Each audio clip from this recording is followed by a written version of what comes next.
These three moving through it are the best hunters the Empire has. They are hunting someone numbered 947 out of 1,000 participants who just fled the training grounds. A squad that has never once failed to bring someone back. Trying to find one of the weakest should be easy. But the captain is anxious because things are strangely working as they should. The tracking is too good. One of them is talking about how it is expected to be easy tracking an amateur when something drops out of the branches and takes him straight up into the treetops. The second turns around to look for his partner and dies before he finishes turning. And the leader spins, alone, already feeling the wire close around the throat, getting dragged up through the forest by the neck while still trying to figure out how the weakest kid in the entire training camp got behind. In a second the trio vanished, and everyone here is trained in the same place. A pit with 1,000 soldiers in it who are forced to kill each other to survive. At least 4 die every single day and get replaced by kidnapped children or volunteers shipped in like cattle, and the whole thing runs like a maze where every soldier gets a number stamped on him. The numbers are based purely on physical ability, so they go up and down constantly, and that number decides whether you get treated like a person or like garbage. Lower number, stronger you are. Our boy is 974 out of 1,000. So bro spends his days hauling boxes, cleaning, doing every miserable job nobody else wants. And during training, this guy Roman decides to make an example of him. 12th recruit of the class, one of the strongest in the entire camp, comes in swinging and cracks our boy into a stone pillar, telling him to take the fight seriously. Bro dusts himself off and tells Roman that even when he turns 40, he still won't have a girlfriend. And that little comment makes the guy completely lose it. He comes in with everything he has and gets sent flying with one hit from the low-ranked kid. But something falls out of our boy's pocket during all that. He picks it up. It's a locket, cracked open, with an old photo inside of a small boy standing between a man and a woman. And this is the first time in his entire life he has ever seen the faces of his family, and he makes a vow to escape from this place. But why? This kid used to be the commander of the Emperor's special forces. The elite squad, hand-picked, whose only job in this world is to protect Emperor Leon Kabayan. He climbed from nothing to the very top of it, and then started cutting his own men down inside their own capital. The knights fall one by one, while he keeps repeating the same word they've been chanting his whole life. Worship. Worship the Emperor. And here's the creepy part. Because the ones he already killed keep crawling forward, bodies dragging themselves across the floor to keep fighting. Some of them get back up with axes in their hands, still chanting for the Emperor with their guts hanging out. Bro's standing in the middle of it, wondering if death itself isn't enough to free these people from being someone's puppets. So he keeps slaughtering. The whole capital burns behind him. He reaches the throne room missing an arm and soaked in his own blood. And the Emperor is just sitting there completely calm, doesn't even let him talk. Starts listing his resume back at him like a proud father. Survived the pit of solitude. Cleared the training hall. More merit than anyone alive. Climbed all the way to the top. Then he asks if he was ever satisfied, and that word makes our boy laugh. He grabs a broken piece of spear off the floor and jams it into his own ear. He digs around in his own skull and pulls out a parasite, a worm the Emperor planted in his head to steer him like a toy for 30 years. He lost everything. His family, his memories, the entire idea of who he was, all of it eaten by something living behind his eye. The Emperor's response to that is grabbing the little fairy floating next to him and biting her head off, muttering a few words, and putting a sword through our boy's chest, so fast he can't even move. He's collapsing on the floor of the throne room he burned to reach, hearing the Emperor tell him it's a shame he learned the truth, because he used to be one of his favorite toys. He dies on the floor asking himself if any of it meant anything. Then a voice tells him to wake up. He opens his eyes in a pit that feels familiar. He sees the giant stone sword, the symbol of the Special Forces training hall, 30 years back, right where it all started, which brings us back to a boy standing in a training yard holding a cracked locket. The lower your number, the stronger you are. And John, who currently has number 974, is near the very bottom. That's why he gets stuck with endless jobs, mostly hard labor. Part of him is sick of it, while another part thinks it's for the best. Then someone bumps into him, knocking the boxes he was carrying onto the floor. He quickly asks if they're blind. The girl apologizes, but he soon notices she's a high-ranking trainee, which means she's probably the daughter of an imperial noble. And this is where it gets interesting, because nobles don't get bugs planted in their brains. They're pushed to keep their bloodlines going, and they get so many perks that this hell feels like paradise to them. Then the protagonist realizes the girl is Lorena Beowulf, and she's with Cruel Wit and Katja Ibarain, the top 3, meaning he can't afford to mess with them. The problem is that Cruel isn't willing to let his attitude slide and starts insulting him, saying number 974 shouldn't even dare speak to them. Jean quickly apologizes, but that still isn't enough, because Cruel spits on him and says he needs to do more.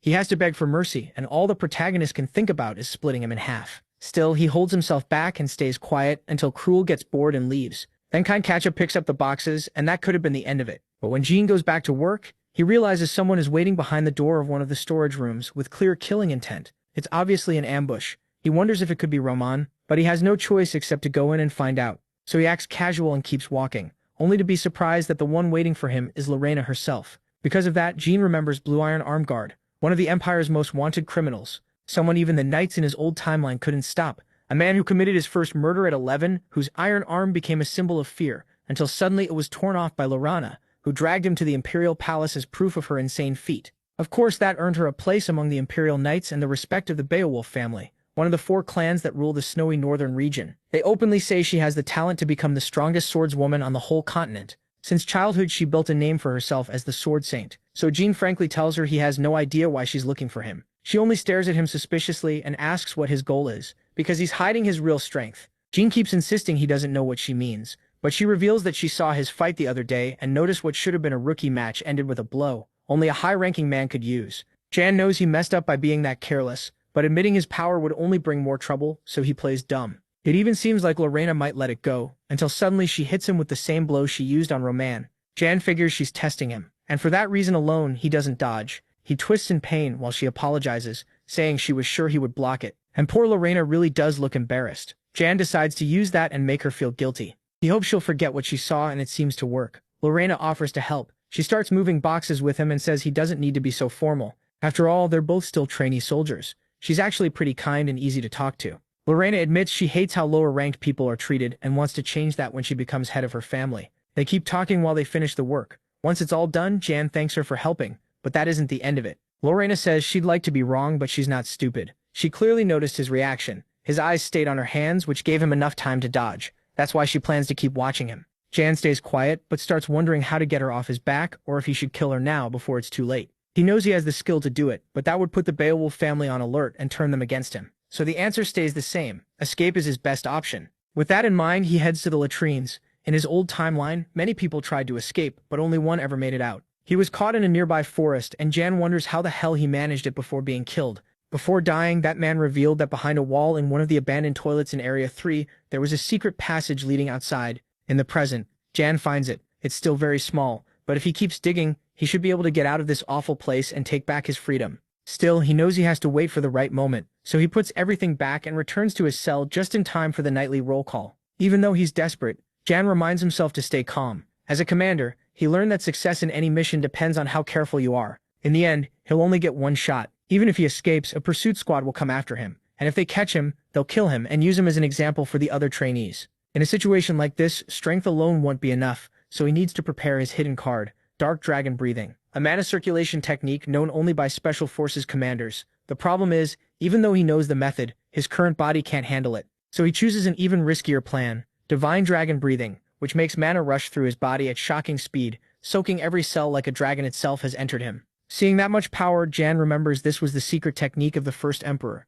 the very thing that let him build the empire and conquer dozens of nations with a single sword. But then MC notices that the huge amount of mana he gathered starts leaking out of his energy core, and no matter how hard he tries, he can't stop it. That's when he realizes it's impossible to form a stable core with a body this weak while using a secret art he never fully mastered. The truth is, Divine Dragon Breathing was taught to him by the Emperor himself as a test, but he only received one of the 2 scrolls, so he never fully learned how to absorb mana. The strange part is that Jan knows where the other scroll is, but going after it now would be way too reckless. First, he has to escape before anything else starts. The next day, he and the other trainees are called to a gathering, and rumors quickly spread that the chosen ones will be set free. Jan hears them and thinks they're naive because according to his memories, this is the day a certain person arrives at the camp, and staying off that man's radar is the smartest move. Right then, Raman starts looking for him, but everyone gets silenced by a shout so strong it nearly knocks them to the floor. It's aura voice transmission, a technique that puts mana into the user's voice and crushes anyone who hears it, depending on the user's power. The man behind it calls them talentless trash with no status, a line Jan knows all too well. It belongs to Damien, the training center's commander-instructor, a madman the protagonist needs to avoid at all costs. The voice technique is so powerful that 2 trainees die on the spot, and their bodies are dragged away while the rest can only try to stay calm under the commander's gaze. For Jan, this is a critical moment, because he knows better than anyone that Damien sees people as toys. If MC ends up on that list, he can forget about escaping, he might even lose his life. Then Damien stands before them, mockingly calling them trash and admitting that if he could, he'd kill them all right there. Still, he says they don't need to worry because the Emperor is giving them one last chance to prove themselves by joining the mercenary project. Of course, Jan knows exactly what that means, because he used to be one of them. A dragon warrior meant to protect the Emperor, brainwashed and secretly implanted with a bug, so they could be controlled like disgusting puppets. Basically, it's what we saw at the start, soldiers willing to keep fighting even after death, but Damien says none of that. Instead, he forces them to clap, and insists that this is a rare chance for trash like them, while Jan focuses on staying invisible. That plan falls apart when Romain raises his hand behind him and asks how strong someone has to be become a dragon warrior. He even threatens to beat him up once he gets that strong. Damien, of course, doesn't take the interruption well, and in an instant pierces Romain's chest with a technique called finger gesture art, which basically lets him fire condensed mana shots. As Romain fails to dodge, Damien calls him nothing but an insect. Jan can tell Romain isn't dead yet, so he could still save him by stopping the bleeding right now, but making any move would turn him into that psycho's next target. Luckily, Romain gets back up, showing he's tougher than he looks, and asks what that makes Damien, a man who worked so hard to gather all these so-called insects. No matter what Damien thinks, they're only here because their lives depend on it.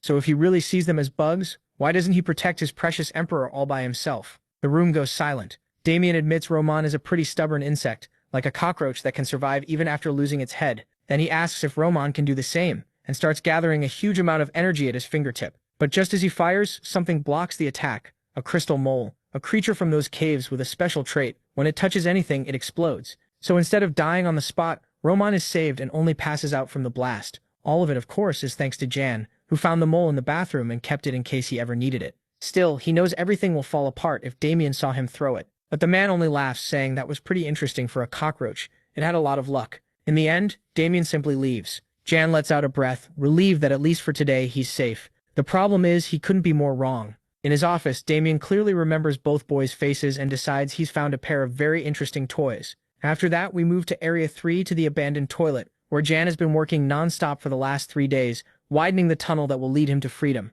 Sadly, he badly underestimated how much work it would take. There's so little room he can barely breathe. Aside from that, things have gone smoothly, since he strengthened his eyes with mana to see in the dark. The work is repetitive, and the toilet sits in an abandoned building that isn't even on the maps, so he doesn't worry much about getting caught. Everything goes fine until his knife suddenly hits something hard, blackwater pipes, which he ends up breaking. That becomes obvious later, when his supervisors start roll call and notice a terrible smell coming from him. He has no choice but to make up an excuse, claiming he had an accident while moving waste barrels. The smell is so bad that they order him to go bathe and wash everything well. Jan can only think that he never expected to hit a pipe like that, and definitely not one that smelled that insanely awful. Even so, he stays calm because he's made good progress and has even stolen useful items for the escape, like a dagger, rope, and other tools, so the plan is still on track. Best of all, his body has gotten much stronger too. He survived brutal training that could have killed almost anyone, but for him, it'll buy freedom. Then he hears a couple of trainees talking about the commander. Everyone fears him, but rumors say he'll be away from his post for a while, which Jan sees as the perfect chance to escape. That only gives him more reason to finish the tunnel fast. So he goes back to Area 3 and is just about to start digging again, when he hears footsteps coming closer, and his first thought is that he's done for. That Lorena or Damien found out and his whole plan is ruined. Luckily, it's only Romain, who apparently followed him there and insists he can still move, that his wounds are nothing. Jan assumes he's just there to be annoying and tells him to get lost. Romain agrees, saying he must be busy since digging a tunnel to escape isn't easy. Worse, he openly threatens to report him. With the instructors nearby, he has no choice but to use one of his strongest moves, Dark Chaos. That is Dark House Form, a strike that slices Romain's throat and shatters his leg before he can even move. With his last breath, Romain asks, but even though the image feels completely real, it's just Jan picturing the easy way out again. In reality, he stays silent, and Romain asks if he has nothing to say. He stresses that trying to escape is a very serious crime, and if the protagonist gets caught, he'll definitely be executed. That's why he tells him to beg for his life. Maybe then he'll keep quiet. Jan doesn't buy the act or the taunts. He says that won't be needed. Romain won't tell anyone because he hates the special forces even more than MC does. Hearing that confidence, Romain is stunned and MC keeps going, pointing out that Romain couldn't hide his anger toward the commander, not even when he nearly died. It was obvious he was desperate to return to his hometown, so he says he doesn't believe Romain will betray him because he wants out too. Then he stares him down and asks if he's wrong. Romain admits the protagonist is extraordinary. He realized that during their last fight, and he isn't stupid. He knows that if Jan had wanted him dead, he wouldn't still be here. In fact, he's been watching him closely and noticed MC smells different from the other apprentices. Because of that, he also figured out that his shoes carry traces of lime dust, even though most of this place is made of granite.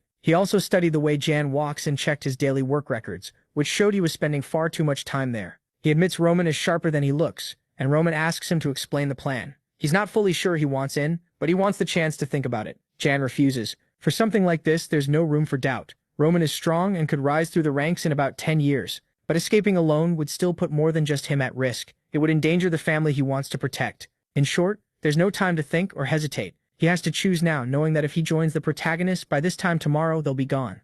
Romain asks if he has a plan for after they get out, and Jan says yes. Still, it's risky. The gap in rank between them is huge, so the guards may focus on Roman instead of him. Even so, MC says he has something in mind. They just need trust, so Roman takes the bait and goes all in, joining him. After that, Damien gathers everyone and tells the apprentices he called them in because he has an important announcement. Among them are senior apprentice number 32 Kyles and junior number 525 Marvin, listening closely as he says he has big news, something Jan has been expecting for a while. The date has finally been set for the first test. He says the rules are simple. Everyone will be sent to the Abyss Edge Mountains and whoever survives passes. The problem is that place is anything but normal. Jan remembers the story of an adventurer named Nilf who went there searching for the only herbs that could save his mother, but got devoured so completely that nothing was left to bury. After that, even the Emperor banned entry for anyone who valued their life. What makes the area so deadly is that it's packed with monsters from weak goblins to nightmare-sized giants and creatures no one can even name. Worst of all, deep in the mountain lies something far stronger.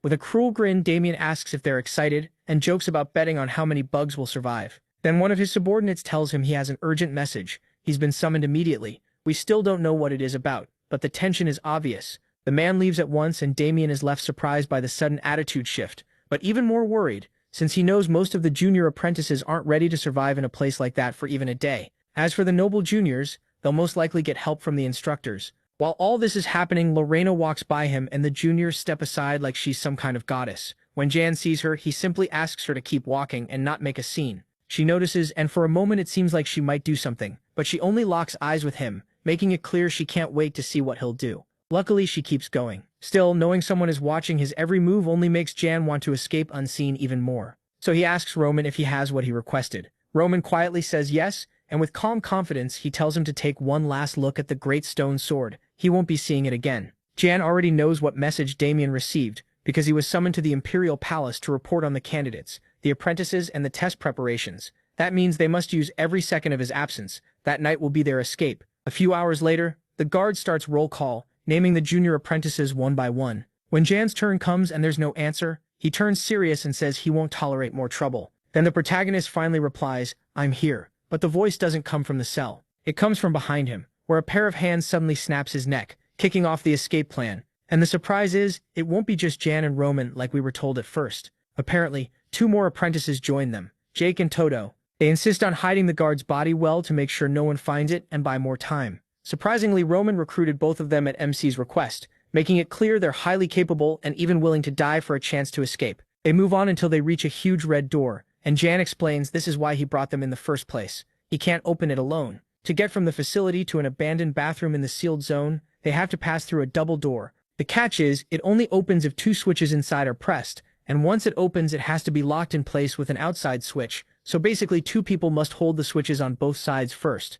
Then the other two pass through and hit the outer switch to secure the door, and only then can they keep going. From the start, this was always a plan for more than one person. With that settled, they get to work and Roman and Jake take the first switches while Tadu and he move ahead. He tells them he'll send a signal once they can let go and come in. But as the seconds drag on, the protagonist not only gives the signal, the door suddenly shuts. It leaves them outside, and Roman starts pounding on the door with all his strength. Then Jan opens it from the other side, promising he would never leave them behind. Still, Roman notices he's completely covered in blood and asks what happened in there. MC says it was just a small problem. He explains that he planned to subdue the guardian wolf with tranquilizers, but it didn't work, so they had to deal with it the hard way. That's also why the signal took so long. It was much stronger than he expected. From there, the rest of the escape moves fast. They cross the tunnel until they reach the forest outside the camp. Best of all, Jan doesn't sense any sign that they're being chased or that anyone has noticed the escape yet, so they need to use every second to widen the gap between them and the pursuit teams that will come sooner or later. Looking out, Roman admits it's frustrating how easy and fast this was,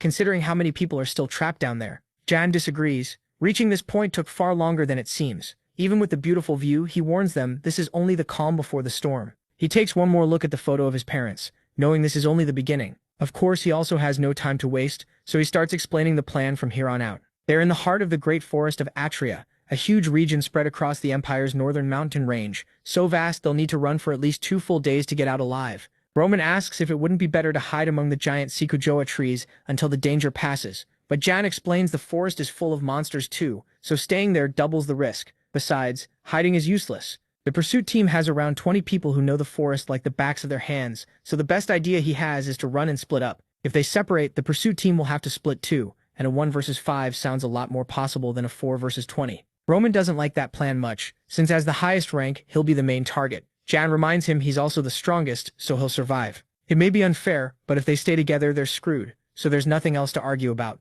He explains the strategy using small carved figures, and Roman asks why he's the only one labeled idiot. Jan completely ignores the question. Then Jake thanks him for helping them. He thanks the protagonist for getting them out, admitting they never would have escaped without him. Then he says he hopes they all make it out alive and meet again someday. At first, the protagonist says nothing. He really had seen him as just a pawn, a useful piece for his plan. But now he admits the guy must have his own reason for risking his life to leave that hell. Roman notices the silence and is shocked to see a small smile on Jan's face. In the end, they make one thing clear: they'll probably never see each other again unless they get caught or end up trapped like when they were recruited. It sounds harsh, but if they never meet again, that means everything worked. So Jan admits he's not that stupid, and simply says, "We won't see each other again." The four split up, running hard in different directions.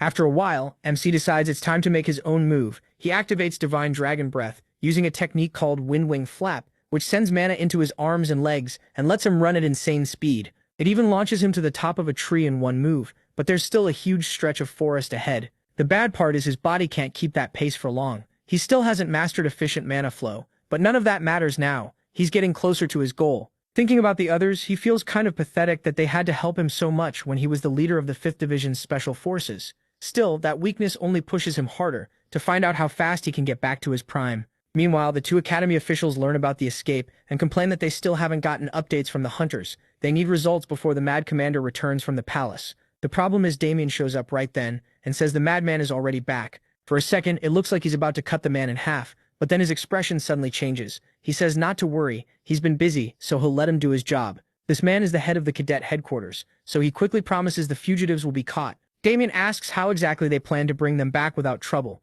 when trouble has already happened, and before the man can even react, Damien grabs his shoulder with such force that he slams him into the ground, shattering both his legs. With everyone else terrified, Damien says he doesn't know how they'll bring them back. What he does know is that they're useless for failing to catch a few trainees. The man begs for one more chance, but Damien crushes his head, saying he has no chance left to give. Then he tells one of his subordinates to call the pursuit team. He'll handle this himself from now on because there's one very interesting boy he wants to find. By morning, back in the great forest of Atria, the 3rd Pursuit Squad moves through the area at full speed until their leader tells the others to stop. She's noticed something strange on the ground. The others ask if something happened or if the trail vanished, but she says it's the exact opposite. The chase is going too smoothly, and that feels wrong. She removes her mask, and her name is Kills. Her partners Kyle and Rodrigo brush it off, saying it's only number 974, the protagonist. He's weak, so of course the search is easy. They found his footprints by the cliff, plus signs he kept heading the same way, the kind of trail a desperate, pathetic trainee would leave. Even so, Kyles can't shake the feeling that something is very wrong. Still, she tells herself it's just her imagination. Then she sees the fog getting thicker and orders them to push harder so they can finish faster. The others agree, saying 974 will be easy and that number 12 is the real problem. But everything falls apart when, out of nowhere, a figure appears behind Rodrigo and drags him into the treetops before the others notice. That leaves 2. When Kyle finally realizes his partner is gone, it's already too late. Jan kills him in a single blow. A few seconds later, Kyles turns and asks why they're making so much noise, only to find herself completely alone. Both teammates are gone without a trace. She immediately wonders how the enemy could kill them so fast. Even though it matches that bad feeling she had before, the logical part of her mind knows there's no way number 974 did this. Right then, the protagonist goes for her head, but she reacts just in time and strikes back, splitting a tree in half. She curses him, calling him arrogant for thinking she'd fall for that. Sadly for her, a wire suddenly wraps around her neck and drags her through the forest, using a branch like a pulley, slowly tearing her throat open. In seconds, she realizes the tracks and clues they found were left on purpose to stall them and lead them in. What she can't understand is how number 974 could beat hunters who have never failed, but she doesn't get to finish that thought. And just like that, Pursuit Squad 3 is wiped out. Once things calm down, the protagonist takes their weapons and admits it wasn't as hard as he expected. If things keep going like this, he might actually make it out alive. For now, his top priority is using the fog, but the hounds from the compound will soon pick up the scent of blood. So he starts eating and rubbing himself with a bunch of silica herbs which smell awful and are perfect for hiding his scent. The smell is so horrible that the dogs hate it, so that should keep him safe for now.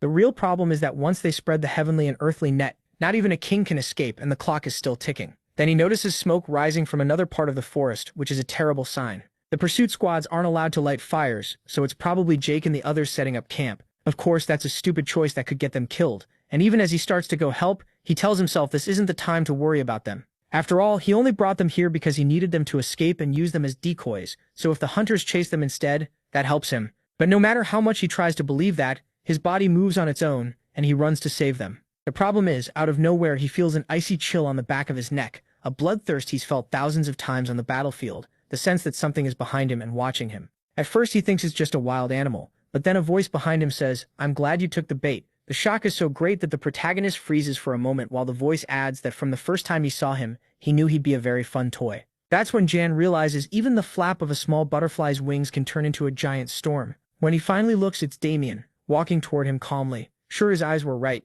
Then he meets his gaze and says, "Nice to meet you, 974. The tension is so heavy that a few seconds drag by until lightning breaks the silence, and as casually as if he were out for a walk, Damien remarks that it looks like rain. Meanwhile, Jan breaks into a cold sweat, thinking this can't be happening. He had to leave that exact day because in the other timeline, the commander returned from the palace later than expected, after causing trouble and nearly getting jailed by the emperor, something that Major shouldn't have changed so easily, so he wonders if his own actions twisted the future. Which of them caused something this bad? Was it meeting Lorena? Helping Rama? The people he had to kill to escape? They all seem small, but now it's clear those small choices piled up and ruined the future he had planned.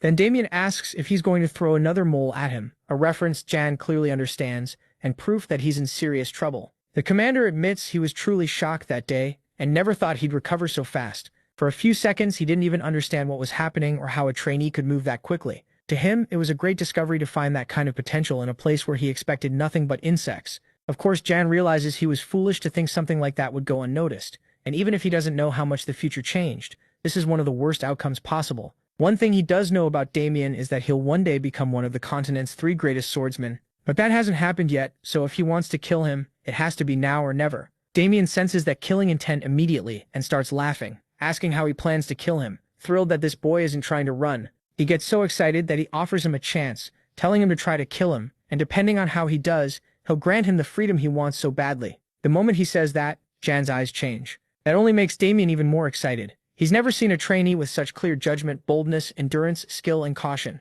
He's far above the trash Damien sees every day. It's almost like he was born to join the special forces. Damien is so thrilled that he can't help asking what kind of monster Jan will become if he keeps growing. But that fantasy crashes when the protagonist sighs, and instead of showing the skills Damien wants so badly to see, he drops to the ground and begs for mercy. Damien's face says everything, and the worst part is, the protagonist really means it. He doubles down and even forces out a few tears. Then he claims the others threatened him into escaping, that they'd kill him if he didn't go with them, and says he's relieved Damien showed up. He keeps talking like Damien is obviously going to save him, so Damien asks who was behind it. Jan points to number 12 as the one responsible, but even while playing along, Damien clearly doesn't buy it. No matter how hard MC keeps acting, he already knows what he is trying to do. Because of that, he manages to stop Jan's strike at the last second, saying he'd never drop his guard for something that cheap. In a way, the protagonist's attack only disappoints him more than before, but then everything changes when he opens his eyes and sees the tip of another attack that he barely avoids. That's when he realizes the first move was only a distraction,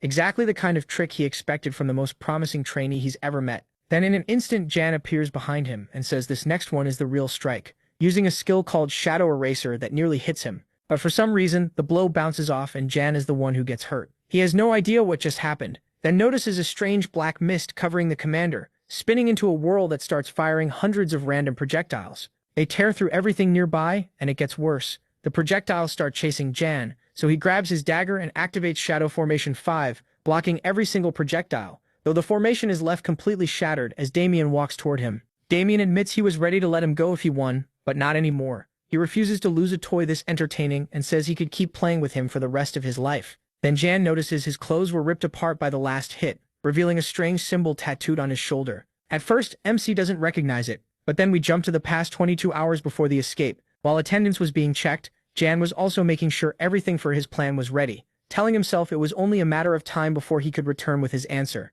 and he couldn't wait to learn who he really was. Then part of the locket broke, revealing a strange symbol inside. He guessed it might be his family's crest, but if that was true, why hide it inside the locket? And of course, if his family had a crest, that meant he wasn't lowborn, much less a slave. The good news was simple. He only had to find someone who recognized that emblem. Unfortunately, back in the present, that same symbol is tattooed on Damien's shoulder, making Jan wonder how this psycho is tied to his family. Now he can't help doubting everything, because none of it makes any sense, especially knowing who this madman is. Before he can think further, Damien cuts in and asks if he's finally given up, then moves in to finish him off. Luckily, Jan reacts in time and stops the attack with a strong kick. It lands clean, but Damien takes it calmly without a scratch. Even so, he looks impressed and decides to show one of his tricks, summoning spears of pure energy that burst from the ground like deadly spikes. Jan dodges them fast, but one still clips his foot. That's when he realizes the commander isn't using full power. He's just playing. Instead of getting angry, he thinks he should use any opening to escape. The problem is, even if he can, he doesn't want to.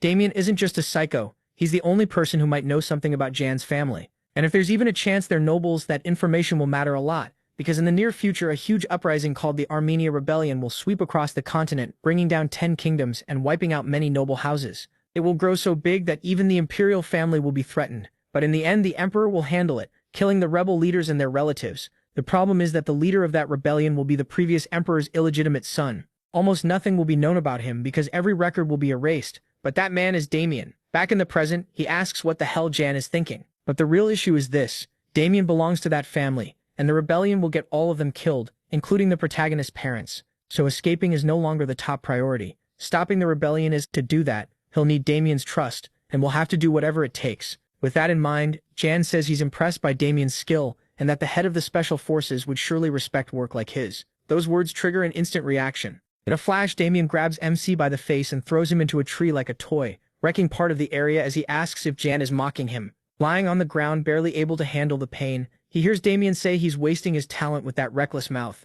But the protagonist pushes even harder, saying that Mouth also knows the weakness of the head of the special forces. Again, Damien reacts exactly as Jan hoped, blowing up in anger and demanding how he could know that. MC simply answers 592 in Simmons County. That's where he found what he was looking for. After that, we jump ahead a few hours. Back at the training center, Damien is ready to get back to work when his assistant asks what they should do with the 3 people he mentioned earlier. Damien says to send them back to where they came from. He doesn't want to waste time on insects. We still don't know exactly who he means, but then he's interrupted by a man with a cane, who tells him to stop pretending to be busy and speaks to him with open contempt. Seeing him, Damien asks why he came without warning, and we learn this is Rodrigo Meyer, the head of the special forces. Damien insists things are going fine and even claims the trainees under him are stronger than official members. Rodrigo calls that nonsense. He came because he heard performance has been worse than usual. Damien says he has no idea what he means, but even without direct insults, the assistant can feel hostile mana pouring off both of them. The pressure is so intense that people with weak endurance would have already passed out. Then Rodrigo asks why Damien never properly went to greet the emperor. Damien replies that he had something more important to do. Rodrigo hints that he must have spent the day hunting deserters, but the commander snaps back that he has no clue what he's talking about. There were no deserters that week, just him dealing with a bunch of insects. Still, he says there's nothing to worry about, so maybe Rodrigo should head back the way he came. Then his assistant says he can't wait to kill that bastard and hopes Jan told the truth. And that's when we see his current assistant is actually the protagonist, who removes his mask and assures him there's no need to worry. Once they start investigating, they'll see everything he said was true. Later in Damien's office, Jan starts explaining that even though 592 Simmons County Road was always empty and abandoned, it was the place where he lived and grew up. There weren't many kids around, so he often played alone, except when he got the chance to spend time with his only friend, a little blonde girl who watched him from a window. Back then he didn't know it, but she was Rodrigo's daughter. In the present, Damien says that would explain a lot, but his tone makes it clear he doesn't believe a word of it and thinks it all sounds way too convenient. Of course, we know it's a lie, and Jan knows it too. Someone like Damien would never fall for something this weak. But true or not, his job is to make him believe it. And since Damien and Rodrigo have been rivals for years, he has to use that. By now, they've already started looking for the girl. And of course they haven't found the fake address. But the protagonist only needs to keep the lie alive a little longer. What matters is that Damien hates Rodrigo so much, he gets excited just hearing about a way to beat him. A weak point he can exploit. Still unsure, Damien asks if targeting the girl will really work. Jan says yes and keeps spinning the story, claiming the girl has always lived under threats from enemies who wanted to kidnap her and use her against her father. The key part is MC's made-up claim that Rodrigo always gives in because his daughter is his weakness, so he keeps her under watch and moves her from house to house under Special Forces protection. It's a pile of lies, and Damien seems to notice, saying it's ridiculous how perfectly everything fits. Without any shame, Jan tells him to trust it. For once, luck seems to be on his side. At that, Damien throws a mana-charged pen at him, turning it basically into a bullet. Jan dodges it, and Damien tells him to stop joking around, because he could just as easily be a spy sent by that bastard Rodrigo. Using every bit of patience he has, he stays calm and says he understands why Damien would think that, but sometimes you have to use strange chances and fit the puzzle pieces together. His childhood memories, the commander's family ties, the power structure inside the special forces, and the rivalry between those two. Some facts line up so well they sound fake, but they aren't. They're just pieces of a huge puzzle called reality. Jan thinks that's exactly what he's been doing this whole time, gathering memories and clues to stay alive. He also argues that if he were Rodrigo's spy, he wouldn't have risked his life escaping. This was just information he saved as a last card in case his escape plan failed, and that angle makes Damien ease up a little. It's the old trick, mix truth with lies, then balance hope and doubt until Damien is stuck somewhere between suspicion and trust, and all Jan has to do now is tip that balance his way. So he says he investigated on his own and found where the girl is hiding. A tiny bit of hope Damien can't ignore, as long as he trusts what the protagonist says. At that moment, the man thinks it over, and even with doubts, he finally gives in, saying maybe luck really is on his side. They can talk about the rest some other day, and Jan knows this is at least progress. He leaves, while Damien takes the chance to check the records MC has. There, he finds something very interesting. Still, that stays unclear because we jump ahead 1 week to the mountains at the edge of the abyss where the special training exam officially begins. This place isn't normal at all. It's home to several kinds of monsters, and underestimating them would be a huge mistake. For example, there's the swamp goblin. Even though a group of recruits manages to beat them pretty easily, their mistake is getting cocky and thinking the mountain isn't that dangerous. One of them tries to stay calm, but they realize they've already cleared out the nearby monsters, so they start thinking the rest of the week will be easy. Then the one who seems to be their leader reminds them they can't forget the other 2 test conditions. It's not just about surviving. Like Damien said at the start, they also have to hunt monsters and collect the magic stones inside them. So even if they live, their ranking depends on how many stones they get, and enough of them could let them rise in rank and even surpass the 4 great families. In short, they need to keep moving. But right after he says that, a giant hand appears out of nowhere and snaps his neck. Recruit number 320, disqualified. The other 2 stare in shock, unable to believe something that big got that close without warning. Then it becomes clear it's a golden ogre of the Great Temple, a deadly creature that uses magic to hide itself and get close to prey. Panicked, the boys try to run, but it grabs their friend's corpse and hurls it at them so fast they're taken out like pins in a bowling game. Meanwhile, Damien watches the scene through a crystal and announces to the other recruits that the first 30 sent in have already been wiped out, so they better be more careful unless he wants to deal with even more bodies. He also says that from now on they'll send 50 people every 5 minutes, and the nightmare begins. John can already tell the bastard seems pretty pleased, not just by the slaughter but also by everything he learned about Rodrigo. And now we see that the part about Rodrigo having a daughter wasn't actually a lie. That part is real, but he doubts Damien can find anything useful enough to bring Rodrigo down. Still, what matters is that he's getting closer to Damien, and he has to use that to grow stronger and make Damien see him as a useful ally. That's why for John, this test in the mountains at the edge of the abyss isn't really a problem. It's a chance to get stronger and find the 2 hidden treasures that still haven't been discovered here in this time. If he gets them, his growth is set. But suddenly things get strange when Damien asks his aides if they're sure about what they said, in a tone that makes it clear something weird is happening. Then he suddenly drops to one knee, and right there the true ruler of Kabayan appears, the heir of the noble emperor, Prince Leon Kabayan. John watches in slow motion, remembering that in his memories, around 500 recruits die in this first round, but there was never any major anomaly. So it makes no sense for Leon, the one who once tried to kill him, to show up out of nowhere. This is clearly a change in the timeline, but to the protagonist, that man is unmistakable, the face of the person who toyed with him before his death. Of course, his expression is very different from the last time John saw it, but when Leon introduces himself politely and everyone kneels before him, MC can only stare back with eyes full of killing intent. The shock is that Leon suddenly says he's willing to free anyone who wants out of this hell, promising freedom to all those brought here by force. At that moment, John's face shifts from hate to real surprise, because this Leon is nothing like the one he knew. In the past, John saw him whenever it was time to report the results of a mission, and even if Leon never treated him especially badly, he always made it clear he didn't care about openly abandoning the warriors fighting for the Empire. Instead, he always said the world was like a chessboard. Slaves, commoners, even nobles all existed for him and for the wishes of the Emperor. With a cruel smile, he used to say there was no greater honor than dying for a king. John remembers those words clearly as he now watches Leon act noble and tell everyone they still have time to leave if they aren't ready to face the price of serving his cause. Little by little, hope spreads among the recruits, and they clearly start getting excited. And Leon even turns to Damien and says there's no need for such a morally twisted test. When Damien says they do it to protect him, Leon answers that makes no sense, because the Emperor exists to protect the people, not for the people to die for him. With total confidence, Leon makes it clear he won't allow this madness, even if the Emperor himself approved it. Damien replies that what they're doing here is legal, if extreme, and Leon asks if there is even one recruit willing to take this deadly test by choice. If even one person wants it, he says, then he won't interfere, and will simply leave. Of course, everyone goes silent.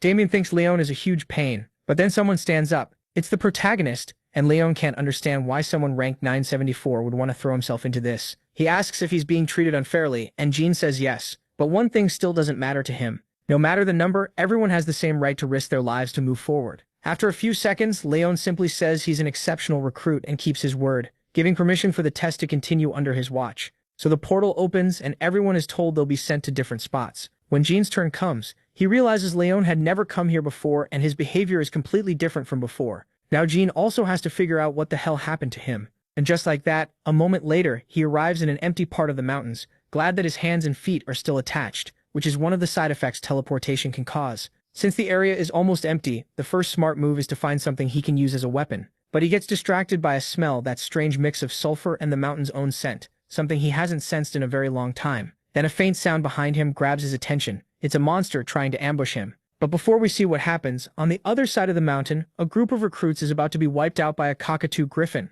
Luckily for them, right then Lorena appears and kills it with a single blow, showing why she's seen as the strongest recruit of them all. The boys thank her and she notices they're a big group carrying several wounded, so they explain they're basically low-level recruits who teamed up just to survive no matter what. They even ask if they can stay with her for a while, at least until they get out of the most dangerous area. She agrees easily, though her mind is on something else. She keeps wondering where the protagonist is and whether he's okay. His defiant attitude, even in front of the crown prince, clearly stuck with her. Then Cruel cuts in and the name fits him well. He says those weaklings are useless, not even good as meat shields, and letting them follow will only slow them down. Honestly, he has a point, saying her little bit of mercy will just bring trouble. Even when Lorena says people shouldn't be judged by their rank, he makes it clear he plans to become #1 after this test. Luckily, Katja steps in and reminds them there's no time to waste fighting. He says that even if the exam is individual, turning on each other won't help anyone. He points out that moving in a large group is still better than being alone, and that as nobles, they have a duty to lead the commoners. But Cruel mocks him to his face, saying the blood of a traitor can't be called noble.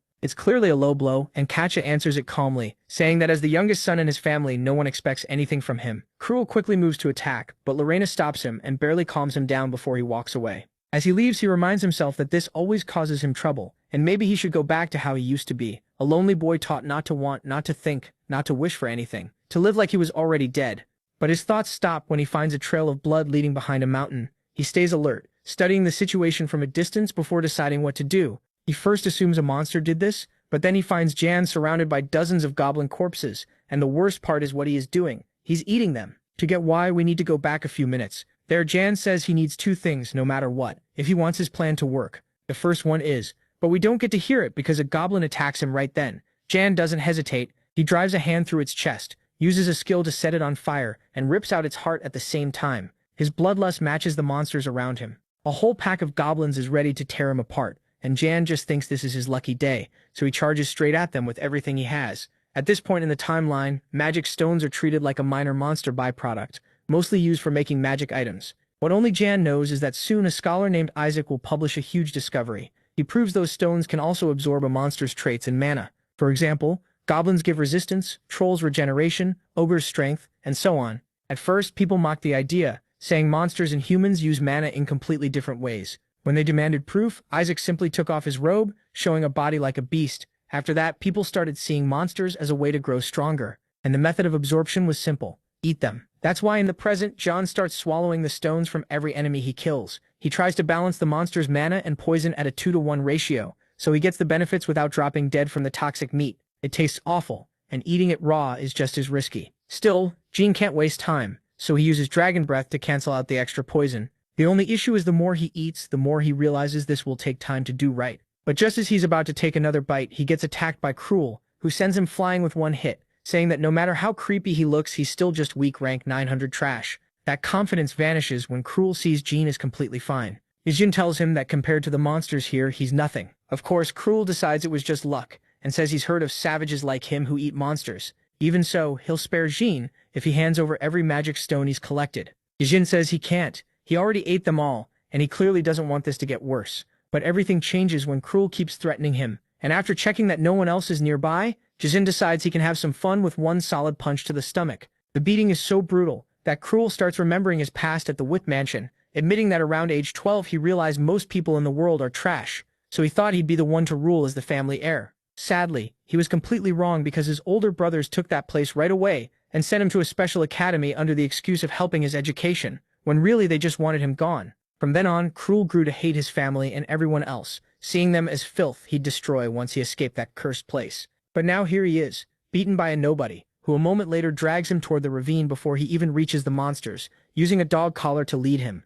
Jan forces him to carry the bodies of the creatures he killed along the way. Still unable to believe this, Cruel keeps repeating that he's the heir of the Wit family and all that nonsense, but the protagonist is tired of hearing him complain, so he yanks the chain and tells him to shut up and walk. When Cruel asks why he's doing this, Jan says it's a light punishment for someone who threatened to kill him, and he refuses to say more, just throws a rock at his face when Cruel once again starts whining that MC can't touch him because of his noble blood. That hit finally makes Cruel wonder who this guy really is. Before he thought he only lost because the attack caught him off guard, but now it's obvious that Jan's ridiculous ease in beating him was no accident. He never imagined he'd suffer this kind of humiliation. Even though Jan says an apology would be enough to settle things, Cruel refuses and tells himself that once he gets some strength back, he'll kill him with his own hands. The problem is Jan senses that bloodlust and coldly asks if he needs another beating to make it sink in. That's enough for Cruel to give up, at least for now. Even so, the boy leaves Jan pretty curious. He can tell Cruel's aura is subtle, but its flow is wild and scattered, and only one kind of power has ever given him that same feeling in any timeline.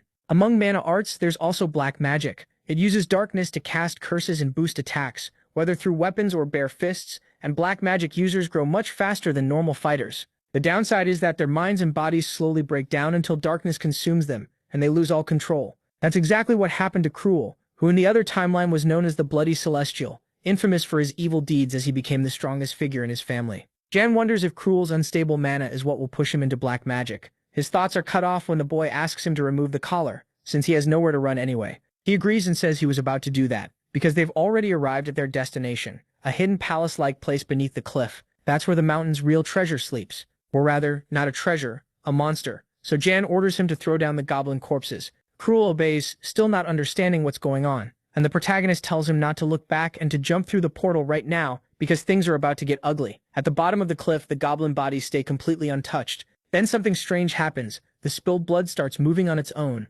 forming a magic circle. When it activates, a voice suddenly asks who he is, and a sinister figure answers, "The one who will possess you," followed by awful screams that echo all the way to the top. Terrified, Cruel asks MC what the hell he did, but MC says he did nothing. It did. Still, none of that matters now because it's coming. Then the sinister being starts moving, rising from a dark depth that destroys everything in its path as it orders them to offer their souls. Elsewhere, Kaja asks if Lorena felt that too, and the answer is yes. An unimaginable evil is spreading across the whole mountain. They also realize it's coming from the Serpent Ravine, so they wonder what could have happened there and what kind of apprentice could be strong enough to reach that place. After thinking it over, Lorena says the plan has changed. She turns to the others and tells them to head back to the portal right now. The test doesn't matter. The magic stones don't matter. If they want to live through this, they need to get back to the training camp. Katja asks if she isn't curious about what's happening, and she admits she is, but the evil she felt was strong enough to match Duke Beowulf, one of the Empire's 5 fingers. In other words, whatever appeared there couldn't be stopped by the instructors, much less by her. That becomes even clearer when we cut to the instructor's base at the mountain's edge, where one of them notices something strange but gets no time to react before they're wiped out instantly, while the creature says it still isn't enough. Elsewhere, Ramen tries to brace for what's coming, but he's burned alive by a wave of fire spreading everywhere, and Lorena and the others start running as fast as they can. Then one apprentice suddenly blocks the path, saying a voice in his head is ordering him to offer his soul, and he agrees. It doesn't save him at all. He explodes into countless pieces, leaving blood trails behind that gather together and form another magic circle on the wall. Then the creature suddenly says, "I found him," releasing an aura so strong it nearly splits their heads open. But the craziest part comes next, when that magic circle turns into a portal, and a skeletal hand slowly starts to emerge.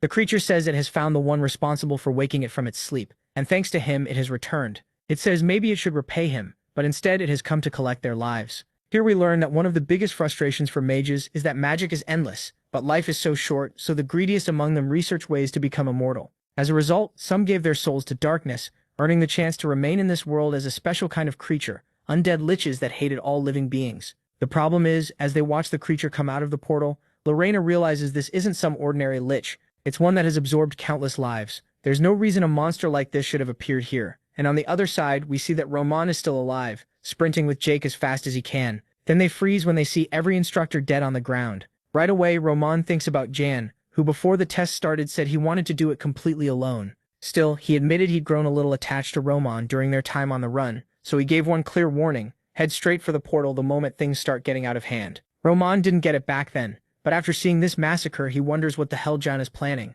and whether this was part of it all along. At the same time, the lich moves toward the recruits and says they woke him from his sleep. Lorena gets ready to fight while ordering everyone to run for the next portal. Katja calls her an idiot and tells her to come too, but Lorena draws her sword without hesitation, ready to buy them as much time as she can. Instead, she tells Katja to make sure the recruits get out so no one else dies for nothing. Katja wants to refuse, but then she remembers the promise to carry on her family's line as the only one left.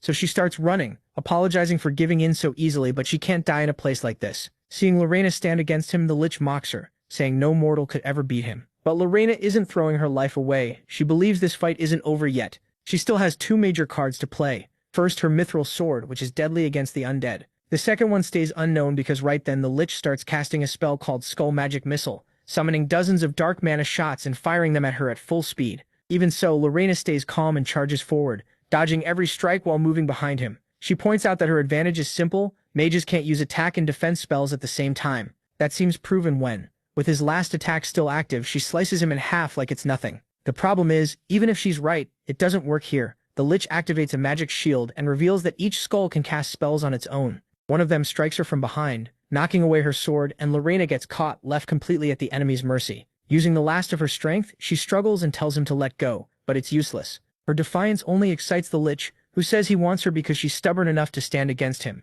That's why he won't let her go. He plans to break that noble soul and turn her into a corpse that serves only him. Then one skull moves in, opens a glowing third eye, and starts taking control of her. Meanwhile, deep in the ravine, a creature similar to the Lich but with horns and a large cloak moves through the area until it accidentally steps into a fire trap, which erupts in a huge blast that nearly turns it to ash, almost. When the flames fade, it's still unharmed and removes its mask, revealing that it's Jan. He says the welcome was amazing, and they have no idea what comes next. He also admits bringing a fire-resistant cloak was a smart move. Then he studies the area and realizes there are 492 magic traps in total, so using goblins to free the Lich and explore the place calmly for the great treasure was definitely the right call. It sounds simple, but that plan only works if you fully understand how that creature behaves. In fact, it's so rare that he only heard about it in the other timeline, after he became a commander, when he got a report about an exam that went horribly wrong. Just like this one, the recruits were left on the mountain, and some blood ended up at the bottom of the cliff, starting a nightmare where 900 out of 1,000 apprentices were wiped out.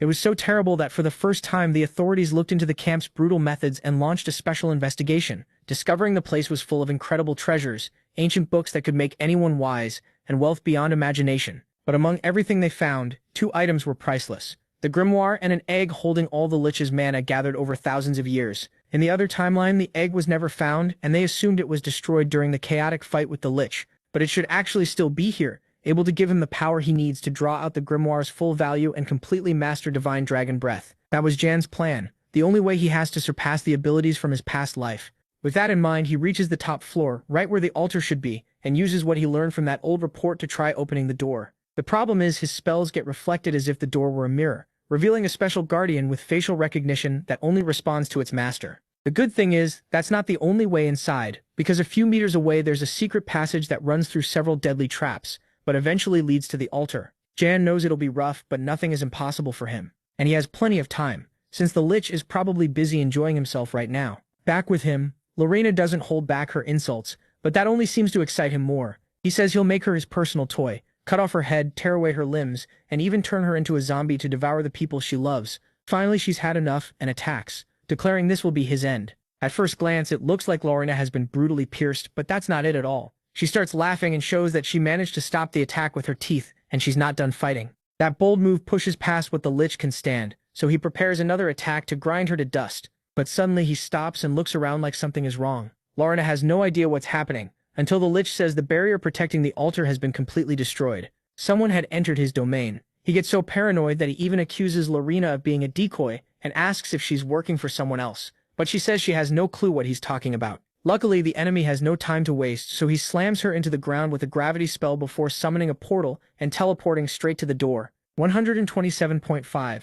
Lorena clearly can't believe she survived that, and then we move inside the main altar, where the Lich starts to inspect the place, threatening whoever dared enter, and wondering how the hell they found its exact location. Then he notices someone drank not one but all of his elixirs, the greatest potions ever made, able to rebuild refined magic, which he spent the last 1,000 years preparing for his chance to return as a human. In short, someone ruined all his work. And that someone is Jan, who calmly speaks from behind him and congratulates him because they tasted really good. He even offers him a drink, not to mock him but because he's acting drunk from taking in too much magic. Even though he isn't showing much hostility, that does nothing to calm the Lich's rage, and he tells Jan to shut up, moving in slowly to kill him and then finish slaughtering everyone else. The protagonist just laughs at him, saying he could have stolen everything through the secret path without being noticed, but he was too lazy to take that route, so he decided to end this quickly and stop putting the others in danger. With that, he attacks, and their clash of energy looks pretty even, giving Jan time to praise him for collecting so many useful items. Whether from anger or because he sees MC as an equal, the Lich finally gives his name, Momo, an ancient sorcerer who willingly became undead to finish his revenge. He spent over 1,000 years on that plan, and now it was all wrecked by one bold rat who stuck his nose where it didn't belong. He endured every kind of humiliation from a bastard who betrayed him and stole everything. He kept telling himself it would be worth it to wait for the right moment to make him pay, but now it was all ruined. Jan simply says he's sorry, in a tone that clearly means he isn't. So the Lich charges at him with everything he has, only to run straight into his death. At first, the Lich can't understand what happened, but then he connects the dots and realizes that damn kid ate the egg and now has control over him. Not only that, but Jan used it to form a mana heart, an advanced technique no apprentice should be able to use. After that, the Lich breaks free and starts chasing him while attacking with everything he has, and he warns him to be careful. Now that they're linked, if he dies, so does he. The Lich answers that he shouldn't worry, because he doesn't plan to kill him. He'll just use the protagonist's body as a vessel to reincarnate and keep his plan going, since after all, that body has already absorbed both the egg and the elixir, making it the perfect option for what he has in mind. Jan says he's really not a fan of that idea, but of course that's not really his choice. The Lich ramps up his attacks until Jan has no option left but to use the Divine Dragon's Breath. Then in that massive wave of destruction, Jan simply vanishes. The Lich asks if that was enough to finish him off, but right then, the Proto appears beside him completely unharmed. He tears across the room, moving so fast that even the Lich can barely keep up. Even Jan is surprised, feeling the mana flow through his body as naturally as breathing and wondering if this is the true power of the Divine Dragon's Breath. It wasn't as easy as he thought, but after everything he did today, he might actually be able to recover all the power he had before reincarnating, maybe even become much stronger. Sadly, out of nowhere he runs into a dead end, and the Lich uses that chance to catch up. Even if killing him isn't impossible for Jan, he knows he already burned through all his weapons and tools, so he's nowhere near full strength for this fight. That hesitation gives the perfect opening for the Lich to fire off one of his strongest techniques, but it gets stopped. Not by Jan, but by Leon himself, who heard what happened during the trial and stepped in without hesitation to end the threat. Calmly, he tells the Proto, there's nothing to fear now, he'll protect him. And when the Lich realizes he killed over 100 apprentices, Lich makes it clear that's unforgivable. As for Jan, he explains he got into this mess by trying to face the Lich alone. Lich Immune says he's got guts, but now it's time to step back and leave the rest to him. The Proto agrees but admits he was actually waiting for this because Roman's instructions for a worst-case situation were more specific than that. He had really told him to report everything to the head instructor and give the coordinates loud enough for the prince to hear. The one truly shocked is the Lich, who recognizes Leon's presence in mana and asks what connection he has to someone named Bahamut. Leon doesn't get why he's talking so casually about his majesty. Little by little, it all clicks, and the Lich realizes Leon carries the blood of Bahamut, the man who worked beside him to create the Divine Dragon's Breath, then suddenly betrayed him to keep the technique for himself and claim all the glory that came with it.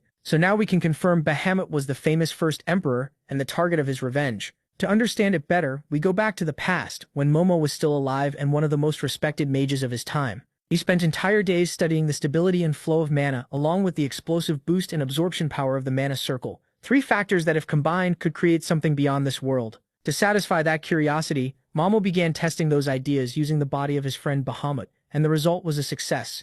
Together they created a new mana core, they called the Mana Heart. Back then, Bahamut didn't hide his excitement. The two of them built a martial art that used the unique power of the Mana Heart to do the impossible, the technique later known as the Divine Dragon's Breath. As Momo kept researching it, he wanted to develop even more uses for it, until one day Bahamut appeared behind him and with a simple "I'm sorry," drove his hand through Momo's chest. Desperate, and still seeing him as a friend, Momo tried to ask why, but Bahamut only said his role was over. He admitted none of it would have happened without Momo's help, but he knew too much, and power like that should belong to him alone. Then Bahamut walked away, leaving Momo on the ground to bleed out. Years passed, and Momo's body turned to bones, yet his soul didn't die. It stayed in this world, held together by the little magic he had left. Through all that time, the only thing keeping him conscious was his burning need for revenge, to punish the man who stole everything from him. The problem is that in the present, even after spending more than 1,000 years preparing for his release, he's now being chased through his own sanctuary by Leon, the living proof of his failure, and someone far stronger than he first looks.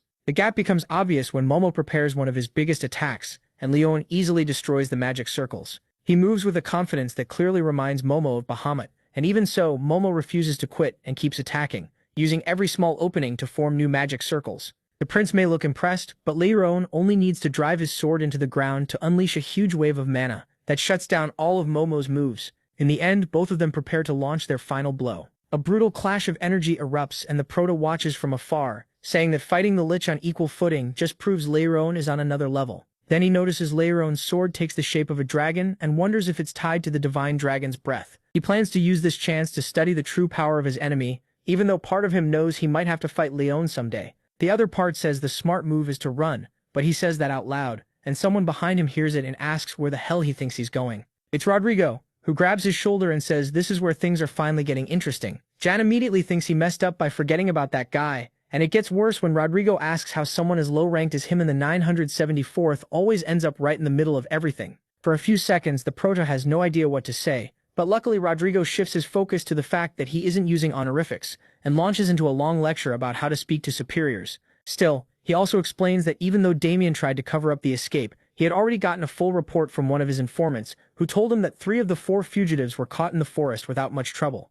The strange part is that the squad sent after the weakest apprentice of them all was found dead, so Damien had to join the search himself. Rodrigo looks the Proto in the eyes and says that surviving the search squad might be luck, but going up against Damien and the Lich and still living, that's different. The Proto says it's not just luck, it's ultra-mega luck. He's been building up since his past life, a dumb joke meant to throw Rodrigo off before admitting he honestly doesn't know how he's still alive after all that. Then thinking fast, he asks if they're really going to punish him for being lucky. That sets Rodrigo off. He can't believe someone so low-ranked has such an arrogant attitude. Before things get worse, Jan says maybe they should help the prince, but the old man insists they'd only get in the way, and more importantly, the battle is so close they have no room to interfere. What really bothers MC, though, is that even after consuming the egg, he still hasn't fully absorbed the Lich's mana, and he thinks he should activate the mana heart again to finish the process. Just then, Leon corners Momo, who runs in desperation, realizing his magic has been getting drained for a while now. That's when he understands the Proto is behind it and tries to go after him. Not with a direct attack, but with his final trump card, a skill called Aura Deployment. It's so rare and powerful that only the Emperor and the 4 ruling clans can use it, and Momo clearly sees it as a sure win. He looks Leon in the eyes and tells him he's finished. But the Proto doesn't just stand there. He activates his mana heart at full power and absorbs the rest of the Lich's core. It happens so fast that Momo doesn't even notice and keeps fighting Leon, who breaks his sword while attacking head-on.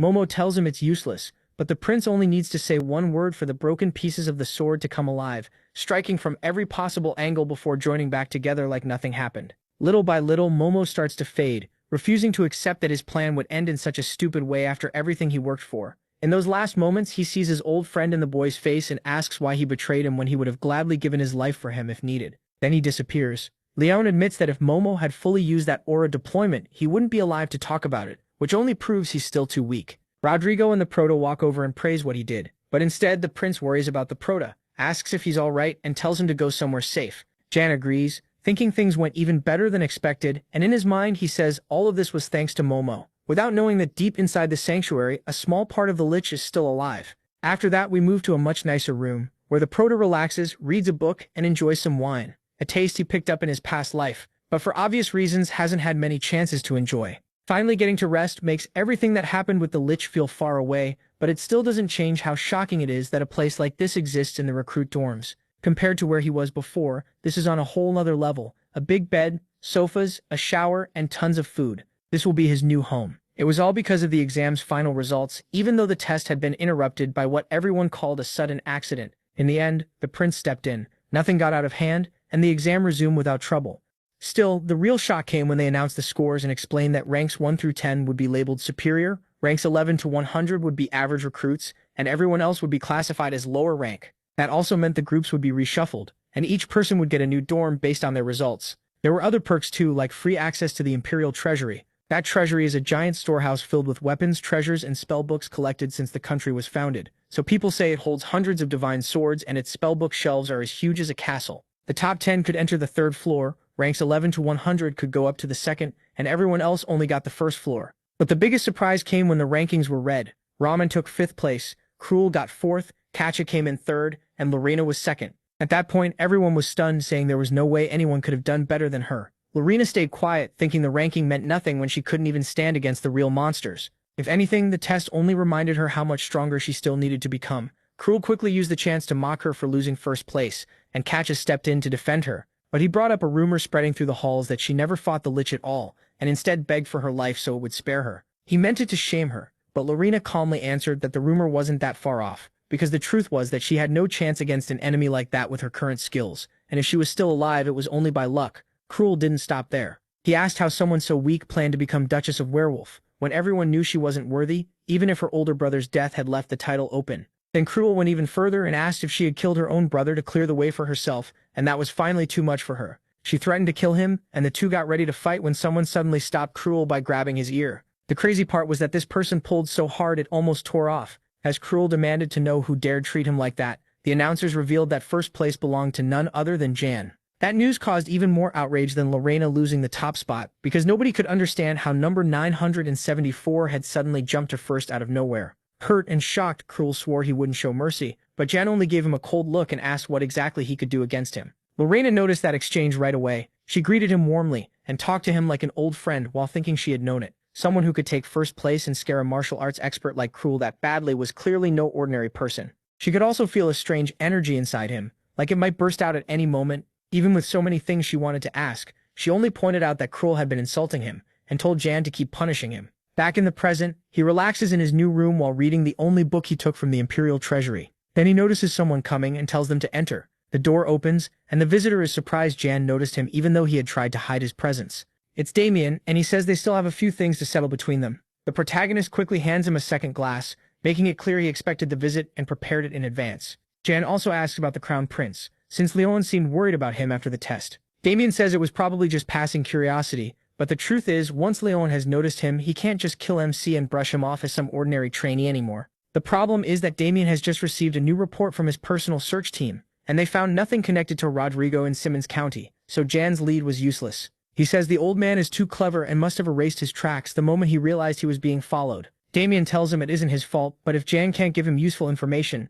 then he has no value. Right after saying that, the commander attacks with full force and blows apart the whole room. To his surprise, the protagonist not only survives without a scratch, he calmly holds up the book he was reading and says Damien shouldn't kill him yet, because he may have found a key piece of the puzzle. The document is a research record about jade disease, a book from the 3rd floor of the Imperial Treasury, where old Special Forces chiefs left their collected records. Most of them were training manuals or studies about monsters, but hidden among all that junk, Jan found something far more interesting, a document personally written by Rodrigo, who was obsessed with studying that disease, where a person's physical energy doesn't flow right through the body. Over time, jade disease can weaken someone so badly they die before turning 20. Damien doesn't see what that has to do with them, but Jen points out that it makes no sense to study that here, since people with that illness wouldn't even become trainees in the Special Forces. So Rodrigo must have researched it for personal reasons. That raises the chance that his daughter has the disease, which fits the story that she rarely left home as a child. It would also explain why Rodrigo hides her away, not just because she's his weakness, but because her health is so fragile that they've had to keep moving to find new doctors. Jan says this information won't just help them beat the old man,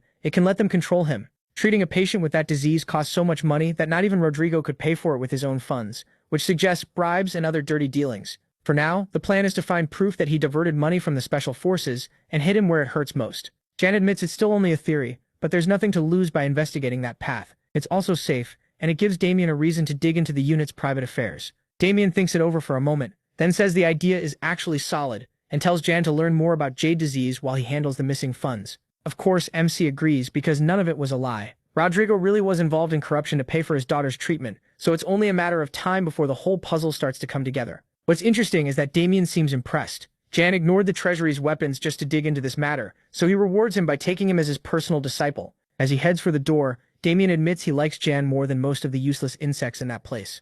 That alone says plenty. Even though the protagonist smiles like someone who was hoping for exactly that, he still tries to act humble, saying he isn't worthy and all that. Damien cuts him off and says the decision is already made. Once he's alone again, Jan can't help looking at the locket, knowing he can finally get closer to the truth behind that mark and its link to his family. After that, we move to the 3rd combat area, a private training ground reserved only for the superior ranks, where Jan trains hard until he decides it's time for a break. That's when he notices his body has changed a lot to match the mana heart. Even if the progress is still too slow for all the power he holds, it's better to keep that pace so his records stay believable and he doesn't draw too much attention, at least not more than he already does, because when Damien announced Jan as his disciple, the reactions were all over the place. Rahman called him a shameless lapdog, Katja congratulated him kindly, and Lorena kept watching him with those intense stalker-like eyes. Jan thinks everything is going perfectly, because even though Damien believes his treasury visit was only about investigating the old man, that issue is still just a side mission. What MC really wanted was this, a document about the Empire's birth, written by Bahamut himself. It may not seem important, but he still has a long way to go before he can properly use the divine dragon breath, a technique created by Bahamut and Momo. Jan knows that to fully master it, he'll need the strength of both of them. That means gaining Bahamut's knowledge, and even if this history book doesn't look like the answer, it's the only lead he has, so he hopes to find some clue inside. But the truly strange part begins when he opens it and finds nothing, just blank pages. That reminds him that someone as selfish as Bahamut, who even killed his best friend to keep the technique for himself, would never leave clues lying around. Then a dark hand reaches toward Jan from behind, but when he turns, there's nothing there, only the feeling that someone is watching him. Looking back at the book, he notices one page seems damaged, so he spins around again and unleashes a powerful multi-slash, one of Damien's favorite techniques. Of course, he hasn't mastered it like Damien has, and he still misses, but at least it makes the hidden presence that had been watching him laugh and say, from behind a pillar, that Jan doesn't have what he needs to unlock the book's secret. The strangest part is that he knows that voice, it's Momo.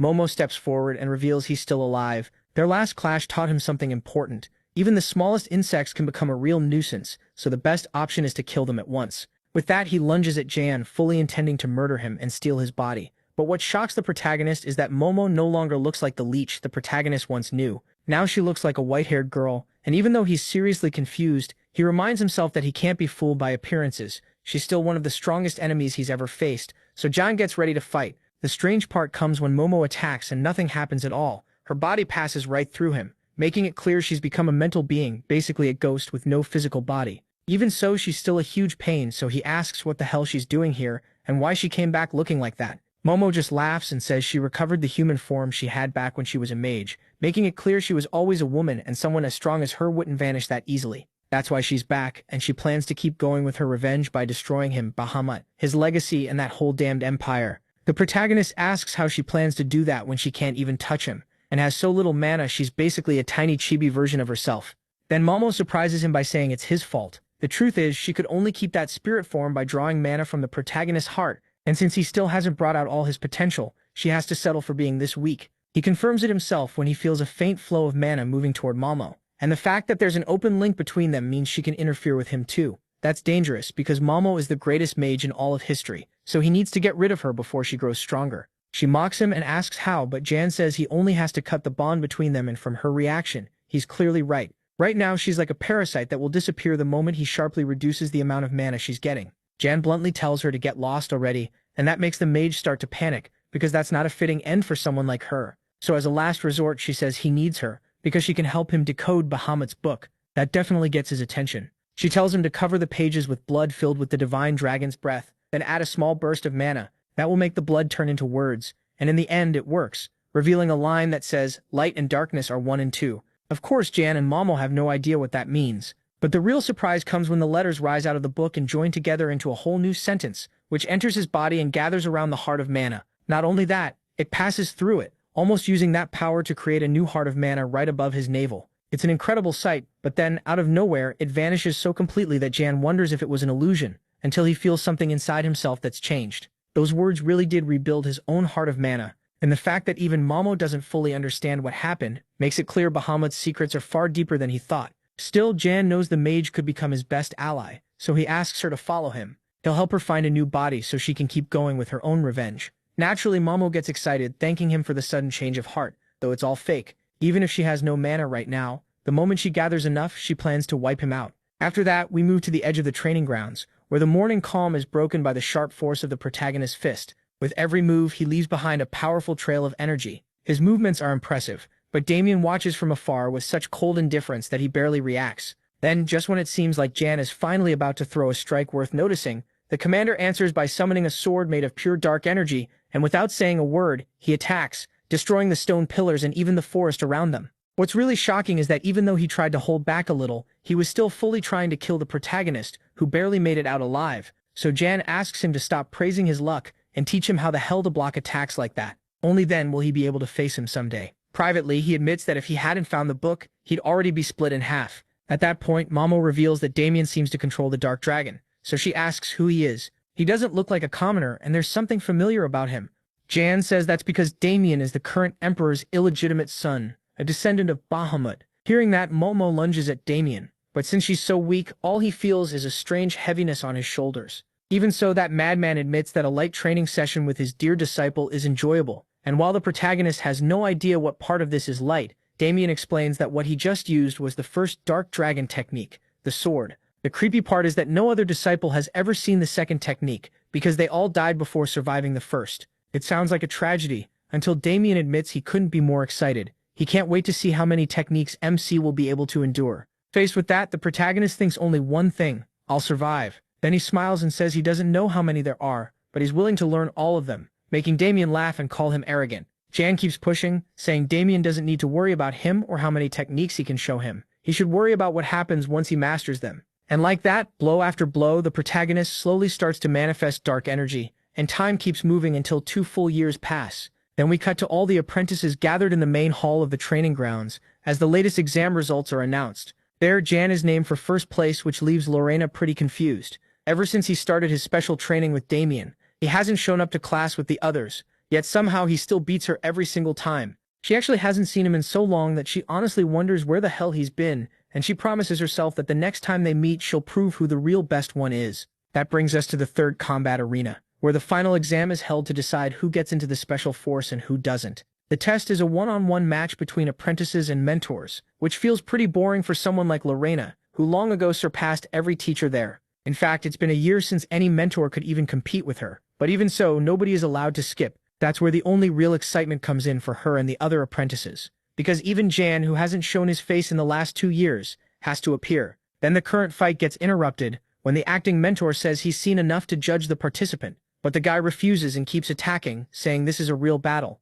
Of course, that participant is none other than Cruel, still ranked 3rd, and he insists that in a real fight, it doesn't end until someone dies. To Lorena, his attitude is disgusting, and Roman, ranked 4th, agrees completely. Since Damien stopped showing up so often, Cruel has turned the place into something like a reign of terror. Kasia says she almost feels sorry for the mentor and suggests they should step in, but Roman can't help thinking about all the weaker apprentices. Cruel brutally crushed like they're only reaping what they sowed. Even though he agrees Cruel has gone too far, to the point of committing several murders, he also has to remember that graduation is coming soon, and no one wants to provoke him when he'll soon be free to use his family's influence. Then the mentor's sword snaps in two, and he falls to the ground totally at the mercy of Cruel, who moves in to finish him for good, until someone says frozen, and a blast of ice sweeps across part of the battlefield, forcing him back. Cruel knows exactly where that attack came from. It was Lorena, and she steps up without hesitation, making it clear she's held back long enough and won't ignore this anymore. With the confidence of someone stronger than him, Lorena stares him down and warns him not to say another word. Cruel just laughs, saying he planned to fight her after graduation, but this is even better. As his last show of authority, he'll take her life. And with that, they launch into a brutal clash. Lorena with her sword, Cruel with his claws, each throwing out their best attacks. Cruel even has the nerve to brag that he can beat her using only his bare hands. Blow after blow, they seem evenly matched, but Roman sees it differently. He says the fight is already decided, and Katja doesn't get what he means, because neither side seems fully in control yet. Roman explains that Lorena is using a long-term strategy, and soon Cruel won't even be able to keep up with her pace. That eases Katja a little, because she's noticed that every now and then, Cruel gives off a strange, dangerous energy that both his family and the committee fear. If he uses that, Lorena is screwed. But Roman tells her not to worry. The two of them basically make it clear they've never been fully interested in taking that third spot, because they're aiming for goals far beyond that. As for Katja, it has to do with a strange organization we'll probably hear more about later. And Roman is doing something pretty similar. He's gathered slaves and recruits from foreign lands into a military group of nearly 60 people. What it's for is still a mystery, and he clearly doesn't want to talk about it, telling her to mind her own business. Just as it seems like they're about to argue over who hides their secret better, Lorena presses her sword down. It's at Cruel's neck, and she declares herself the winner, while he kneels there. She says she doesn't want to kill him and tells him to learn some humility instead of causing trouble. If he keeps going down this road, it will only end in pain. But even while Cruel listens without a word, his shadow starts grinning in a creepy way, mocking him and saying he's a loser who always has everything taken from him. But if he fights to kill, no one will be able to steal what's his. The mansion, his place as the family heir, even his father's love. All of that belonged to him until others decided to take it away, and little by little the shadow's words become his. Then, with his eyes glowing red, Cruel realizes that if he kills, everything he lost could become his again. So he asks Lorena if she's ready to die. Then he throws himself onto her blade, cutting his own neck. Lorena has no idea what the hell he's doing. Cruel tells her that for some people, death is better than losing. And even though it looks suicidal, it was really a trap, because the second she pulls back her sword, Cruel and the shadow become one and strike back. Since she's caught off guard, Lorena takes the hit head-on. Cruel keeps going, ready to finish her off, but luckily a wolf made of dark energy jumps between them. It's the protagonist who catches Lorena in his arms and gives Cruel a cold stare that says he never should have done that. Right away, the queen goes totally silent, and even Cruel can't hide his shock. For a second, it almost looks like he might back down, but he quickly returns to his old attitude and claims he can handle both of them at once. The protagonist doesn't answer. He gently leaves Lorena with his wolf's protection and steps in front of Cruel, saying that even after 2 years, he's still just as stupid. Then things get more interesting when Momo shows up and warns him that Cruel has been corrupted by dark magic, and it's grown a lot inside him. It would be better to deal with him now, before he fully gives in. Jan agrees, but Cruel mistakes that pause for weakness and charges with everything he has, while the protagonist warns him he'll regret it. But the attack never lands, because a huge wave of energy suddenly fills the whole area. It's Damien, and he announces that he's here to deliver final judgment. He orders everyone to stop the chaos, or he'll kill them before they even graduate. That threat is enough to make even Cruel drop the reckless act. As commander, Damien then reveals that out of the 1,000 students who started, only 200 remain. To him, that's the perfect result. Proof that each survivor has both strength and strong magic. From this point on, they're no longer just recruits. Their old numbers are gone, because now they qualify as Imperial Knights. With clear pride, Damien congratulates them and explains the rank system. Those at the 10th grade have basic magic ability. 9th grade knights carry some kind of oath, and 8th grade knights can make their swords resonate. 7th grade knights can pour their energy into objects, and it keeps going up from there. Of course, Damien also gives the final ranking, with the protagonist in first place, and he's just about to reveal his Imperial Knight grade when the story jumps ahead to the upper personal training barracks, where Jean walks beside Momo and tries to explain how the whole knight system works. He points out that most new graduates get ranks between 7 and 8. That may not sound amazing, but it's more than enough to hunt most monsters. As for Lorena, Cruel, Katja, and Roman, they all got rank 6. Again, it may not sound huge, but it instantly puts them among the very best. Then they're interrupted by Lorena, who says it's been a long time since they last saw each other, and starts bringing up what happened earlier. The protagonist tells her there's no need to talk about it, but she wasn't trying to thank him. She was upset that he stepped in. She asks if he really thought she was going to lose, then tells him not to get too full of himself just because he reached rank 5, something only a few people have ever done. At that age, the only one before him was Prince Leon. Lorena finishes with a pretty harsh jab, and even she knows she's being too hard. Still, she can't stand that Jan has even surpassed her older brother. Momo, meanwhile, had no idea rank 5 was that impressive, but she tells MC he could have done even better if he weren't so set on hiding his true power. Jan replies that for now, this is enough to draw the moths in and keep his plan moving.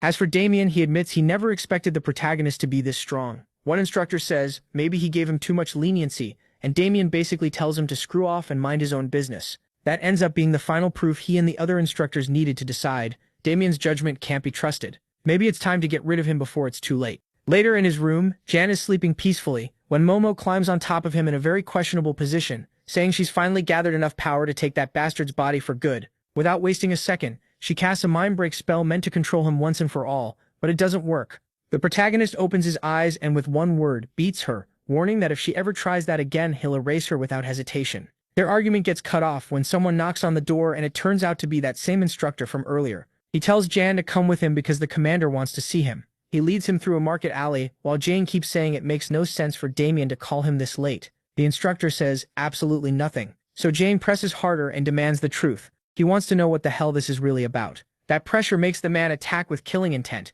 but the protagonist vanishes and reappears right behind him, hitting him so hard his mask goes flying. That's when we learn his name is Jock. Jean stays calm, but he notices the blood-red edge on Jock's sword is something special, so this is clearly no normal enemy. Even so, he asks if Jock can handle the consequences. Jock tells him not to be so arrogant and reveals he isn't alone. 3 more enemies rush him, and Jean thinks he can deal with it, until reality proves otherwise. The next thing we see is him pinned down, asking why they're doing this. The twist is that, even though it sounds like simple envy, Jacques is honest and says they want revenge for Jean's famous escape 2 years ago, when he brutally killed several members of the pursuit unit, including his brother. Since that day, Jacques has waited for the perfect chance to make him suffer enough to ease what he did. But just as he's about to land the final blow, Jean simply says, "Rise, Highland," and a wolf bursts out of the shadows and tears off Jacques' arm in one bite. Jean calmly breaks free and says what happened to his brother is unfortunate, but they fought to the death and he won, so there's nothing more to talk about. Still, he doesn't believe all these instructors came after him over one personal grudge, so he asks what they really want. Jean can't help thinking the rebellion of Armenia is very close, a failed uprising that still shook the whole continent, including the Empire. Out of that rebellion came the so-called Red Revolutionary Army, a rebel group known for a strange battle style that used their own blood to form a crimson aura around their swords, making them look drenched in blood. That technique was called the Red Revolution. People say the army's leader created it, and it's so strong that even an average knight can use it to deal massive damage. Its only weakness is the huge amount of blood it needs. They got around that by falling into vampirism, and Jean planned to search for those rebels, but now it seems he won't have to, because they came to him first. So he asks why the hell they want him and who their leader is. At that, Jacques' attitude changes completely. He warns Jean that he doesn't know how he found all that out, but now he's dug his own grave, so they have even more reason to kill him. With that, they all get ready to use the Red Revolution, and in an instant, their swords all turn that striking crimson color, confirming his suspicions. Seeing 3 rank 5 knights about to attack him, the protagonist realizes he'll have to fight seriously too. He summons his wolf, but this time with a different technique. It fuses with his right arm and becomes a dark spirit sword, a lot like Damien's. Jacques notices it right away and asks how the hell he reached that level at such a young age, but it's obvious the protagonist isn't here to talk anymore. With one move, he creates a pillar of darkness that can be felt from miles away, and with it he wipes them all out. The only one left alive is Jacques, who stares at the slaughter, unable to believe it happened so fast. He calls John a monster, and asks who he really is, maybe even a spy sent by the Empire. Little by little, panic starts making him spill more too. He panics so badly that he even asks if John knows about the revolution because Damien betrayed them, and hearing that, the protagonist stomps on his leg hard and coldly says he'll be the one asking questions from now on. If Jacques behaves, maybe he lives. Then MC shows him the reliquary emblem and asks if he's seen it before, and that's the interesting part. Jacques recognizes it. He just can't understand why that symbol would be carved into a pendant like that. John immediately perks up and tells him to explain everything, but then things go completely wrong the moment Jacques tries to talk about it. His face starts to twist and change until it explodes. At first, John thinks it was suicide, but Momo says he was probably under a restriction spell without even knowing it. That kind of magic stores energy if the target says or does something forbidden, then blows up. So even if he didn't get the answer he wanted,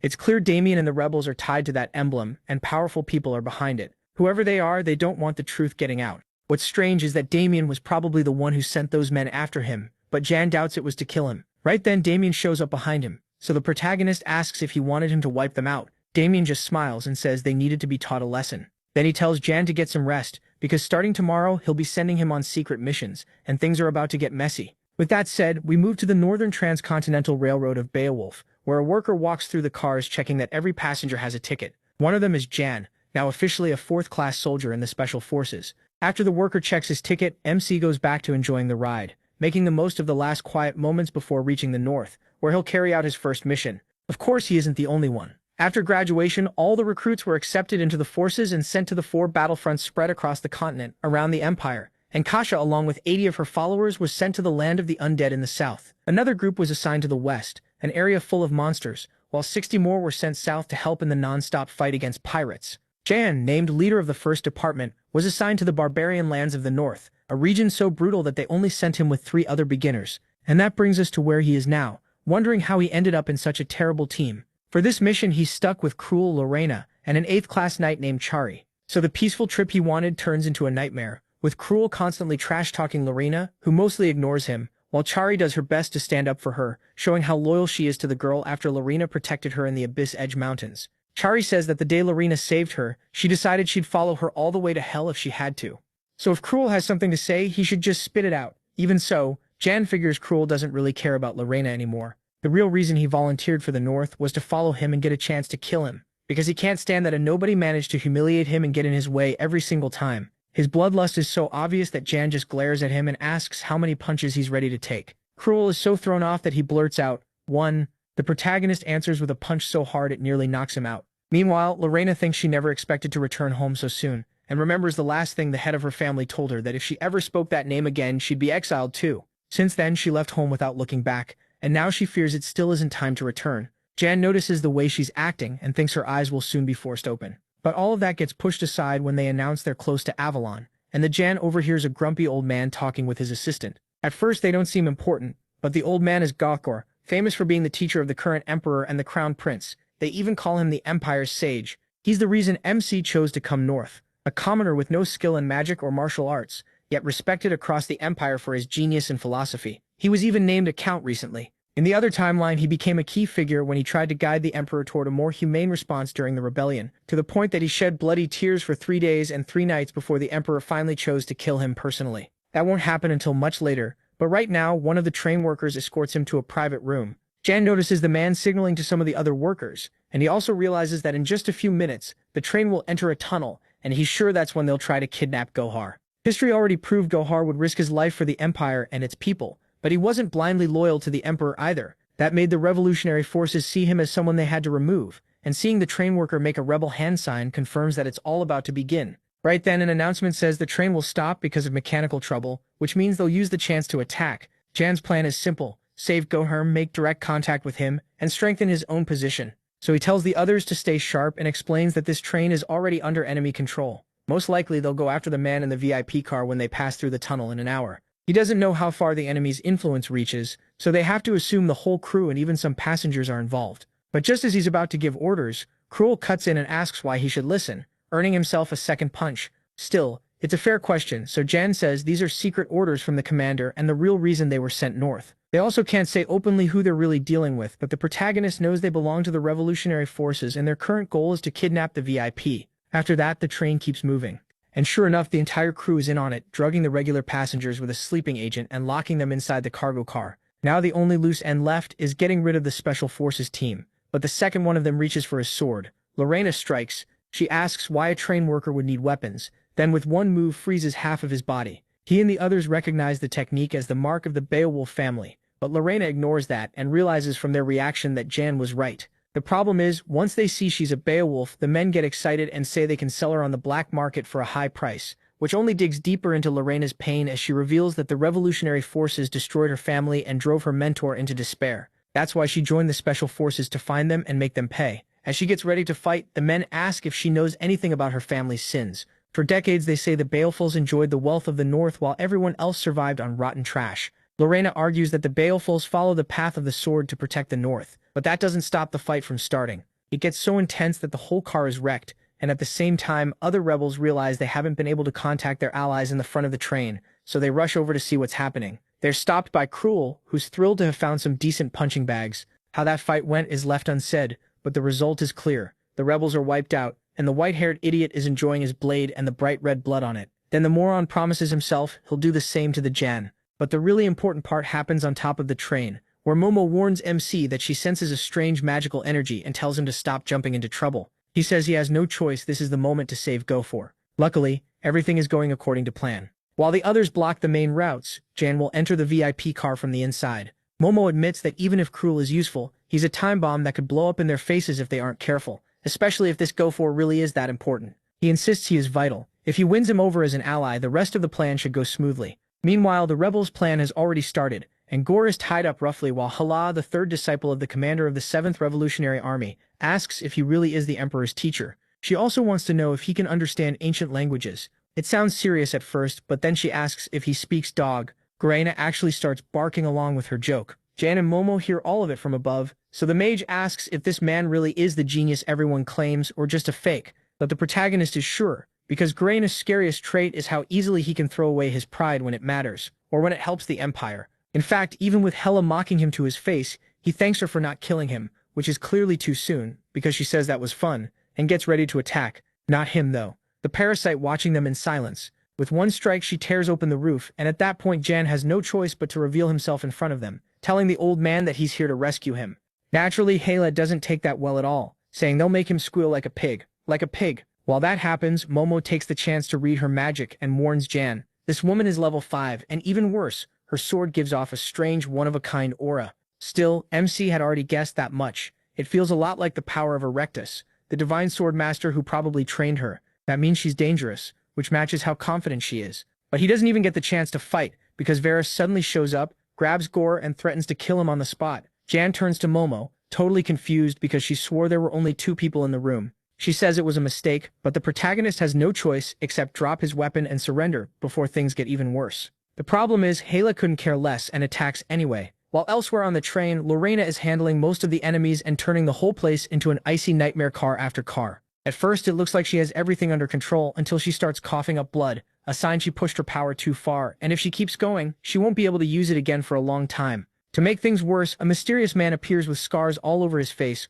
walking forward without any fear as dark energy wipes away the cold around him. What matters most is where he came from, the back of the train, right where Cruel was supposed to be taking out every enemy. That's why Lorena attacks right away. Then we cut to Cruel and find him lying in the cold, and it's obvious Lorena has no real chance against this guy. Even Cruel says he might be stronger than the commander. That becomes clear when the man stops Lorena's sword with just 3 fingers. Seeing her shock, he even apologizes if that felt insulting. In fact, he says he's sorry for what he's about to do, because if they hadn't met here, there'd be no reason to kill her. But before we see how that fight ends, we go back to Jan, trapped between his enemies and trying to stay calm until Hala comes in trying to kill him, and he answers with nothing but a smile. At the same time, Cherry complains that Jan ordered her to stay hidden, saying she can fight too, and wonders how Lorena is doing. Lorena crashes to the ground, her head split open, and for several minutes the only thing she hears is the train rattling down the tracks, while the man starts to walk away. Then Lorena gets back up, and he tells her that if she knows what's good for her, she should stay down. Even with no chance of winning, she calls him arrogant.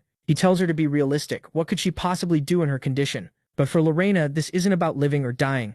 It's about acting like a true Beowulf, which means even if she can't beat him, she still has a duty to fight to the death. After thinking for a moment, the man admits she's right and says he disrespected her by looking down on her. So he introduces himself as the Black Tiger and promises he'll fight seriously and show her his full strength. Meanwhile, Varys is speechless at what he just saw. Hala had lost even though she looked sure to win. Now Hala's body is lying there half dead, unable to move, and even after seeing everything, Varys still can't understand what went wrong. So Jan tells him the answer is simple. They're weak, then assures Gora that the nightmare is over. We also learn that in his past life, MC was the one who defeated Erectus, his own master, so this fight felt like a second round against someone he already knew well. Then, in a serious tone, he asks Varys if he wants to live, saying he'll let him go if he answers a few questions. Jan shows him the famous emblem, and Varys recognizes it as the symbol of the beginning, a term he has never heard before. Sadly, just as Varys starts to explain, the forbidden seal on his body activates and kills him instantly, proving the secret is so tightly guarded that no one involved can say more than a single word about it. Even so, it's still a step in the right direction, and now that Gora is with him, Jan just needs to get off the train and move on with the real mission. But then loud explosions shake the train, and with her last breath, Lena starts laughing, saying they blew up the engine room, so the train won't stop, and will slam straight into Avalon Station, putting on one hell of a show. She mocks Jan and asks what he'll do to stop it, but his thoughts go somewhere else. This didn't happen in the other timeline. It's so serious that even Momo realizes they're in trouble, and asks how they're supposed to survive while keeping the old man safe. Then they feel an overwhelming presence, and Jan says maybe they don't need to worry after all because that monster can handle it. And that monster is standing right in front of the train, where the 7th Royal Knight arrives, giving off a crazy amount of pressure. Calmly, he says the Emperor ordered him to rescue the scholar, but he can't ignore what's happening with the train either. Jan has gotten into serious trouble. He explains that the Royal Knights are the Empire's highest warriors, the ones who protect both the Emperor and the Empire itself, and every one of them is a Class 3 superhuman or higher, people strong enough to match a natural disaster on their own. Even so, Kai bows his head and hopes his lord can forgive him for not following orders exactly. Then, with absurd power, he manages to stop the train with the little energy he still has left through his sword. Inside, Jan can tell that was too much, and the next thing we see is that Kai actually flipped the whole train by himself. He looks over the damage and can't believe those awful revolutionaries would do something so extreme. Gora stares at him and asks what the hell he's talking about, since that last part was his doing. The old man says he was perfectly fine until Kai nearly killed him and almost blew the damn train apart. Kai calls it a misunderstanding, saying he was sure Miss Beowulf would protect him, since she even managed to redirect the force so only a few cars were destroyed and everyone survived. Lorena tries to explain that wasn't her, it was Jan, but Krill cuts in and starts bragging, saying that's just the basic level you should expect from Special Forces members like them.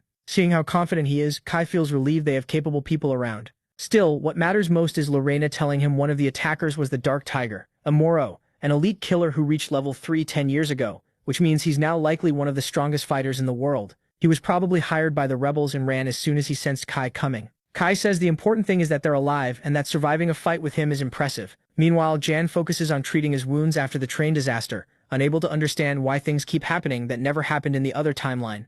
Amira's involvement, Kai's help, the train explosion, none of that happened before, and worse, it could lead to even more changes. Jean wonders if his trip north started a domino effect with completely unpredictable results. Then Gura asks to speak with him in private, apologizes for all the trouble he caused, and makes it clear they owe Jane now, which is exactly what he wanted to hear. The old man gives him a commemorative tablet with his name on it as proof of his support, something that could be very useful later. Of course, Jean accepts it, then jokes about whether he should forget hearing him bark like a dog, which gives them both a pretty relaxed goodbye. The point is, Jane got what he wanted, and he tells Momo that depending on how they use it, that tablet could be the key. So now they just need to focus on reaching their next destination, the land of extreme cold. From there we move to a weapon shop, where a guy tries to charge $500 for a sword. Jean thinks that's insanely expensive, but the seller points out that his current blade is basically wrecked, which is true. Jean came here because even though his sword is amazing, The dark energy he uses is so strong it's about to snap the weapon in half, so he finally takes the deal. We learn he's in Villian, a small town near Beowulf, and no, that wasn't the final destination. Because of the bad weather and the ruined train tracks, they decided to travel from Villian to Beowulf by portal, but it takes 24 hours to prepare, because the area has very little magic energy. In short, they're stuck there until the next day, so Jean uses the time to look around. He realizes it's the first crowded place he's visited since coming back, and even Momo feels something is off. Jean assumes she means the town, but she says no, the weird part is Royal Knight Kai. She clearly felt the energy of the golden dragon inside him. Yes, golden dragon, not divine dragon, so the protagonist has no clue what she means. Momo calls him clueless, then explains that a magic core can hold 6 kinds of energy: black, red, blue, green, gold, and earth, with the golden dragon being the strongest. Jean kinda gets it, but not really. The important part is that dragon energy is something he usually only feels from Leon and Damien, which, that makes sense since both of them carry Bahamut's blood. The real question is why the Royal Knights are different. But before Jean can think it through, the girls show up too, restocking for the mission. At first it looks like they're just shopping, but Lorena quickly explains it's for supplies, with a nervous tone Chari picks up on. So Chari basically drags the Proto along to help them shop for clothes fit for Beowulf's brutal cold. The whole thing is being watched from afar by Cruel, but he doesn't join them. Then we get Jean picking the simplest, cheapest, most practical clothes he can find. Out of nowhere, Chari says they should check out outfits for Miss Lorena too, and the poor girl ends up modeling all kinds of clothes including a tight dress, a maid outfit, and for some reason a swimsuit. Obviously it's all just an excuse to let Jean see her in something other than her usual uniform, and he even admits that they all look great on her. That makes Lorena blush and Cherry looks completely pleased with herself. The cutest part is when Lorena says she still feels best in her uniform, and Jean tells her that's the one that suits her most because it shows her strength and skill with a sword. It reflects who she really is, and his words are so sincere that she freezes up, then heads back to the inn. She rushes off with Cherry right behind her while Momo starts teasing Jean, saying he made a mess of things and he has no clue what she means. Outside, Cherry apologizes to Lorena if the whole thing made her uncomfortable, but Lorena says there's nothing to worry about. Still, the blush on her face makes it obvious Jean's words meant a lot to her. Jean runs after her and says he'll see her the next day by the portal. He notices she's acting strange, but the poor guy can't figure out why, so instead he decides it's time to go see that guy. At the same time, we cut to a cheap bar where locals and mercenaries hang out. Everyone seems to be having fun except Cruel, who drinks in frustration while wondering how the hell he's supposed to beat Jean when the bastard never leaves an opening. He also can't understand why Jean would hide his strength, but his thoughts get cut off by all the noise from people drinking, gambling, and joking around, until he finally yells for everyone to shut up, because the Honorable Lord Cruel of House Wit is trying to eat in peace, though his actual words are way nastier. He even threatens to kill them all and show them the difference between nobles and filthy commoners. Right then, someone behind him says they'd like to see him try. It's the Prota, who calmly tells him he shouldn't say things like that. After all, rebellions are born from class gaps like these, the kind that only help a handful of people. Jean goes even further, saying Cruel himself would benefit from letting go of that burden. Then a man puts a hand on Cruel's shoulder and offers him advice on how to get stronger. It's Vili, leader of a famous mercenary group. With good intentions, he says Cruel should eat more protein and train hard until failure, only for Cruel to knock him away with a single hit. Then the rest of the mercenaries rush over asking how he dared to drop their commander. Cruel gets ready for a fight, but instead they praise him for being so strong despite looking so skinny. The funniest part is that poor Cruel has gotten so little affection that he has no idea how to react to kindness. He just stands there awkwardly until they invite him to drink. And that's how he spends the rest of the night, having fun with the very people he was supposed to hate. By the end, Jean even has to drag him back to the inn where Cruel declares that Vili is now his brother. He admits it feels strange to be treated so well, strange to feel seen by other people. What hits hardest is realizing that total strangers showed him kindness even after he treated them like trash. That makes him wonder why he's never heard a single encouraging word from his own family. While he pours his heart out, Momo asks Jean what he put in Cruel's drink, and he reveals it was a magic purifying powder used to lower darkness levels. It's super expensive, so Jean admits he cares about Cruel because his fate reminds him of his own past, someone who lost his way and committed terrible crimes against his will. The next day, we move to Duke Beowulf's castle, where the family's guardian knights meet them as soon as they step through the portal. Cruel immediately starts shivering from the cold, while the Proto reminds himself the mission is to help stop the ongoing fighting over the little bit of land people can still live on in this brutal region. On paper, it's a simple mission, but John knows the real problem won't be the enemy. It'll be the ridiculous pride of the North, since they've never liked accepting outside help. Then Lorena stops them and warns that from here on out they'll see things they can't predict, so they need to be ready for anything. That becomes obvious right away when Hans, the family butler, calls them unwanted and tells them to leave, saying they never asked for help from the special forces or agreed to receive guests. He gives off a powerful aura because he's no ordinary butler. He used to be commander of the family's Knight Order, a rank 3 warrior. Still, his attitude softens completely when he sees Lorena. He treats her like a child and asks why she's siding with the special forces instead of her own people. Then, out of nowhere, the knights start bringing out flags with her face on them and give her an incredibly warm welcome. She answers by saying she missed them too. But everything changes when Hans mentions that her father will return soon and they can talk properly. Lorena makes it clear she didn't come for that and tells him not to mention that man in front of her again. She says she'll finish the mission before he gets back. Hans insists she misunderstood her father, but she ignores him. Next, we find the group waiting at the table for her to arrive so they can eat. Of course, Cruel starts complaining and arguing, until one of the family maids tells him to be quiet, saying Jan isn't here yet either. That's because he wandered off to explore the palace, all the way to an abandoned weapons storage room. To everyone else, it looks like he's just killing time, but he actually came for one specific item, a weapon the Emperor was obsessed with in the other timeline, so much that he searched the whole continent for it. According to legend, when the primordial dragon was defeated, its body was split into two divine swords. One ended up with Bahamut and the other vanished for decades. The Emperor later became desperate to find it, offering rewards and sending special forces everywhere. And just when he was ready to give up, it turned out the sword had been lying around like trash in a northern storage room. Since that discovery is still far in the future, Jan moves fast. There it is, Astalon, the twin blade of Nilinga, the same sword Leon used to kill him, and the one that can make MC stronger than he ever was in his past life. Looking at it now, he understands why nobody guessed where it was. It looks completely ordinary, but from here on, it will be crucial. He can't let the Emperor get it, so he reaches out and grabs it, and things instantly get weird. It's like something inside the sword wakes up and starts speaking. Even so, Jan doesn't back off. He realizes the voice is coming from inside the blade, which begins releasing a powerful energy and resisting him. It tells him, "You have no right." Then the Proto looks at his ruined glove, a clear sign that Astalon has rejected him. That catches Momo's attention, because the sword doesn't seem like the usual kind with a personality. It's probably the type that chooses its own master after gaining divinity on its own. In short, it looks like it rejected him for being weak and inexperienced, which Momo openly mocks, but the Proto doesn't give up and tries again, this time using his shadow technique. As you'd expect, the sword isn't dumb enough to fall for that trick. Then we move to the next day, with Beowulf's knights getting ready to leave for the extermination mission against the barbarians.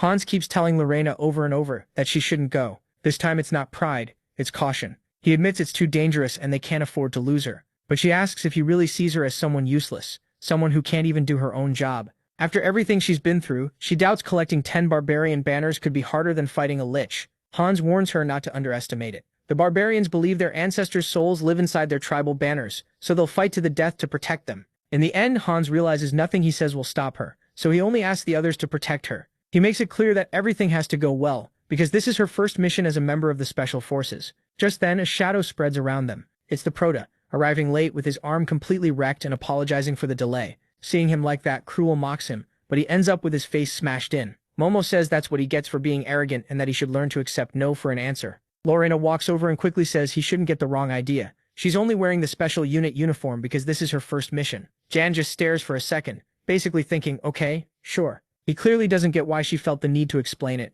but he still tells her it looks good on her. He only meant it was a solid outfit for battle. But Lorena blushes hard and instantly turns away. Then she announces it's time to move out, and the city gates begin to open. Cruel wonders why everyone is making such a big deal over a few barbarians, but John says nothing. He knows it makes sense. Nobles from safer regions have no idea how terrifying the barbarians are, because Wolf has held them back for decades. Now that the tribes are starting to unite like one massive kingdom, though, they're becoming a real threat to the empire. They're being led by powerful tribal chiefs, and above them stands the barbarian king Hani, the strongest warrior on Earth, with the body of a beast. His other abilities are still unknown, but just his presence alone can crush people. What makes him truly dangerous, though, is a strange power that lets him read an opponent's skills just by looking at them, ruining almost any plan. That means any hidden trick the knights might have is useless. In the other timeline, they tried every possible way to kill him, and every attempt failed. Jan has no idea where Hani is right now, so he just hopes they don't run into him as they keep moving. Soon they reach the forest northwest of Wolf, and the 3rd Brigade pushes ahead.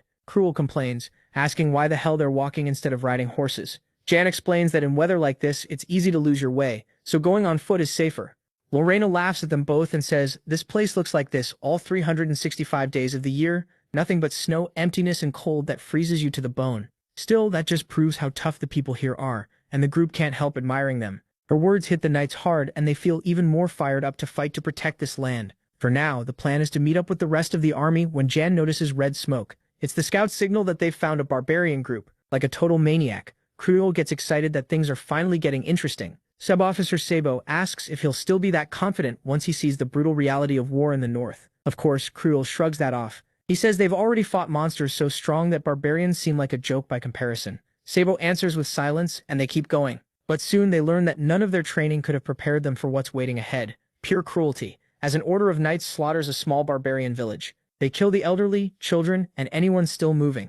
Chari freezes, unable to understand why the honorable knights who should protect people are acting like demons. The violence is so savage that the barbarians look like nothing but victims. For the first time, even Cruel can't stomach it. Even Jan is stunned, though he knows most people inside the Empire don't realize that wars between races have always been like this. A non-stop massacre until one side is wiped out. Lorena already knows that, but this is the burden she has to bear, and she wonders if she can handle it. Then she hears a baby crying in its dead mother's arms. Chari and Cruel both think about stepping in. But one knight raises his axe without hesitation, ready to kill the child before it grows up as a filthy barbarian. Chari yells for him to stop, but he ignores her and keeps going, until Lorena steps in front of him. She says all the adults are dead, the mission is over, and she won't let him kill an innocent baby. Jan watches quietly, knowing it's noble, but also dangerous, because to them that child is still just a barbarian. When they see their lady refusing to kill an enemy, they mock her. A heavy bloodlust starts spreading through the group, but Lorena doesn't back down. She has always known the truth about her family and the war against the barbarians, but she can't ignore what she just saw.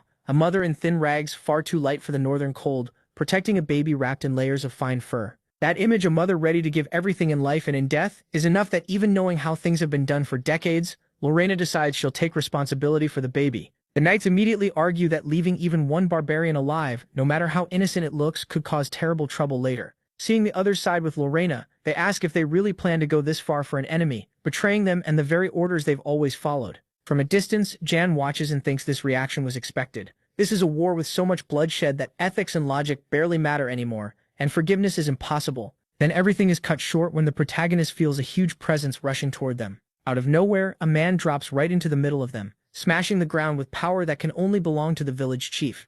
Everyone quickly readies for battle, but the force he releases doesn't just crack the earth, it sends out a wave of fire so intense that the freezing north suddenly feels like hell. When things finally settle, one knight demands to know why the scout didn't warn them he was coming. The man answers by grabbing him by the head with one hand and lifting him like he weighs nothing, furious that they killed his tribe and his family. This is Jabor, one of the 20 barbarian chiefs. Without a second thought, he starts crushing the knight's skull as he warns them they'll die too. Luckily, Lorena steps in and attacks with her ice power, but everything goes wrong when she sees Jabor block it with his bare head. He looks at her like she's nothing. Then things get even worse when he rushes her at insane speed, so fast that the other knights throw themselves in the way to buy her time to escape. The same men who were arguing with her just minutes ago apologize for their disrespect, knowing their road ends here. After that, the knights start dying one after another so fast that Lorena can't even react. She's about to be killed too when a voice shouts, "Now!" And for the first time in years, Jabber sees blood spill from his skin. He's been wounded. Just as expected, the one who struck him is Jan, who tells him not to panic over a scratch. Soon he'll split him in half.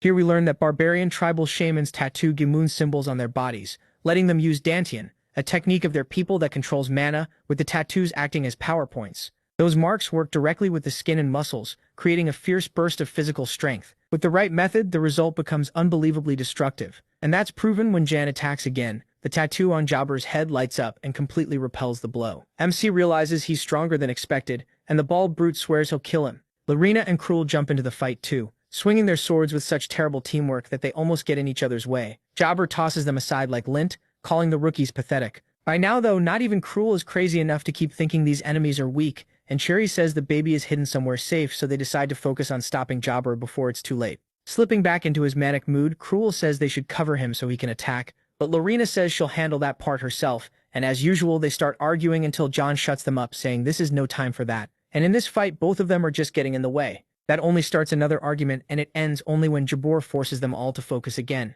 reminding them they're in the middle of a battle. Jan realizes it's not that they can't beat him, it's that every time they attack alone, they just create chaos that helps no one. Then Shari decides it's time to join the fight, and her entry changes the flow right away. Jabor notices too, and it makes him nervous. The reason isn't that Shari is especially strong, her attacks are actually pretty basic, but because she fights with simple movements, she can slip between Lorena and Cruel's attacks and link them together, giving the battle real rhythm. It's such a subtle talent that most people would miss it, but Jan is seriously impressed, wondering why he never once heard of her in his past life. Chari doesn't stop there. She also starts giving quiet instructions to keep their timing steady, and little by little they start landing more damage. Then they pull off what seemed impossible. Lorena and Cruel finally launch a combined attack that hurts Jabor and forces his guard down, letting Jan drive his blade through Jabor's chest and finish him for good. Seeing him on his knees, the others figure the fight is over. but Hadur uses the last of his strength to flee, moving so fast there's no point chasing him. It's not the ending they wanted, but at least they're still alive, and the group is ready to keep moving,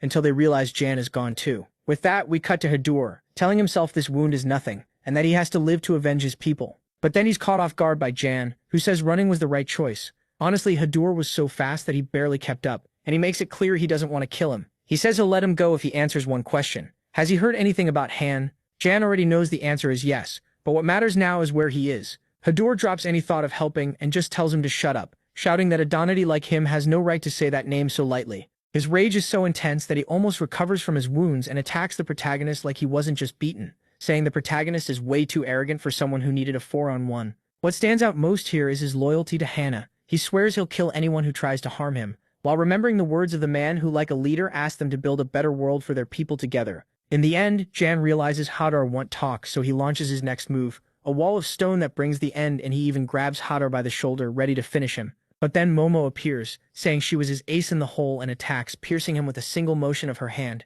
Hadar doesn't even know what hit him, but the result is obvious. Momo uses the moment to mock Jan, asking what the hell he planned to do with such stupid techniques. Meanwhile, Hadar watches the blood spill, and we understand what Han means to him because his first thought is to apologize. He knows he can't keep the promise he made, and begs him to build the world they dreamed of. With his last strength, he asks out loud why his tribe has to die when they're only trying to do the same as everyone else, survive in this cruel land. Jan doesn't know what to say, so he only answers that the Beowulf are also trying to survive. He admits they've proven to be dangerous enemies, and even though Hadur laughs at that, reminding them they literally just defeated him, Jan still says he fought like a strong and brave warrior, so he should be proud. At the end, Hadur reveals he saw what the baby was called, so he asks MC to spare him, since he's the last thing left of his family. He tells him not to worry, the baby will live. In return, Hadur gives him his own bone bracelet, which in his tribe means Jan has inherited his will. Even though the protagonist tells himself he doesn't have to accept it or keep that promise, he still does, wishing him a next life with less war and more peace. Back at the Beowulf mansion, the knights celebrate the destruction of the enemy base and the fall of one of their leaders, while the commander leads a lively toast for them, their fallen comrades, and the Beowulf family. This man is named William, and he's also Lorena's uncle. Seeing how down she looks, he walks over and tells her this was still a victory. He knows she may feel bad about all the losses, especially since it's her first time watching her people get wiped out in battle. But he reminds her that for knights there's no greater honor than dying fighting the enemy. As for the baby, he'll ignore it just this once. Even so, he warns her not to think of him as human, because he's a beast just like the rest of those savages. Still as kind as ever, Lorena says, calling them beasts is going too far, but William doesn't take it back. He says that keeping the child inside the castle will only turn him into a threat, because an enemy inside your own land is always scarier than one outside. Lorena answers that she'll raise the baby as one of their own, and even if he does become dangerous, the Beowulf won't fall to one child. The problem is that William suddenly starts remembering a terrible massacre, and with pain in his voice he asks her not to treat this lightly. Too often it's other people who end up paying for our choices, and nothing is worse than surviving with that guilt and pain. By now it's clear William's hatred for the barbarians is more than simple prejudice, so Lorena asks why someone so kind would talk that way about a baby whose only crime was being born. Sadly, William ignores her and leaves, and then Hans steps in to explain. The reason a good man like him can speak that way about a baby goes back 30 years, when the war was at its worst and a young knight found a barbarian child standing in the middle of a burning village, enduring the cold without any protection. Even though his companions objected, the knight chose to take the child in and brought him home, where the knight's fiancée cared for him with love for a full year. They clearly hoped kindness would change him, but in the end, the child killed her and ran away, while the knight was out on a mission, so when he came back home, it was already too late. After that, the knight threw himself into work and rose to commander. That knight was William, who from then on swore never to make exceptions again, regretting that choice every day. Ashamed, Lorena says she didn't know any of that, and Hans reminds her that everyone here has a similar story. Family, loved ones, and comrades killed by barbarians. Even so, he says he understands her wish to help an innocent life. Jan overhears all of this and realizes William won't bend on this issue, leaving him wondering how he's supposed to keep his promise. Then Hans says the story doesn't end there, explaining that at the heart of the movement to unite the barbarians is that same child now grown into their great chief Hane. That's exactly the information Jan had been looking for, and he realizes that if nobody knew the man's origin in the other timeline, it's because the Beowulf covered it up. Now he wonders how to use that knowledge to predict Hane's future moves. Then Hans tells Lorena that if she wants, he can deal with the baby so she doesn't have to. Of course she refuses, and Jan steps in, saying the problem is simple. If they want to know what to do with the child, they should ask the Duke. Hans gives him a hard look and says he gets no say in this, and no one would dare bring such a stupid idea to the Duke, but Lorena offers to do it herself. She'll speak with her father and accept whatever choice he makes. Meanwhile, William wonders if he was too harsh with his words. Still, he tells himself he's only trying to protect Lorena from the same mistakes he made in the past. Then he notices the Order of Ice has returned from its latest mission, which means Lord Beowulf has finally come home, or at least that's what it would mean normally, because the Order's leader tells William the Duke had other business and sent them back first, staying behind alone in the North Sea, a place that's basically his playground, where he'll probably spend the time killing monsters. Of course, the Order's leader already heard about the baby and feels for William, who must be having a rough time. But what he really wants to know is what they think about the youths who arrived with Lorena, and whether they can be trusted. William says they're still inexperienced but talented, especially Jean, who is clearly no ordinary fighter. They can relax because with him around, Lorena will be safe. Even so, the leader admits he has a bad feeling, like a storm is about to hit them and ruin everything. A few days later, we move to one of the castle annexes, where Momo is trying not to die of boredom. The issue with the baby has finally settled down for now, while they wait for the Duke's decision, and Jean has decided to take a break from fighting. So even though Momo collected 3 flags herself, she burned through all the energy she had stored up, and now all she can do is watch the idiots train. One of them is William, who can outmatch Cruel with nothing but a wooden sword, holding him back so impressively that it only makes the boy want to keep fighting. And the other idiot is Jan, who says the battle with Hadur showed him how weak he was. But really, he's there because of Astalon. He finally found a clue. He noticed that every time he tried to touch the sword, it pushed him away, and when he asked a random knight if he felt the same thing, the answer was no. For people of the North, the sword is just heavy, and Jan figures that maybe because everyone here uses the Beowulf method, a unique way of controlling magic power. To learn more about it, he needs to train with them. Then he walks over to the Order's leader. Guillaume greets him kindly and praises them for beating a boss at such a young age, but Jan says it was just luck. He only finished the fight the others had already started. Guillaume uses that chance to ask about his connection to Lorena. When the Protoss says there's nothing between them, Guillaume presses him on why he isn't interested in her. He seems like another Beowulf fanatic, but he's really checking what William told him. Jan may look like a rank 5 knight, but it's obvious he's hiding huge potential, so Guillaume asks him to fight Mirror, his youngest and most promising recruit. Even though this is the kind of match Jan would usually avoid, he accepts to learn more about the Beowulf method, and he even provokes his opponent by asking him to use a real sword. In this place, that's a direct insult, so Guillaume gives Mirror permission to get serious. Even so, Mirror still chooses to fight with a wooden sword and unleashes all his power in a fierce attack. It looks impressive, but then Jan quickly disarms him and pins him down in seconds. At the same time, in the northern thorn forest, an old barbarian tells a man that the Duke still hasn't returned. That makes him think for a moment before ordering all the chiefs to gather. The great Janie is calling them. Back with the Prota, Cruel finally gives up against William. William praises his effort, but Cruel takes it like mockery, since he couldn't land a single hit. Still, William says he means it. Cruel has a bright future. It's one of the first honest compliments the boy has ever heard. Of course, that gets forgotten when they hear a commotion and go check it out, only to find Janie overpowering Mira. It seems like things might get tense, but instead of getting offended, Mira thanks him for the match and admits MC is amazing. The others agree too, making it clear they enjoyed the fight. Jane stays completely casual, which isn't something you usually see from knights who live for honor and pride. In fact, the Order gets so fired up that right after, another knight asks to face the Prota, even apologizing for his friend, because he couldn't show Janie everything he had. That's why he decides to go all out from the start, pouring every bit of energy into his first strike. It's strong and fast, but Jane only needs to use his shadows to beat him, landing a hit before the man even realizes it. And again, the surprise is that he doesn't just accept losing. He treats fighting someone stronger as an honor.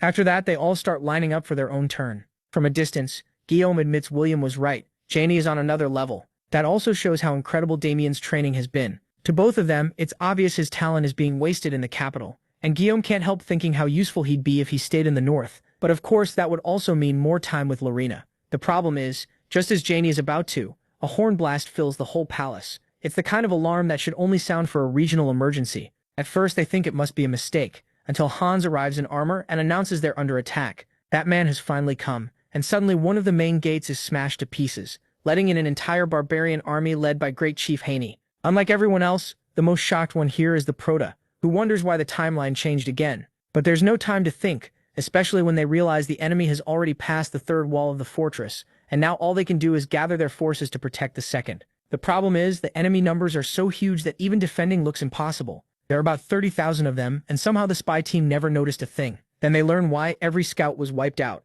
There's no time to waste, so the knights split into 2 groups. One evacuates the residence, while the other heads straight to the defense line. The Prota realizes the timeline changed in a way that's even worse than he expected. As long as Duke Beowulf was in control, Haney shouldn't have invaded. If he did anyway, then he found a way to deal with him. Still, nothing should have changed. The only thing different from the last timeline is his own presence, and Lorena's. Meanwhile, Haney's men wait for the order to break the second wall, but he tells them to hold on and sends his fastest warriors to handle a small detail first. That's when the Proto finally understands what changed. It's Lorena. Because she's here. Haney attacked now to capture her.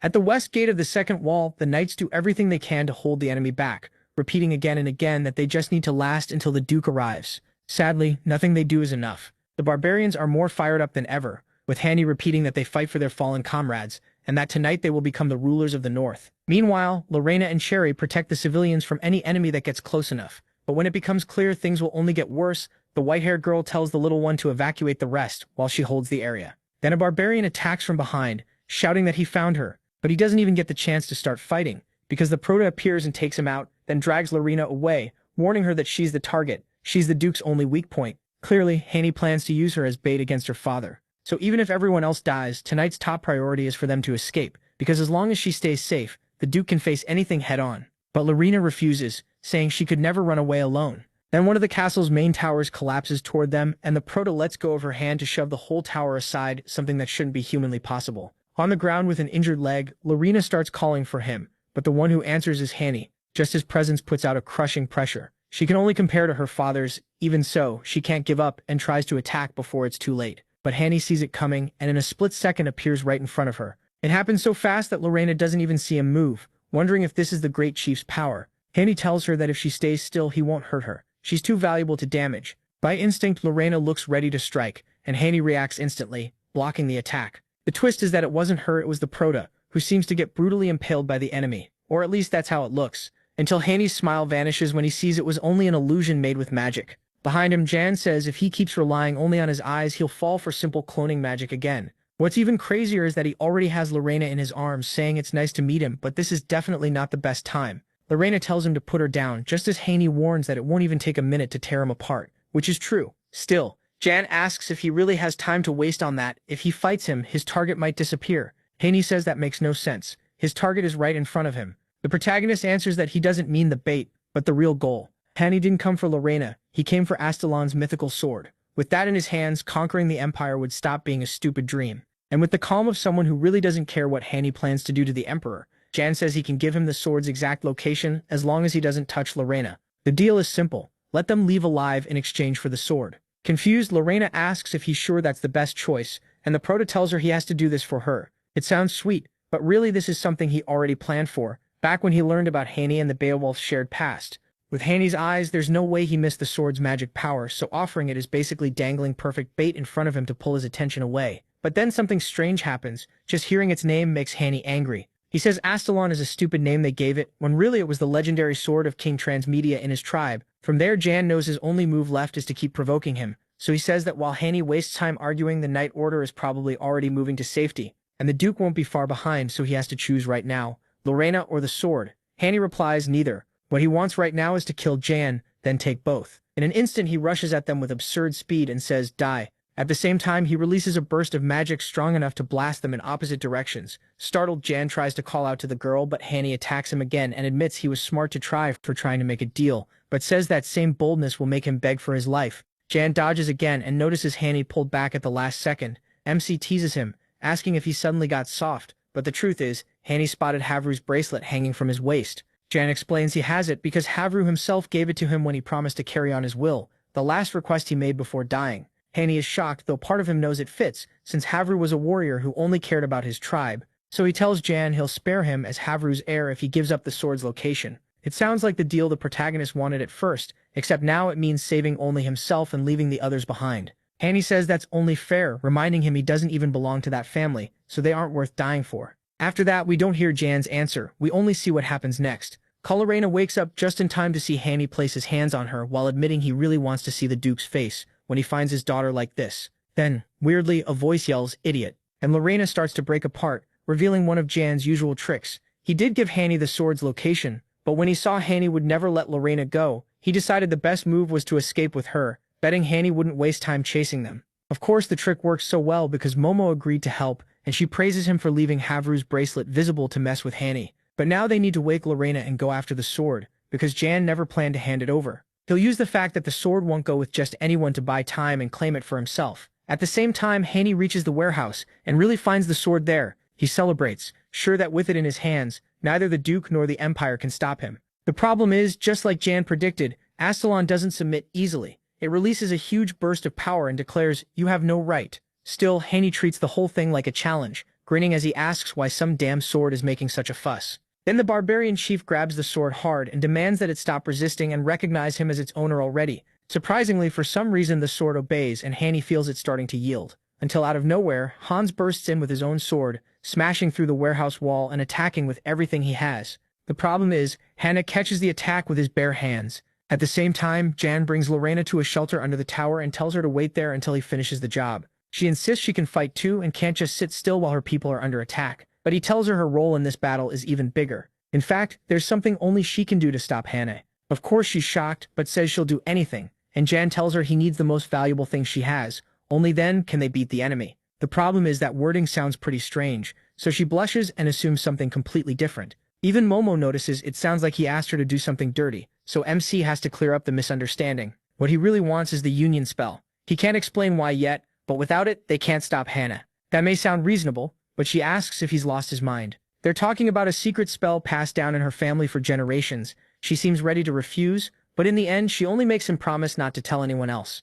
With that, we cut back to the battle between Hans and Hannah, who trade fast blows and show they're even in power. Hannah even uses techniques that only the Duke should know. Even though the barbarian leader admits he's impressed, he says that still won't be enough to beat him, and with a single move, he shuts Hans's attack down completely. In the middle of the destruction, Astalon lies quietly on the ground, and then Jan slips toward it while Momo says sending Hans to distract him was smart, but warns that if the plan fails, the second the sword reacts to him, Hannah will notice and he'll be done for. The protagonist knows that, but he has no choice except to try, and the effect is instant, unleashing a wave of energy so huge it almost blows him out of the place. Then he starts to remember his talk with Lorena, who was still unsure, repeating to him and to herself that she shouldn't say anything because it's a rule her family has kept for hundreds of years. But Jan looks at her seriously and asks what matters more, rules or the people under her command. She has to lose her people to protect the rules or break the rules to protect them. And even if that sounds simple, her father's voice echoes in her head warning her never to speak a certain name again, because that person broke the family's rules.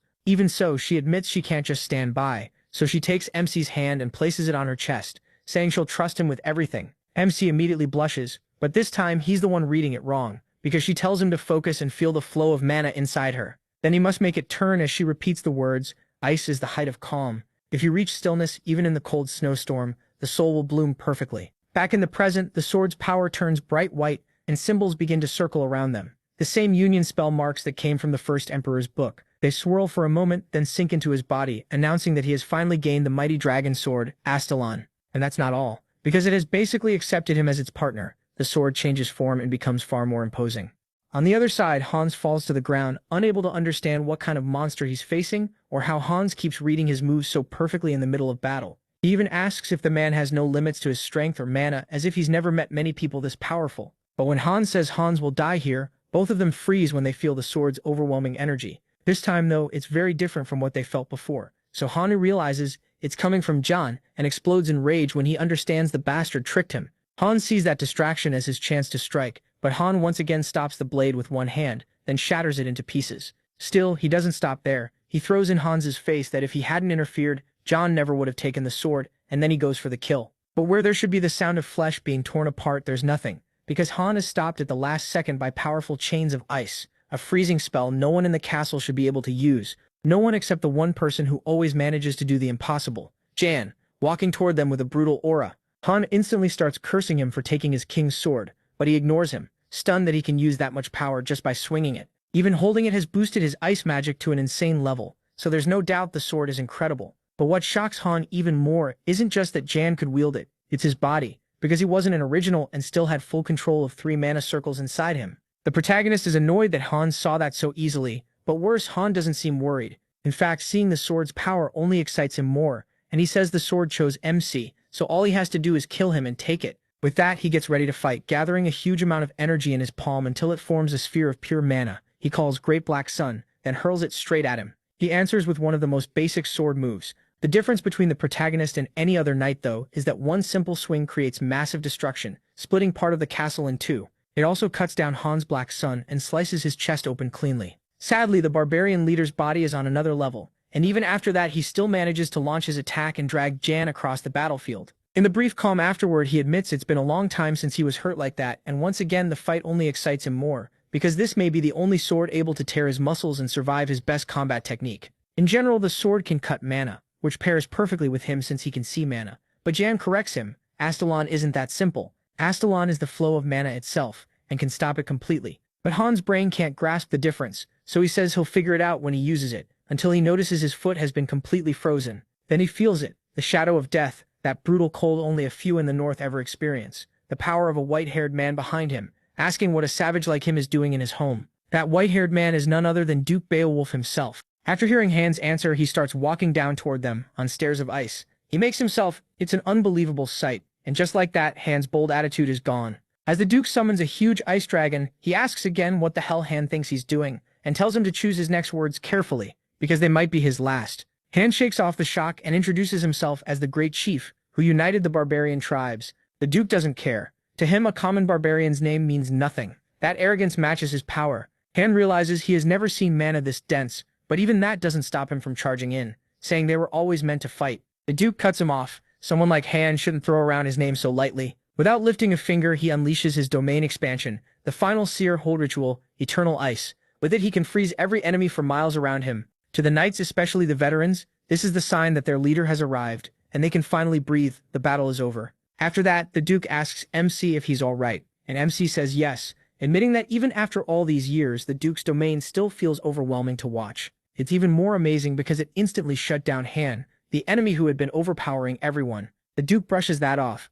calling Jan dramatic. Han is still just a barbarian. They explain that the Duke's domain freezes all enemies while leaving allies unharmed. It's the ultimate technique protecting the North from invasion. Varkas Beowulf's trump card. Once things settle down, he explains that Lorena and the civilians are safe, all thanks to the protagonist. But right as they call him over so he can be properly introduced to the Duke, Han's eyes come back to life. He breaks free of the ice at once and keeps attacking. Even then, the Duke turns calmly and tells him that attack won't kill him. Han laughs and admits he knows that, but maybe it can hurt someone else. Then he launches an attack, not at Varkas but at one of the towers holding civilians. His plan is simple: force the Duke to rescue them and use the opening to escape. Too bad he forgot there was one more piece on the board, the protagonist, who uses his sword to cancel the attack. It blows up before reaching the tower and avoids even worse damage. The problem now is that after all of this, Jan can only think about one thing. He's completely exhausted. He has no mana, no magic power, and can't even stay standing, so he just lets himself fall, trusting the rest to those still left behind. He's ready to rest or get badly hurt from the fall, whichever comes first. But then comes the surprise. Before he hits the ground, a voice starts yelling his name. It's Lorena, and she grabs his hand just in time. After that, news of the northern barbarian invasion spreads fast across the empire, reaching both Damien and Leon. Leon reads the report carefully and stares at the protagonist's photo, unable to understand how someone like him always ends up in the middle of trouble. A few days later, at the main cemetery of the Beowulf Palace, Lorena sadly walks up to one of the graves, saying it's been a long time since her last visit. She figures her mother must be upset that she stayed away for so many years. Then Lorena starts talking about the brutal training that kept her away so long. She even says she met someone almost as strong as her brother, a great boy who pushes her to do better every day without even trying. Of course, she hasn't forgotten why she joined the Special Forces, to avenge her mother by wiping out the bastards who killed her, and to find her missing brother. Sadly, the moment is interrupted when Varkas arrives, and Lorena decides it's time to leave. She says she can't miss the train leaving that afternoon, but her father stops her and hands her an ice crystal, an amazing elixir for northern users. He says it will help her use the ritual Disa Elohuan someday. Lorena refuses, saying she doesn't need it. Her father answers that he already heard about the barbarian baby she keeps protecting, so if she wants him spared, she has to give in on something. In short, if she wants them to look after the child, she needs to stop being so stubborn. Lorena finally takes the crystal roughly and walks off while the Duke gives her advice, praises how much she has grown, and admits he wants her to stay home. At first it seems like Lorena will ignore him, but she stops and asks him to stay strong. Watching him fight made her feel like nothing in the world could threaten them, but the praise ends there. With tears in her eyes, she asks how someone so strong still couldn't save her mother or keep her brother by her side. She doesn't hate him, but without them, home became a place she never wanted to return to. After saying that, she leaves. Now it's the Duke's turn to speak at his wife's grave. He admits he was never as wise as she was, and he has no idea how to make Lorena forgive him for what happened with her brother. He wonders if telling the truth would help, that the day those insects from the Revolutionary Army attacked the castle, they only managed it because of help from the inside, help from the very brother Lorena admires so much. Back then, Varkas could hardly believe what was happening until his own son Dio Beowulf looked him in the eye and confessed. In the end, Varkas couldn't bring himself to execute him, so he only exiled him, still unsure if that was the right choice or how to tell Lorena the truth. Worst of all, one day she'll meet her brother again and learn everything in the cruelest way. But then his thoughts are interrupted by the protagonist, whom he summoned because of his battle performance. That's why the Duke says he has decided to reward him and is willing to give him anything he wants, even that powerful sword hidden in his coat that he stole in secret. The funny part is that Jean says he's not sure that's enough, since he has saved Lorena several times, and after all, it's just a dirty, dusty sword he found abandoned in the storage room. That makes the Duke laugh, calling him a damn madman for talking to him like that, but he's glad to know Jean isn't someone who will be controlled by the sword's power. In fact, he can keep it instead of asking for anything else. Still, there's one condition. The North may be under his rule, but the Empire's center is controlled by a bunch of lunatics, so MC's job will be to protect Lorena. He agrees to look after her whenever needed. After that, we move to Beowulf's Central Station, where he meets the others. They're excited about all the rewards they'll get for finishing the mission, especially with not a single casualty. Then the train arrives to take them to Avalon, and they leave with gold, strange items, and in Jan's case, a sword that will completely change the story. The strange part is that before getting on the train, a weird crow lands on his shoulder, and Jan tells the others to go ahead because he supposedly forgot something at the palace. The group agrees, though a little unsure, but it's clearly a lie because the crow was sent by none other than Damien, with instructions for Jan's real mission. After that, the protagonist heads to the center of the city, where Momo finally gathers enough energy to return to her real body. She says that even if idiot Jan acts like he did everything alone, the truth is different. If she hadn't been with him, he would have died 1,000,000 times. In the end, she used so much mana that she passed out, but at least that rest made her stronger than ever, ready to beat up as many barbarians as needed. Too bad for her, the protagonist says. The fight with Hain ended a long time ago, and they're not even in Beowulf anymore. They're in a nearby city called Soma. She would know that if she hadn't spent almost a whole week asleep, swallowing her insults. Momo asks what they're doing there. Jan says there's no time to explain everything, and tells her to follow him because it's time to work. Then as they move, he finally explains how things ended, saying it was all thanks to the Duke's arrival. He was about to leave with the others when Damien ordered him to go to Soma. The reason wasn't fully clear to him, but the note said his childhood friend would be waiting there. That means Rodrigo's daughter, the one he supposedly hasn't seen since becoming a Special Forces trainee. So it looks like Damien finally tracked her down, and the mission is to kidnap her. It sounds simple, but everything is on the line now. If Damien finds out Jan's whole story is fake, everything he's built could fall apart. The only good part is that reaching her first will help him keep up the act. That brings them to a street packed with bars, inns, and brothels. Momo starts teasing him, saying he finally reached that age, and insists she can give him tips with girls. Jan tells her that's not why he's here, and they stop at a modest tavern called Ovitan, a very strange place where the bartender tells them they don't sell alcohol, food, or anything. The guy basically tells Jan to get lost. Momo gets offended right away and says they should leave, but the protagonist just smiles like he knows they came to the right place. Then he says he's ready to order. He asks for 2 glasses of whiskey with wine and an olive on top. That turns out to be a code. The man's attitude changes at once, and he welcomes Jan like an important guest. But the strangest part comes next, when he activates a switch in the wall, opening a path to the real tavern.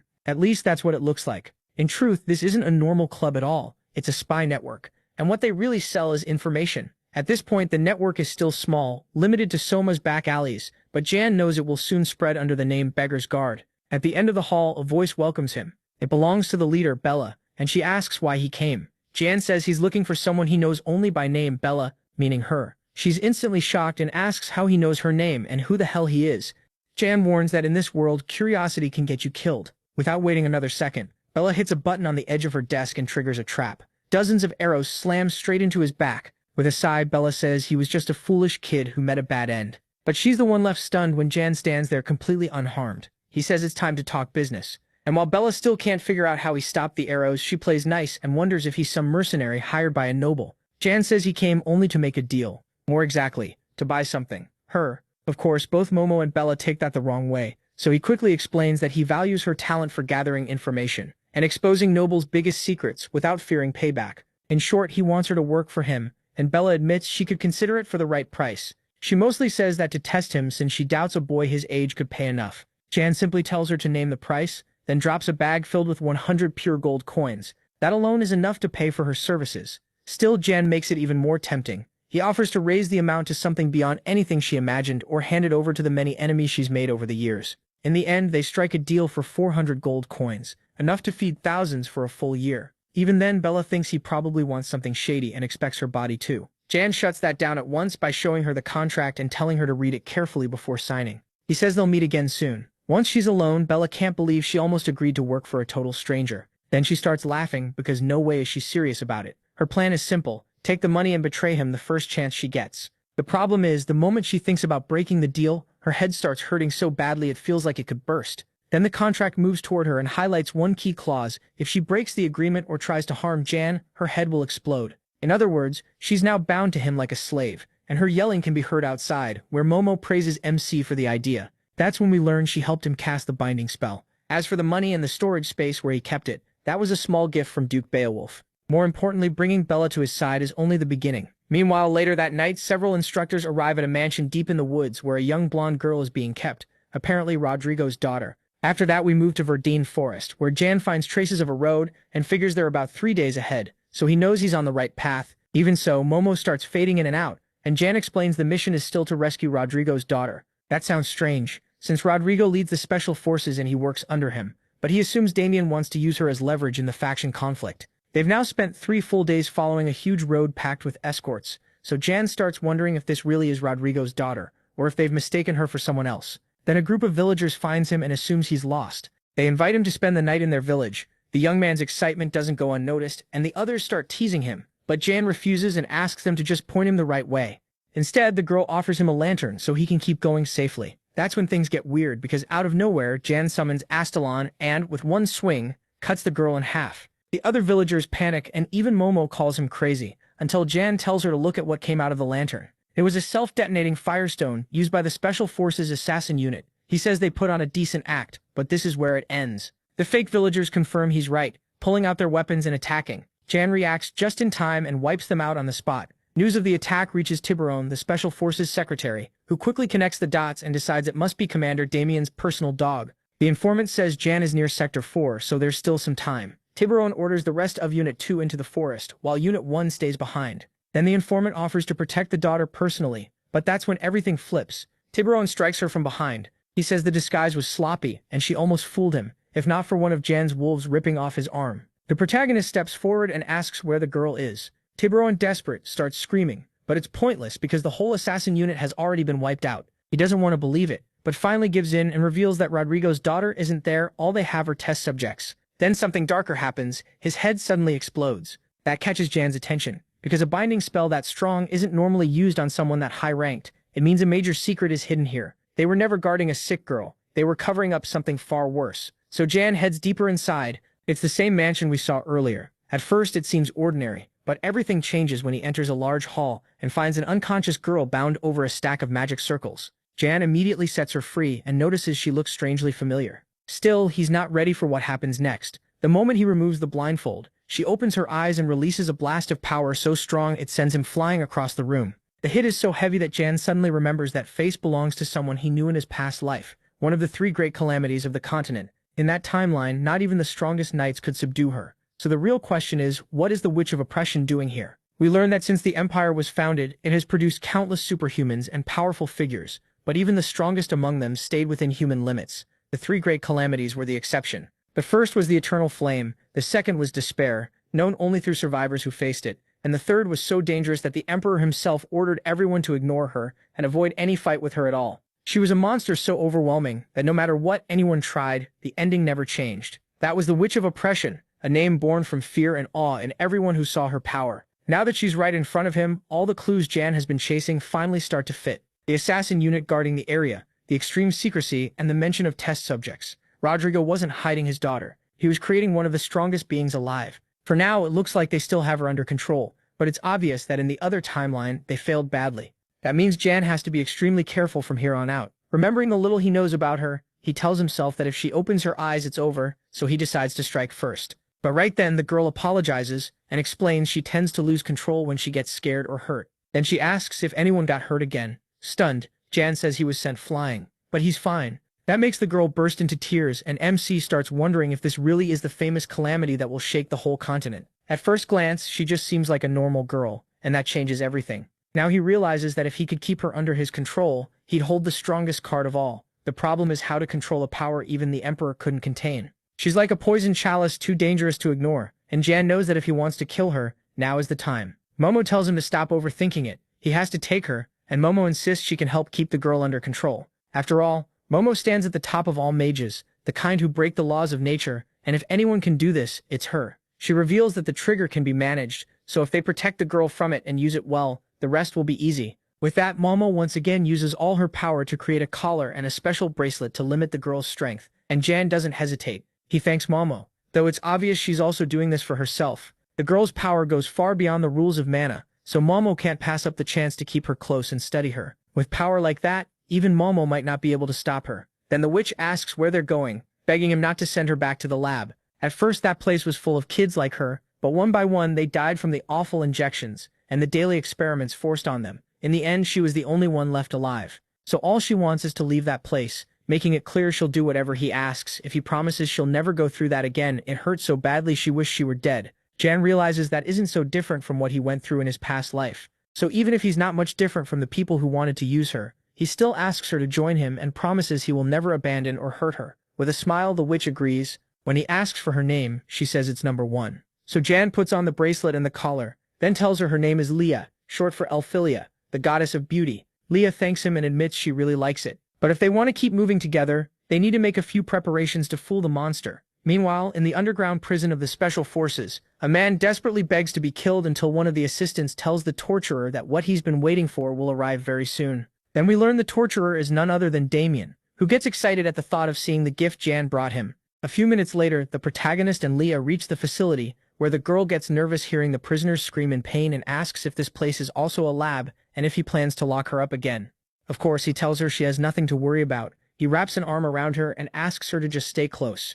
Right then, Leah remembers the promise he made and calms down a little, while assuring him she memorized everything he taught her, the story that they were childhood friends, and that her father is Rodrigo, matching perfectly with the fake story the protagonist told Damien years ago. It's risky, but with all of Momo's restraints, it should work. Now they just have to see if they can get past Damien's sharp instincts. Suddenly, the protagonist senses something coming, and tells Leah to get behind him. It's a prisoner running wildly through the halls until his head is split in two, and a mocking voice greets the protagonist, saying it's been a long time. He immediately says he has returned from his mission, and the man quickly assumes Leah is Rodrigo's daughter, adding that he hopes they enjoy the welcome party he prepared. With those words, we cut to a room where the girl starts shaking and whining, not from pain but from excitement, because it's the first time she's seen so much delicious food in one place. Turns out Damien brought them straight to the VIP reception hall and surprised them with a feast fit for nobles. Innocently, Leah points at a cupcake and asks what kind of food it is, and the maids tell her it's just a normal little cake. At the same time, in the inner garden, Damien arranges flowers and says he likes them because the more he cuts them, the prettier they become.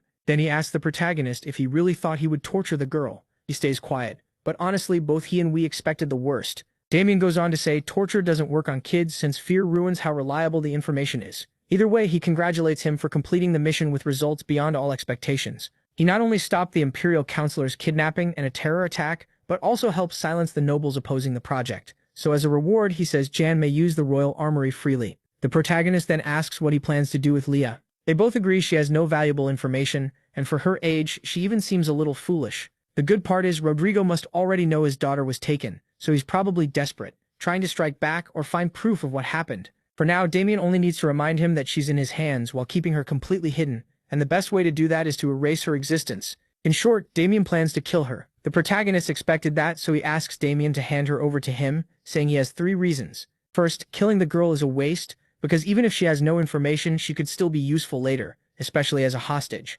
Second, the special forces are full of spies like the one tortured earlier, so hiding her well will help avoid suspicion. As for the third reason, this is where John is finally honest. He promised to protect her. Ironically, even though that's the only real truth, Damien doesn't believe it. He never saw him as the sentimental type, but he eventually asks if she was his first childhood love. Taking advantage of that mistake, John says yes, and Damien grants the request. Still, he makes it clear he doesn't fully trust him yet, so she'll only be spared if she stays where he can see her, working as a maid.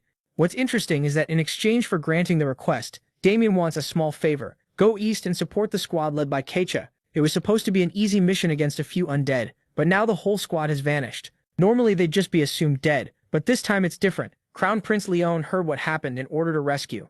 And no one knows what happened to that squad except the protagonist, who explains that the eastern plateau of the dead lies on the border between the Empire and Luthul, so even though it's overrun with undead, neither side launches large purges to avoid making things worse. Cash's squad was there to scout the area and handle a few enemies, but then everything went to hell when a sudden mass zombie outbreak caused the massacre known as the Night of the Dead, where everyone in the region was wiped out, leaving only one survivor, Kasha, who changed completely after that. becoming cynical, cruel, and cold. The good news is that's how things ended in the other timeline. So the protagonist reaches the Plateau of the Dead 4 days before the incident, with the goal of saving as many soldiers as possible. Still, this will be much harder than expected, because even from far away he can tell the situation is bad. The zombies are roaming around in broad daylight, and in the other timeline there was no rescue order, so he knows things have changed again. The only one excited about that is Momo, who has gone back into Anna and wants to use the undead energy flowing through the whole area, refine it into mana, and according to her she might even return to her peak, and obviously use that chance to kill him once and for all. Still, her real question is why they didn't bring Leah, since her strength would make this mission easy. Jane tells her it's not time yet. Even though Leah begged to come with him and asked him not to leave her, he insisted he wouldn't be gone long, and even promised to return in a few days. He also gave her permission to stay in his room while he was away, making it clear he wouldn't need her destructive power, because the 2 people he brought to help him would be more than enough. Those 2 are none other than Cruel and Roman, and as expected, they quickly start arguing again, which makes Momo doubt how useful they'll really be. The protagonist explains they're both important for the mission. Cruel's family has major influence in that region, and Roman's defense is vital for any rescue. More importantly, both are desperate to grow stronger, so he's sure they'll give it everything they've got. The thing is, even though those 2 were enough, for some reason he also brought Chari and Lorena, who basically forced their way in so they wouldn't be left behind, creating the strongest lineup of the new generation of special forces. Jan's only problem is that together they're total chaos. A bunch of maniacs he has to threaten just to make them shut up already, and follow him to the camp. They arrive at the United Camp of the Eastern Front, where they find a bunch of soldiers hanging around, drinking, eating, and showing off what they stole from villagers. As they walk through, the group can't believe these are the men guarding the territory. It's the complete opposite of what they saw in the north. Then one of the drunks suddenly walks up to Lorena and starts harassing her like a creep. She tells him they're reinforcements from the special forces, but the guy just laughs in her face, mocks them as children, and invites her to his tent for disgusting reasons. Lofona steps forward to deal with him, but the protagonist beats her to it with a kick to the groin so hard the man drops to the ground writhing.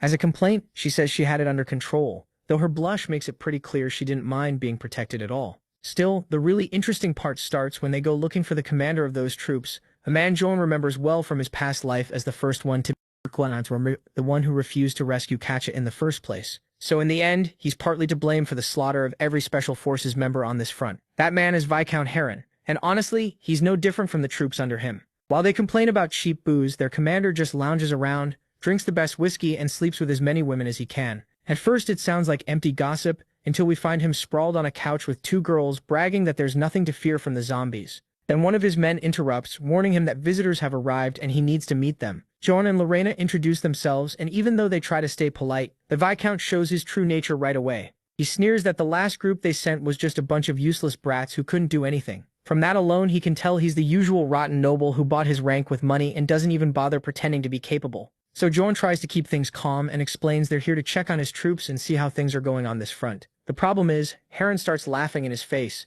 He says this isn't some shelter for charity cases, and if those soldiers vanished, they were either eaten or are hiding because they're worthless fools. Then he tells them to leave before they end up like their little friends, because he has no plans to waste soldiers on something he thinks is already obvious. Lorena answers by drawing her sword and slicing off his cigar and that stupid hairstyle in less than a second. She calmly reminds him that by order of the Emperor smoking indoors is banned, then asks again for his cooperation. As you'd expect, Heron loses it and calls for his guards, but Joan warns everyone not to mess with Lorena. She won't just beat them down. She's also the only daughter of Duke Beowulf, so touching her would be a huge mistake. And this is the same Duke who leads the military force among the 4 great houses, a man with such a bad temper that even his allies are scared of him. Heron knows that much but still asks if Joan is really threatening him in the Beowulf's name. Then he says he has powerful people backing him too, namely Marquis Zion, who rules most of the eastern lands. Joan knows that name well. It belongs to a man with massive political power, which only makes this mess worse. From the start he felt this wasn't some simple accident. It may have been planned on purpose. He still has no proof, but hearing a name this important tells him something bigger is being hidden. So he tells Lorena it's time to leave, and of course Heron takes that as a win and starts mocking them. Lorena shuts him up with one look, then complains to Jan that she at least wanted to wipe that idiot smile off his face. But the protagonist makes it clear everything is going exactly as planned, and in Heron's office on the other side of the mansion, Roman and Cruel have already taken out all the guards while Chari steals a small chest that will be very important later. Of course the kids still waste time arguing with each other, and Chari looks at both of them for what they are, a pair of idiots. But things get really interesting when we cut to an abandoned fortress outside the area, completely surrounded by zombies. The soldiers inside have been trapped for days. Their food is almost gone, and those soldiers are the Special Forces team. They're starting to doubt anyone is coming to save them, and their spirits keep sinking until Kasha steps in. She tells them that as long as they're alive, they still have a chance to get out. Little by little, she reminds them why they have to keep fighting, and does her best to keep everyone calm, even though deep down she agrees with them. Without weapons or food, they're almost out of options and only have a couple days left before people start dying. Then things get worse when a loud crash rings out, and they realize part of the fortress wall has been smashed down. But it wasn't done by a normal zombie. A different kind of monster appears, an abomination. Its blows are so strong that just a few hits tear down part of the concrete wall. It also fires fast spheres of pure energy, opening a path for the zombies to flood inside, and turning the fortress into hell. Without wasting a second, Katja orders everyone to hold formation. It was already hard against regular undead, and now with that thing there, one wrong move could kill them all. Here we learn the abomination is made from several fused corpses, but the key detail is that creatures like this don't regenerate naturally like normal zombies. They can only be made on purpose by someone controlling them. That means this isn't random. And then it gets even worse when the creature's chest splits open and releases hundreds more zombies. It's basically a Trojan horse someone is using to wipe them out once and for all. Under that pressure, Katja is dragged back to that day, the dark morning when, by the Emperor's order, her family was sentenced to death for treason. Their lands were taken, their bloodline was erased, and only Katja escaped by hiding for a while. Even then, many people doubted the evidence and believed her family had been framed. But the worst part came when her parents were beheaded, their heads rolling to her feet. And if that wasn't enough, Katja remembers the exact moment one of them looked her in the eyes and begged her to restore the Everain's name and avenge their unjust deaths. After that, she snaps back to the present battle, when her teammates tell her the abomination suddenly stopped. They haven't lost anyone yet, but the wall is completely destroyed, leaving them totally cornered. The monster didn't stop by chance, it's charging energy, so Kasha orders them to bring it down before it attacks again, all while they deal with endless waves of zombies pouring through the breach without stopping. Then the creature's eyes glow again, and Kasha tells herself there's only one way out of a disaster like this, one way to survive: use her comrades as bait and escape alone. It sounds awful, but she believes it may be the only thing she can do, run whenever death gets close, so she can keep the promise she made to her father. But when the abomination launches its next attack and the Special Forces kids start getting overwhelmed, Katja doesn't run. She summons her spear and fights, admitting all that talk about revenge was really just an excuse for her own weakness. With one strike, she knocks down the creature, then tells the others not to let their guard down and to fall back to the tower. That's the only place they can hold out a little longer. She keeps acting as their leader too, reminding them they just need to endure a bit more because reinforcements should arrive soon. But right after she says that, a spear made of blood pierces her chest. It came from the abomination, which seems able to prioritize regenerating its body whenever it wants. The others stare in shock, saying they can't leave her, but with her last strength, Kasha rips the spear from her chest and orders them to stick to the plan. They all have to reach the tower now. Sadly, she hasn't even fully freed herself when the abomination starts charging another attack. All she can do now is apologize for not being strong enough to avenge her clan, begging forgiveness from her father. But then someone answers, "You are strong. Anyone who can stay standing and keep fighting against an enemy that seems impossible to beat can't be called weak." Those words arrive with Jean and Astalon's sword, which freezes everything around it before finishing off the abomination. Without hesitation, he gives her a healing potion and praises her for doing well, telling her to rest because they'll handle the rest. Still in disbelief, Katja only says his name as he tells her the rescue mission has officially begun. After drinking the potion, she finally gets the chance to thank him and warns him to be very careful with the abomination's regeneration, since she just experienced it herself. It sounds like a fair warning, but John says it won't regenerate again, insisting he came as soon as he heard what was happening here. He claims he volunteered for the rescue because he couldn't just sit back while they were in danger. Of course, that last part is a lie, but it's still enough to win over everyone there. They're nearly stunned when they hear that the famous rescue team is made up of only 5 people. Naturally, that makes them feel like they were abandoned and won't get much help. Kasha orders them to be quiet, saying what matters isn't the number of soldiers but the quality of the force. She says that to calm them down. But in her own mind, she knows the higher-ups don't really care whether they live or die and only sent the protagonist, so they could claim they at least tried to save them as more of a formality than anything. Then, out of nowhere, her worst fears are confirmed when the abomination regenerates and attacks the protagonist from behind with what looks like a fatal blow. But to everyone's shock, it misses, and Jan wonders if he'll have to kill it 100 times before it stays dead. The strange part is that he doesn't even bother fighting back. The creature keeps attacking over and over, missing every heavy strike, and everyone assumes its aim is just terrible. They think it might be weak, but Katja sees the truth. It's not missing, but Katja realizes the truth. Jan isn't missing. He's dodging every strike by a hair so fast it looks like he hasn't moved at all. Then the abomination gets ready to fire that same finishing attack again. This time the others warn him to run or he'll die, but Mihi uses a skill called Thousand Blade Swift, unleashing a storm of slashes so fast and precise that every enemy is cut down in just seconds, shutting down the monster's regeneration and making its body start to fall apart. But that only works because of Astalon, which can cut through both magical power and the death energy zombies rely on, erasing the abomination for good. Even better, the rest of the reinforcements have arrived, with Cruel and Roman crushing zombies at the gate like insects, while Lorena and Cherry wipe out the rest at the south gate. They fight with amazing skill, and even though she should feel relieved, Katya can only feel useless when she compares her growth to everyone else's, especially Jan's. She knows she's fallen far behind, but this isn't the time to sink into that. So she focuses on what she does best, leading, sending teams to the different gates to act as support, and that doesn't go unnoticed by Jan, who realizes she can still be useful. He tells her to gather the wounded because they're leaving right away with a portable teleport device, an absurdly expensive item they stole from Jaren, who had already prepared it as his escape plan in case things went bad. The only issue is that moving so many people will take an insane amount of magic power. Jan tells her not to worry because he already has that covered, and she quickly realizes this jerk plans to use her like a mana battery. He shamelessly admits it, though he says he'll repay her by granting the favor she asked for earlier. But the talk is cut off when a pair of demonic eyes opens, and everyone on the battlefield starts to feel the area fill with a crushing dark magical energy. Then dozens of zombies and abominations start moving in, all in a tightly organized formation. Combined with that energy from before, it can only mean one thing. The one behind all this has arrived. It's the King of the Dead, and Jan orders everyone to move in pairs and spread out as much as possible. That's how the counterattack begins, but to understand it better, we need to go back 30 minutes. Earlier, Jan told the group their top job was to evacuate as many allies as possible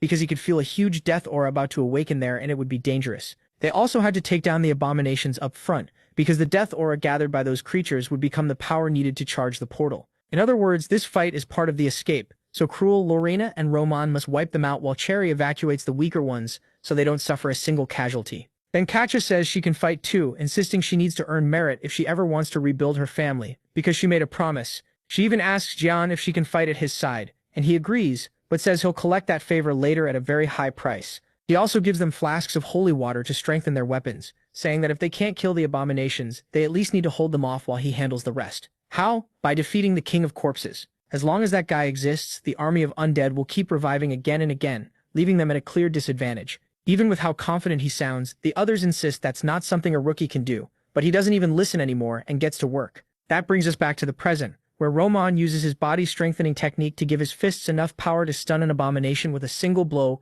which Lorena uses to rush in and cut it in half. They didn't mean to, but they're working together pretty well. Cruel refuses to be left behind, so he gets ready to attack, but Katya steals his target, insisting they not leave her behind. The problem is that after landing a heavy hit, she gets caught off guard and would have died right there if Cruel hadn't kicked her out of the way and taken the full blow himself. Of course, Katya can't believe the selfish guy she knew at the academy chose to save her on purpose. She assumes he's completely dead until Cruel stands up alive and kicking, admitting that move almost got him killed, but he was trying one of Jan's tricks. Katya apologizes and admits the selfish one here was actually her. Cruel just tells her to pin down the legs of the enemy while he tears open its torso. Still, he doesn't brush her off. He says he understands how she feels, because he also spent years trapped in his inferiority complex. But it's time to move forward, or Jan will beat her senseless. With that simple line, Katya realizes Cruel has changed, and if he could do it, then she still has hope too. Meanwhile, the King of Corpses watches the destruction and says human life is pathetic because it's too short to walk the path of arcane magic. He invites everyone there to join his one true glorious army, but the only one who answers is Jan, who says no thanks. His attack shouldn't be able to hurt someone that strong, but things are different now. His sword is enough to split him in half, and once the protagonist gets close, he recognizes him as Lich Amain, one of the Empire's 5 future calamities. Amain also senses the power that struck him, and asks if it belongs to Bahamut. Of course, being cut in half still isn't enough to kill him, which becomes obvious when he starts releasing huge magical power and raves that he's finally found the one responsible, the one who destroyed the tower and slaughtered all the novices, Bahamut. Jan has no idea what the first emperor has to do with any of this, but he doesn't have time to think because Amon's body mutates into a giant abomination. It stares MC down and swears to kill him, repeating over and over that it will destroy everything tied to Bahamut. Here we get the legend known across the whole continent, the Magic Tower, the Paradise of Mages, a place most people thought was just a myth because no one had ever seen it. It supposedly held power equal to a great nation, yet its mages cared more about studying magic and were said never to interfere with mortal affairs until their desperate search for magical truth angered a powerful dragon and the tower was destroyed in a single night. Jan always thought that was just a story, but now it's clear this bastard once belonged to the Magic Tower, which raises another question: why is he attacking them? That answer comes faster than expected, because the Lich starts screaming about how he'll put Bahamut in his place, calling him the scum who destroyed the Magic Tower to steal its research. So his rage is pretty justified. He keeps attacking while Jan tries, without much success, to explain that he isn't Bahamut. He also notices this new lich looks a lot like Momo. But that thought gets shoved aside when the bastard summons a black hole behind him. Luckily, Momo takes that as her cue to step in, cancels it, and makes one thing clear. She looks nothing like that creature. Not just physically, but because this lich has been corrupted by death aura for so long that his sense of self is close to collapsing. He's on the verge of losing his identity, and soon he won't even remember who he is. Momo recognizes him as a young magic student from the tower, someone she personally taught, so she asks Jan to hold out while she restores her strength because she wants to deal with the lich herself. After saying that, she simply vanishes, leaving Jan alone to handle a direct attack that he barely dodges by pure luck, not because he's weak, but because the bastard is so unstable and unpredictable that the protagonist doesn't think he can stall for time without killing him first. Elsewhere, Krul and Katja collapse, both unable to move. He looks around and asks if the nightmare is finally over, since the enemies have stopped regenerating, which means Jan must be keeping their leader busy. Everything seems fine until they notice a giant beam of light shooting up from the ground toward where MC is fighting, and the wildest part is that the tip looks like the head of a dragon. That same attack tears the lich's body into several pieces, and standing before him, all they can see is Bahamut fighting in one of his trademark styles. The lich says he's finally shown his true form, but the interesting part is that it's really Jan who realizes his technique must look a lot like the Emperor's. That pushes him to go one step further, and he tries to activate a new mana core for the sword technique that's been calling to him for so long. But the problem is that this tiny attempt makes his organs fail and drops him to the ground, exhausted and helpless.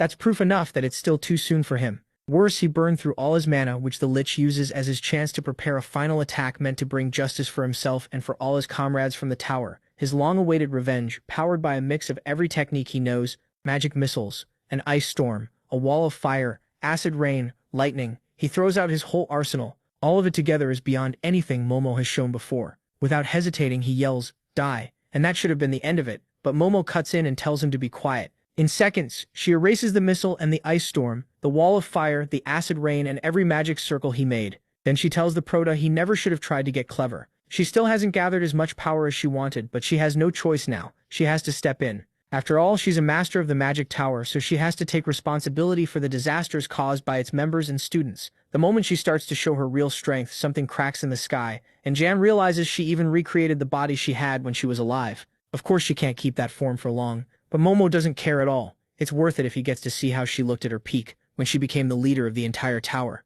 For the Prota, it's emotional too, but the one most interested is the lich himself. He may not recognize her, but he does see her as a worthy enemy, someone he can finally go all out against with everything he knows about magic. That's why they both use magic amplification and fire off a huge beam of energy so massive that for a moment, the Prota can't see anything at all.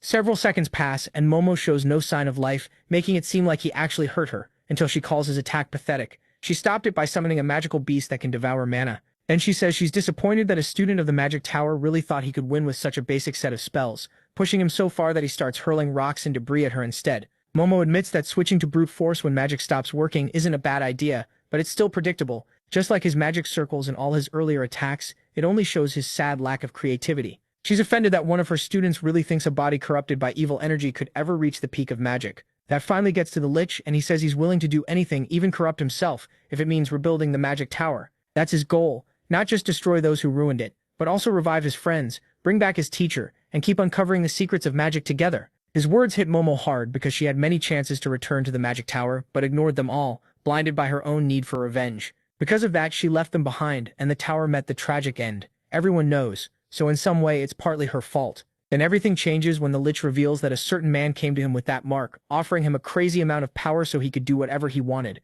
That means someone planted that evil energy inside him, and even though Momo tries to get more out of him, right then the energy inside the lich starts going out of control, and within seconds it explodes. But instead of killing him before it's too late, Momo moves closer, trying to purify the evil energy inside him and save him. If she can clear out the darkness in him, he might become himself again. And then something shocking happens. It actually starts working, to the point that the mask covering his face begins to crack and slowly break apart. Sadly, it's already too late, because then he apologizes, and his body shatters into countless pieces, unable to survive the purification. Desperate, Momo begs him to hold on, but even if it's useless, her voice awakens the man's mind, and he recognizes her as his teacher. He apologizes for appearing before her in such a pitiful state, and the way he speaks makes it clear this is a goodbye. She doesn't want to accept it, but the truth is that it's already too late for him. The moment he left the path of magic and chose evil instead, he sealed his fate. So getting to see her one last time before dying is already more than he deserves. That's why he asks her to let him go, and Momo honors that wish. she decides to end his life with one of her most complex and powerful spells, so that in his final moments, he can witness the true peak of magic. It's her domain expansion, and she tells him that if he follows that path, his soul will live forever inside her magic. With a smile, the Lich thanks her, and disappears in a peaceful, beautiful scene that finally lets Momo feel at peace. And the best part is that with his death, the teleportation portal in the fortress activates, so the only question left is who corrupted him with that dark energy. The Proto already has someone in mind, and even if he's not sure that person is still alive, it's worth paying him a visit. The problem is that this time they're already too late, because the person he's thinking of is likely Viscount Heron, who is found dead in headquarters. Meanwhile, all 80 members of the Special Forces sent to the Plateau of the Dead make it back to base alive, which is a total victory in a case like this. Roman admits he really doubted they'd pull it off, and Katja says it was all thanks to their teamwork. Then Krul's heroic image vanishes the second he opens his mouth to brag about how he saved the girl. But even though everyone officially made it out alive, the truth is that one person is still missing, the Prota, which leaves Lorena really worried. Luckily, right then a portal opens behind them, and Jan steps out of it. He tells them the main enemy has been defeated, and as expected, instantly steals all the attention from Krul. Without wasting time, the Prota asks about Heron. They're sure that bastard must be hiding in shame, so they go look for him, only to find him hanging in his office. They even find a suicide note where he takes full blame for what happened on the Plateau of the Dead. Still, even though he clearly looks guilty, Lorena notices something strange. The handwriting changes from page to page, so something is definitely off. The Proto says nothing and just leaves the room to keep investigating until he finds a hidden chamber under the office, with a large sphere in the center.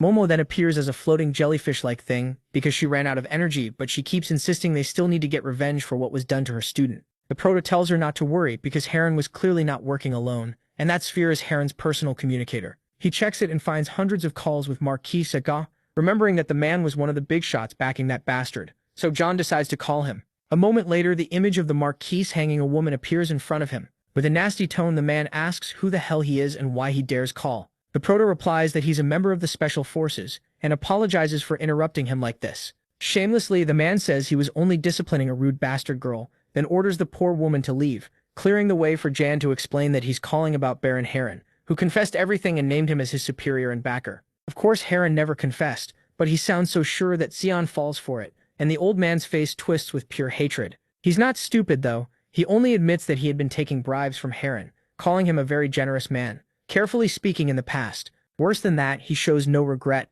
because all Eastern funds pass through him, and someone that powerful thinks he can't be punished for this. Jan answers that he never said Heron was dead, which can only mean Xion either killed him or has ears everywhere. And most likely he already destroyed any evidence. Xion replies that he's right, then asks what authority a mere soldier has to question him like that. To him, Jan is nothing but a disposable pawn, someone he could have killed whenever he wanted. But his threats are cut off when someone else says the protagonist does have the authority, simply because he belongs to the Special Forces and is the head of his own division. Part of his job is to investigate and punish noble houses, and the one saying it is none other than Damien. The Marquis greets him with shocking smugness, but it's obvious he wasn't ready to be confronted by someone at Damien's level.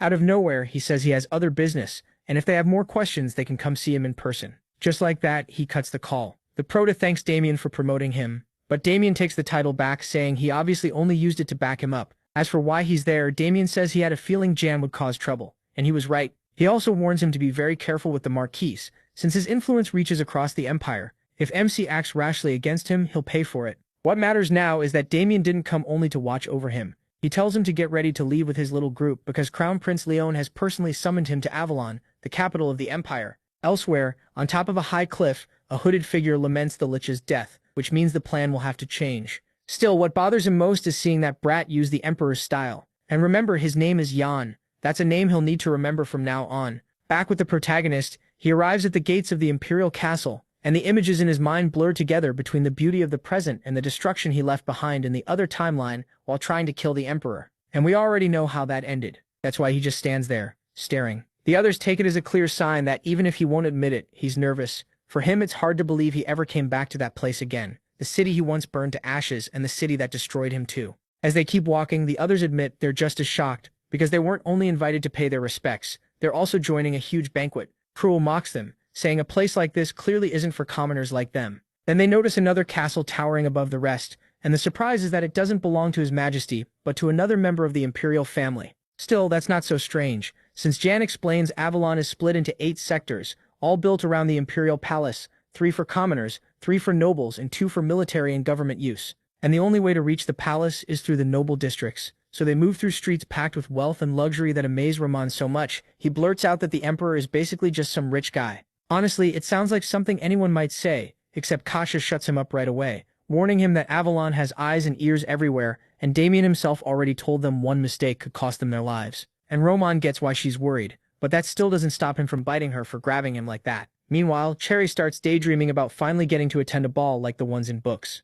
But she barely gets to enjoy the thought because Lorena tells her those parties are really just groups of poisonous nobles fighting for power, and since the host will be the crown prince himself, it'll be a minefield where they can't afford a single mistake. In his head, Jean agrees. He seriously doubts Leon invited them just to praise them for the last mission, and even though he doesn't seem to have turned into the monster he was in the other timeline, they still need to be careful about everything they do and say around him. They head straight to the banquet hall in the Imperial Palace, which is still mostly empty since they arrived pretty early. But before they can enter, a member of the royal guard stops them, asking them to identify themselves. Right away, Roman and John feel a crushing pressure that makes it clear just how strong even one royal guard knight really is. The good part is that after a few seconds, the guard recognizes Lorena and lets her in without checking an invitation. But that only works for the girls, because the moment Roman tries to step inside, he gets blocked. Then Cruel foolishly thinks being a noble will let him pull the same trick, but the guards put him in his place fast. Roman and the protagonist instantly start making fun of the white-haired guy, and it's a fun moment that shows that, even if they won't say it out loud, they've become real friends. But the laughs don't last long, because from behind Cruel, two voices ask why the hell he keeps dragging the wit name through the mud like that. Roman doesn't recognize them, but the protagonist does. They're Cruel's brothers, the same ones who kicked him out and forced him into the special forces to remove him from the line of succession. Bruce the oldest, and Rock the second. Of course, in the other timeline that move cost them dearly, because as soon as Cruel went back home he brutally murdered them and made it look like accidents. That was the Cruel who couldn't control his killer instincts. The protagonist wonders how he'll react this time, and to his surprise, Cruel actually greets them. But when Bruce says it makes sense that trash like him would hang around filthy commoners, Cruel cuts him off, demanding respect for his comrades. Yep, the idiot really has changed, because he even says he won't fall for their pathetic attempts to provoke him, then asks if they're afraid he might still become the heir of the family. It looks like the white-haired guy has everything under control, until Bruce reveals he plans to sell Cruel's beloved nanny,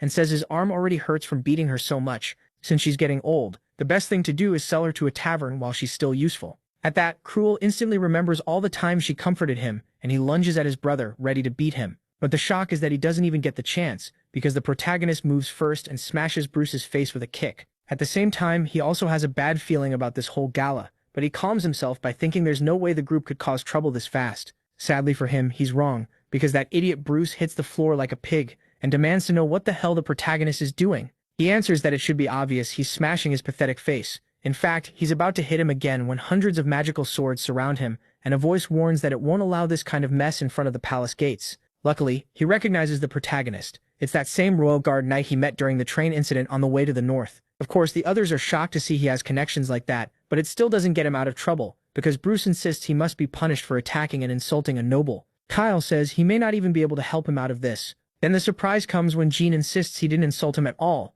He simply issued a formal duel challenge to defend the honor of his dear comrade, and that last part doesn't go unnoticed by Cruel and Roman, who stare at him like he just grew a second head.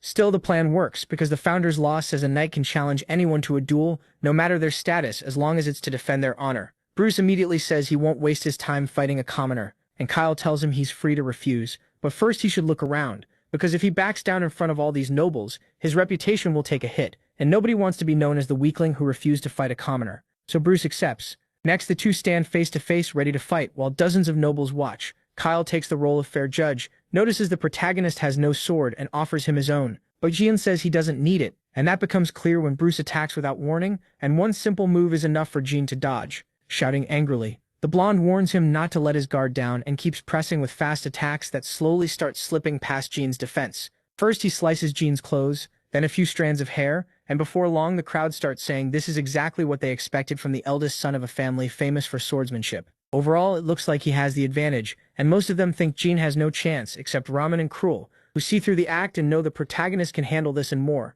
Rock seems to realize it too, but says nothing, and the pattern of attack and dodge keeps going until Bruce pulls out his trump card, a skill that can rob his opponent of sight. As confident as someone who's done this 1,000 times, the bastard moves in for the finishing blow, and then blood sprays across the area. But it doesn't belong to the protagonist, it's Bruce's. After taking a direct hit to the chest, he realizes his magic didn't work because Momo stepped in to help the protagonist. though honestly, he didn't even need it because he keeps going with an even stronger blow that drops the poor idiot to the ground, unable to move. Kyle immediately declares him the winner. Even if Jean thinks it's a little embarrassing to beat someone that weak, the nobles are thrilled to finally watch a real fight again. And what really makes the difference is the story behind it. Jean now looks like a true knight, a commoner willing to risk everything to defend his friend, while Bruce not only lost, but also tried to use a dirty trick. Then things get even more interesting when someone starts clapping and tells the protagonist he's grown a lot since the last time they met. At once, everyone bows because it's Prince Leon, and he's with Damien, whom he tells that his subordinates are full of the youthful fire he loves. Still, his attention stays on Jean, saying it's a real pleasure to see him again. Damien then asks Kyle why he didn't stop such an embarrassing scene from happening in front of the royal palace, and the blonde explains that the duel system was created by the founder himself, so it has to be respected. Even so, the redhead still starts scolding the protagonist for doing exactly what he was told not to do, and probably would have gone even further if Leon hadn't stopped him by reminding him that Jane is today's guest of honor. And just like that, they learn the banquet is meant to celebrate the birth of a new executor. Nobody around them understands what's going on, not even after they move into the main hall and Leon gives a speech, explaining that as the Emperor's spokesman, he wants to congratulate Jean for the service he has given the Empire. And he's not only talking about the latest event, but also the train incident and the Northern Invasion, 3 disasters that could have thrown the Empire into serious danger. So they grant him the title of Baron and appoint him as an executor, which the protagonist accepts respectfully. After that, the banquet continues as normal, but now the nobles no longer see the protagonist as some nobody. Instead, they start approaching him with one thought in mind: what can they gain from him? After all, executors hold enough power to pass judgment on the spot. That includes criminals from noble houses and even the royal family. Seeing Leon so close to the center of power inside the palace makes it clear things are shifting, and he's likely gathering allies for his path to the throne. For Jan, that kind of political mess is just draining. The nobles won't stop bothering him, and Leon probably gave him the title to use him too. Luckily, all of that fades for a moment when he meets Lorena. She asks if he plans to leave the special forces now that he's a real noble, and her shy voice makes it clear she likes Jan. Sadly, this idiot thinks she's challenging him to some kind of duel, so he's shocked when she sincerely congratulates him. Still, Lorena makes it clear she hasn't given up or anything. More than anyone, she knows how hard he worked and how much he deserves this. And that's where things get good, because Jen admits that hearing it from her means more than any title ever could, and it really seems like they're about to kiss until her father shows up behind them and kills the moment. At the same time, the others enjoy the party too. But things aren't that simple, because Leon asks Damien if he's upset that Jan was named an executor. Damien says no. He understands the goal is to keep Captain Rodrigo of the Special Forces in check, especially now that his moves have started looking more suspicious, possibly even involving human experiments. The worst part is that there's still nothing that directly ties him to it. Leon says he's right, and making Jan an executor is a way to warn Rodrigo that he's being watched. Even though Leon sounds sure of himself, Damien asks if he can really control what's coming next, but he doesn't wait for an answer and simply leaves. Once he's alone, Leon thinks he's not even sure he can control Damien himself. But that last part is said out loud, not by Leon but by a sinister figure watching him through the window's reflection. To be honest, it looks a bit like an older, darker version of him. We'll get to that later. For now, it asks if trusting someone like Damien is really wise, when Damien hates him and the royal family with all his heart. It even warns that bastard could ruin him, and it keeps going until Leon smashes the window with his glass, making the sinister figure vanish, leaving him wondering what the hell that was. Outside the room, Damien admits that putting Jan in that position was a very smart move, and the only real downside, as he sees it, is that the little bastard now has more excuses to mess with him. As for Rodrigo, he seems to be getting desperate, and that can only mean keeping a daughter nearby really is working. Now there's only one thing left to check, and with a scene change, we move to the capital's shopping district. More exactly to a very exclusive club where Jan arrives to meet a mysterious girl, who turns out to be none other than Vela working undercover. At first she doesn't get how he recognized her so easily, but she's even more surprised when Jan asks if this is what she's been doing with the money he gave her. She explains that her job as an informant means blending in with people, sometimes as a noble, sometimes as a maid, and sometimes even as a man. In short, meeting in fancy places like this is part of the job, and she doesn't care that much if he wants to stop funding her, because she made sure to investigate him and knows he isn't some heir, just a member of the Dragon Project Special Forces, or at least he was, since now he's been made a baron.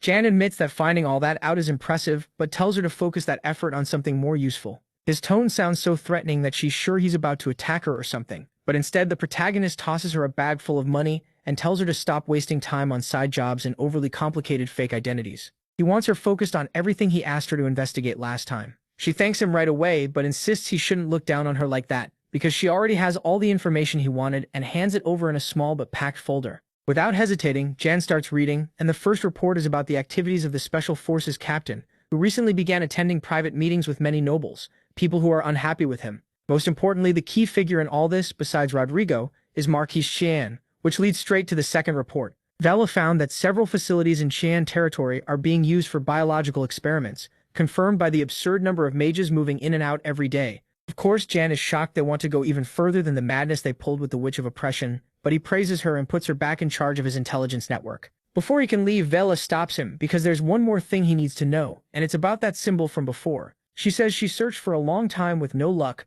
until recently, when someone claimed to have seen an emblem with the same shape, the shape of a flame. That changes everything. Jan heads back to the private Special Forces quarters, while reading the third and most important report. It starts with Vela explaining that there's a remote village in the southwest of the Empire. At first glance it looks abandoned, but inside, top-quality magic crystals are being mined under the orders of an unknown group. So far, nobody knows its goal or how many members it has. The only thing known is that one high-ranking member has a face tattoo with the same flame symbol, an emblem tied to the group's founding commander. The report ends with Vela admitting that's all she has, but even that is more than Jan had learned. He's in a great mood until near his room door he finds traces of blood and for a moment wonders if something happened to Leah. He rushes inside only to find Damien there, and Jan quickly connects the dots. Damien must be the founder of that mysterious organization, or at least one of its leaders. But that thought gets pushed aside because there's even more blood inside, along with broken glass like someone came in through the window. I doubt it belongs to Damien, but he doesn't explain what happened, and instead insists he has something to ask. At the same time, Jan says he also has something he wants to talk about. The problem is, within seconds the tension keeps building, and Damien decides to make the first move, not with questions but by attacking with everything he has. He even leaves behind a large pool of blood, but the surprise is that Jan doesn't even move, because it isn't his blood at all. It belongs to a being cut down by Damien, and like a proper master, he asks if becoming a noble made Jan lazy, or why the hell he didn't react in time. Jan says of course he noticed, but stayed quiet, because he didn't want to embarrass him. Still, he honestly didn't expect Damien to act so openly. Damien says maybe they both let their guard down too much because they reached the same conclusion. This was Rodrigo's doing, and he's probably already figured out that Leah is here. Just then, one of Damien's men reports that they're chasing the intruders, but the gap is too big. So Damien orders them to stop and focus instead on preparing the bastard at their feet for interrogation. Of course, he'll be the one to pull the information out of him personally. But first, he has something to ask the protagonist. Who exactly is Leah? That helps John finally understand what happened. Rodrigo likely tried to kidnap her, and one attacker revealed she wasn't there to take the girl at all, because one of the assassins managed to reach her and made it clear he wasn't there to kidnap her. He was there to kill her. Of course, Damien started connecting the dots, because there's no way Rodrigo would want his supposed daughter dead. Any doubt he had was confirmed when the girl released her powers, unleashing so much energy that the assassin was burned to ashes. Worst of all, that same flash of light made Damien lose consciousness and let the other assassins escape with her. So now the question is obvious. If Leah isn't Rodrigo's daughter, then who the hell is she? Knowing there's no point lying anymore, Jan admits she isn't the captain's daughter, but he says Damien has nothing to worry about because she'll become a far stronger and more valuable card than any daughter ever could. Then he reveals she's the only survivor of a human experimentation program, which clearly explains why Rodrigo is willing to go this far to erase her. Jan says it's now up to them to risk their lives to hide her, because the captain has broken the founding emperor's pact, a law stating that anyone who conducts human experiments is unconditionally expelled from the empire. That means if they get solid proof that Rodrigo is behind the experiments, removing him from the special forces will be easy. But Damien also realizes that first they need to find her, and even he has no clue where she was taken. Still, all they need is to dig through the mind of the man they caught to find out, which also sounds a lot like human experimentation, but he doesn't care at all. For the moment, that settles things, until Jan says he still has one question for Damien. Then he throws him the pendant and tells him to look at it closely. He needs Damien to tell him everything he knows about that symbol. Damien goes quiet right away. He clearly knows it and asks Jan where he got it. This time, MC answers honestly. It's the only thing his family left behind, a photo, an object, and that strange symbol. He held onto them through everything he suffered in the training center, and he believes that if he finds where the symbol came from, he might find his family too. But the clues are so vague that now he has no choice except to ask if Damien has ever seen it. After a short pause, Damien says that long ago there was a man. Nothing special on the surface, except for how deeply he hated the Empire's tyranny. He had no weapons, no great power, nothing like that. But he still rose up with the people and stood his ground, carrying a burning flag they had made themselves. With that and a few work tools, they faced an army 100 strong. That man became the first supreme commander of the Revolutionary Army, and this was the symbol tied to him.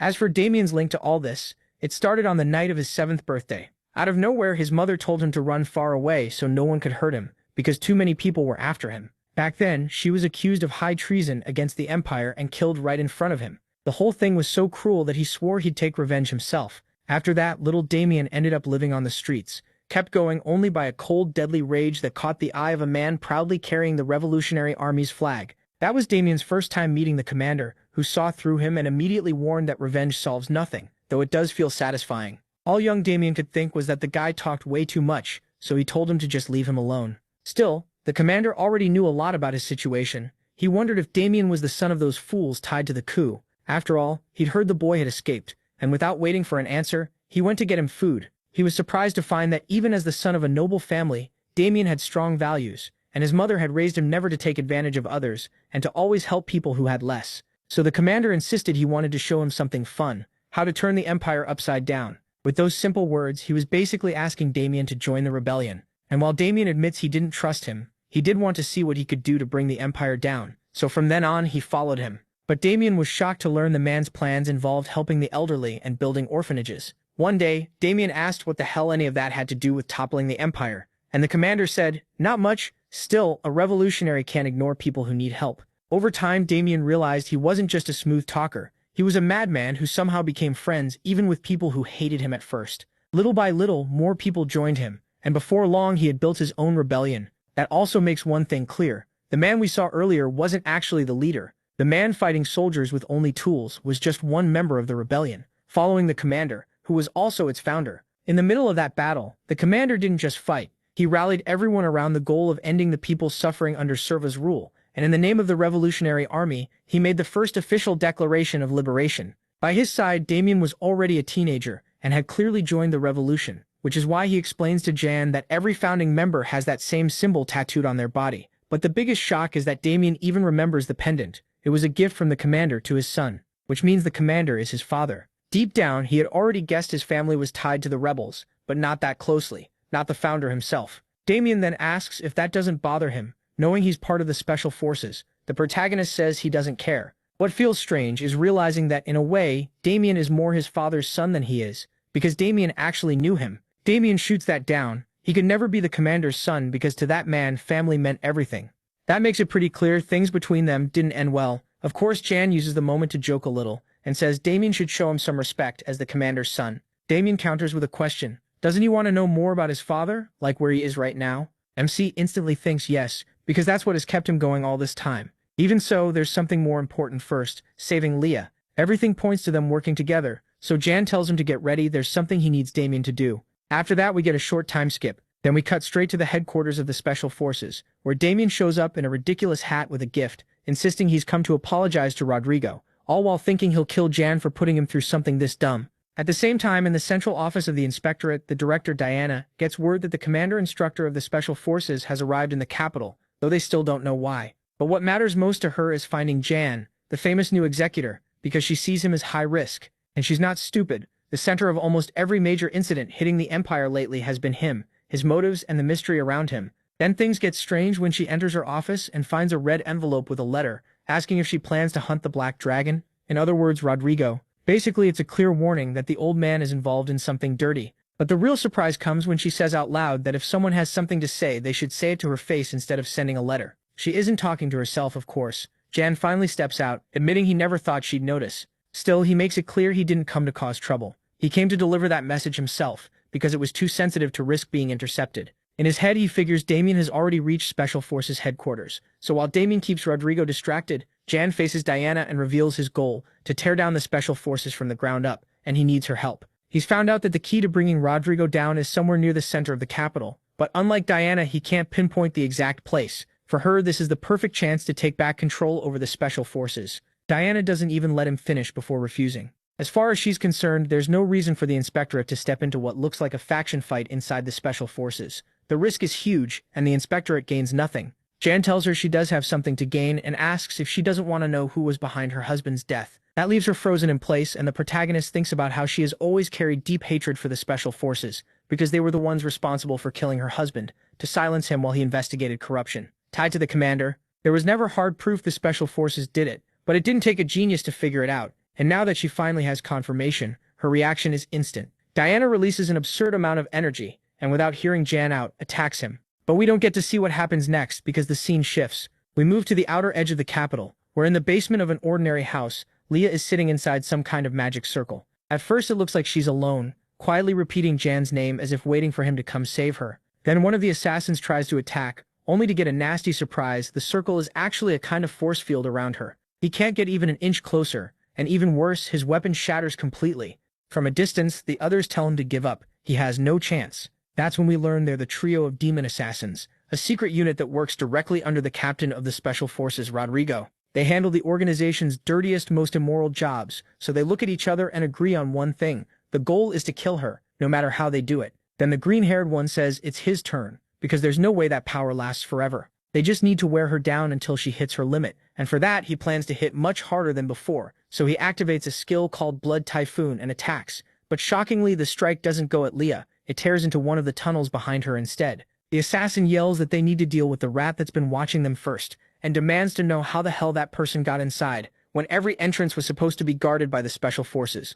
At first it seems like he means Jan, but then the intruder steps forward and says that some time ago an inspector lost his life while investigating the captain's corruption network. That's right, the infiltrator is Diana, an expert at tracking and locating people, and she came to handle this herself. She also tells them the investigation found that the ones behind that murder were 3 people, 3 individuals, the 3 bastards she personally arrested. Like true killers, they treat her warning like a challenge and rush her with their strongest moves. Those are basically all kinds of demonic assassin arts. Their style is simple. They throw weapons charged with dark energy and use their numbers to strike all at once. In most cases that would work, but Diana is a beast woman. One swipe of her sharp claws is enough to block them head-on, showing monstrous strength they clearly didn't expect. But the biggest shock comes when, instead of counterattacking, Diana runs out of the tunnels. They chase her right away, but what they don't realize is that her goal isn't to escape, it's to leave Leia alone, so John can step in and do his part, just like Diana planned. The problem is, when the protagonist ends up face-to-face with that monster, she doesn't just ignore him, she won't even let him touch her.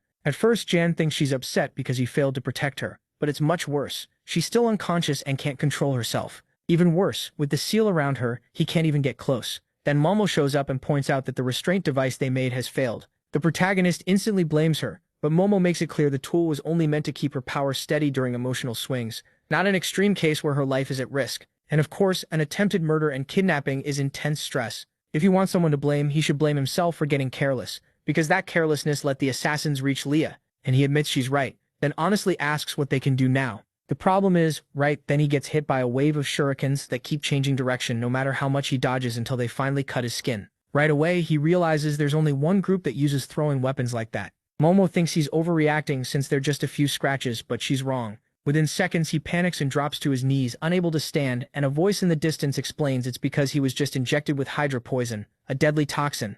Slowly, the owner of that voice walks closer, and the craziest part isn't just that he can walk on water like it's nothing. The protagonist knows him. It's Black Shadow, 3rd in the Special Forces ranks, and Rodrigo's personal assistant, and he's definitely bad news. He admits bringing Diana here was a brilliant move, and now he sees why Rodrigo sent him personally to handle this. Even so, as he gets closer, it's obvious he doesn't see MC as a worthy opponent. He's a master assassin, and in his current state, MC can't beat him, so he tries a different approach and reasons with him. He warns that if they don't stop Leah soon, she'll completely lose control, and the underground channel connected to the capital will collapse in seconds. There's even a chance the palace itself will be turned to ashes. But even after hearing that, Black Shadow says Rodrigo must have had his reasons for locking her up here, and makes it clear he doesn't care what happens if Leah goes berserk and destroys everything. That leaves Jan with only one choice: kill Black Shadow and help the girl come back to her senses. It sounds impossible, and the bastard laughs at him for even thinking it. But that stops being funny when Jan hides in the shadows, slips behind him and attacks, proving the poison was completely useless. Well, not totally useless, because Momo is detoxing him in real time. Still,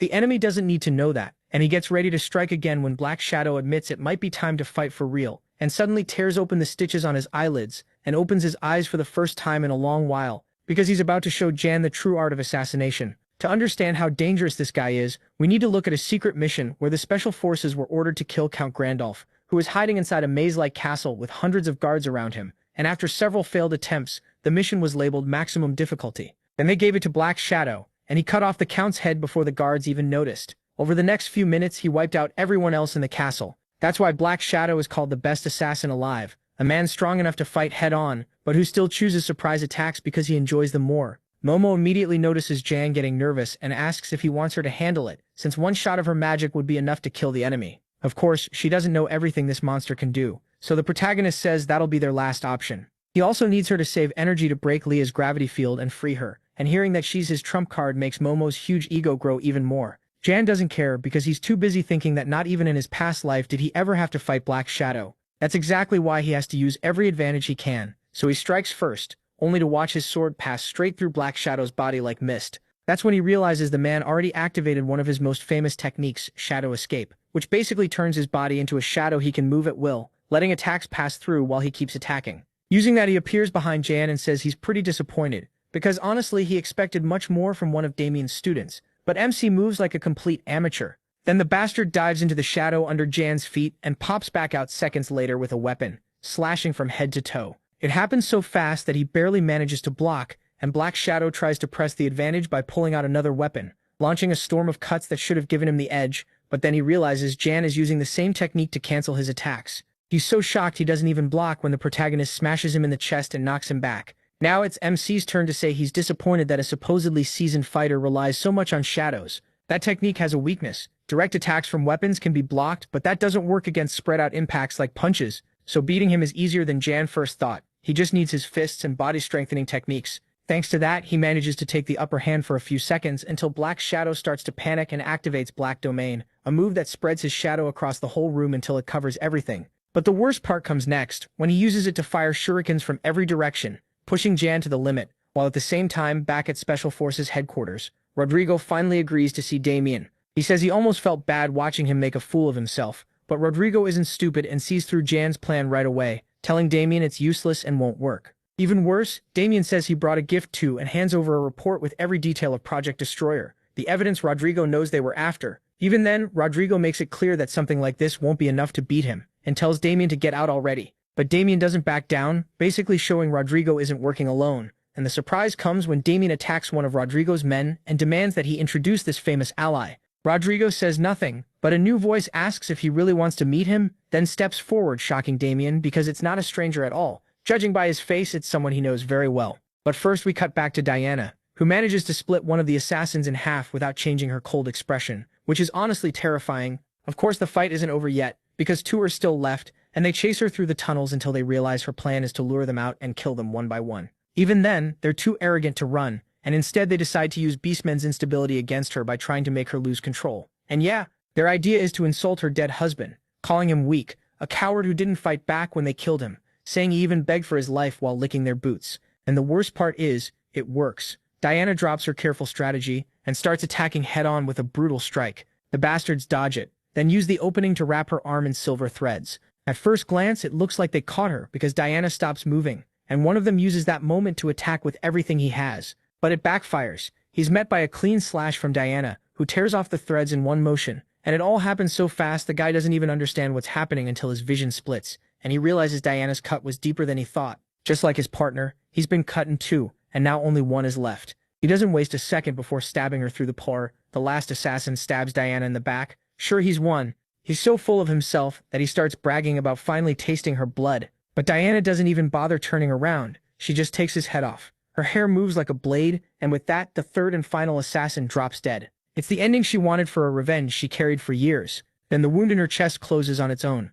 making it clear they never really had a chance against her. And at last she lets herself think about her husband, the man she still misses like he died yesterday. Back with the protagonist, he somehow managed to avoid most of the attacks, but only because of Momo, who put a force field around him. She warns him to hurry since this will drain all her mana, and he answers firmly that he has a plan, even if things look really bad. Black Shadow is so sure of himself that he starts rambling about how the protagonist is weak, not even that strong, and that inside his darkness he won't be able to hide or run. Then he throws another wave of shurikens that look normal at first, but they're actually his secret weapon. They tear through the air at insane speed, and soon it feels like Jan is being shot from every side. Still, he doesn't even flinch. He asks if Black Shadow wants to see true darkness, and says his shadow is deep enough to swallow shadows themselves. Then, out of nowhere, he activates the second form of the Dark Sword Art Final Cut, and with it he tears through and destroys the enemy's domain expansion. And that matters because the domain was actually an extension of Black Shadow's own being. So when it breaks, he starts slowly falling apart on the spot. With a steady voice, Jan tells him he made the mistake of thinking darkness would always stay on his side.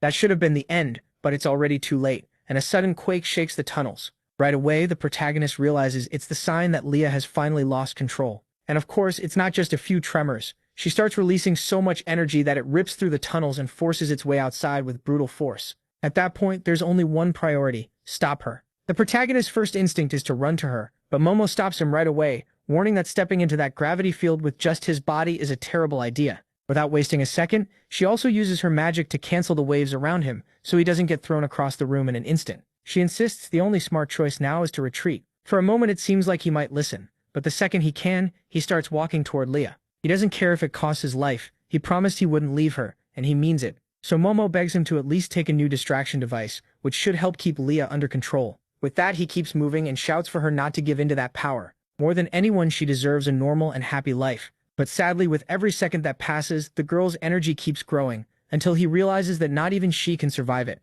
Soon she won't just be a danger to others, but to herself too. And there's no more time, so he gets ready to act. But as if things weren't bad enough, something shifts inside him, and he feels his mana draining. Probably the price of pushing himself so hard earlier. It gets so bad that he can't even move, and the despair of being unable to do anything drags up memories of his past life, those final moments when he realized all his efforts had meant nothing, and Leon mocked him to his face while he bled out on the ground like an animal. Luckily, instead of giving in, that memory sparks something in him, a wild fury. It lets him release a power that even shocks Momo, and it flows straight into his sword, a power fueled by rage that forces his mana-starved heart to move again, and produce more and more energy. Soon he can stand again, and he can actually feel the mana heart guiding his blade, pushing him forward to fight. And so, acting on pure instinct, the protagonist raises his sword, not to attack Leah but to drive it into the ground, spreading his energy through the whole area and taking control of the situation. As a result, he cancels out the girl's runaway power, and then she falls into his arms completely unconscious. Still, it doesn't take long for her to open her eyes and thank him, because she knew he could help her. He answers firmly that it's time to go home, and they head for the entrance of the underground canal where they were supposed to meet Diana, but she doesn't show up. After a while, she slowly walks in, apologizing because she can't protect him from what's coming. Then, without warning, she collapses. Everything makes sense when someone appears behind them. Kyle, he says it's awful they have to meet like this, then places him under arrest for treason. Without hesitating, the protagonist asks who gave the order, and the blonde explains that only one person can move the Royal Knights right now. At the same time, in the underground prison, the special forces arrest Damien with magic restraints and all. Then Rodrigo's ally explains that a mixed blood of such high lineage can't be treated like trash. Of course, Damien doesn't care about that at all. Instead, he asks what the charges are, and whether his crime was trusting his brother, because yes, Rodrigo's ally, and the one who sent Kyle into the tunnels, is none other than Leon. Then the scene shifts, and Damien and the protagonist are taken to a maximum security cell, right in front of the other prisoners, who get excited when they realize the redhead who locked them up is now joining them. During that walk of shame, the protagonist comments that Damien did a good job hiding the tattoo on his chest,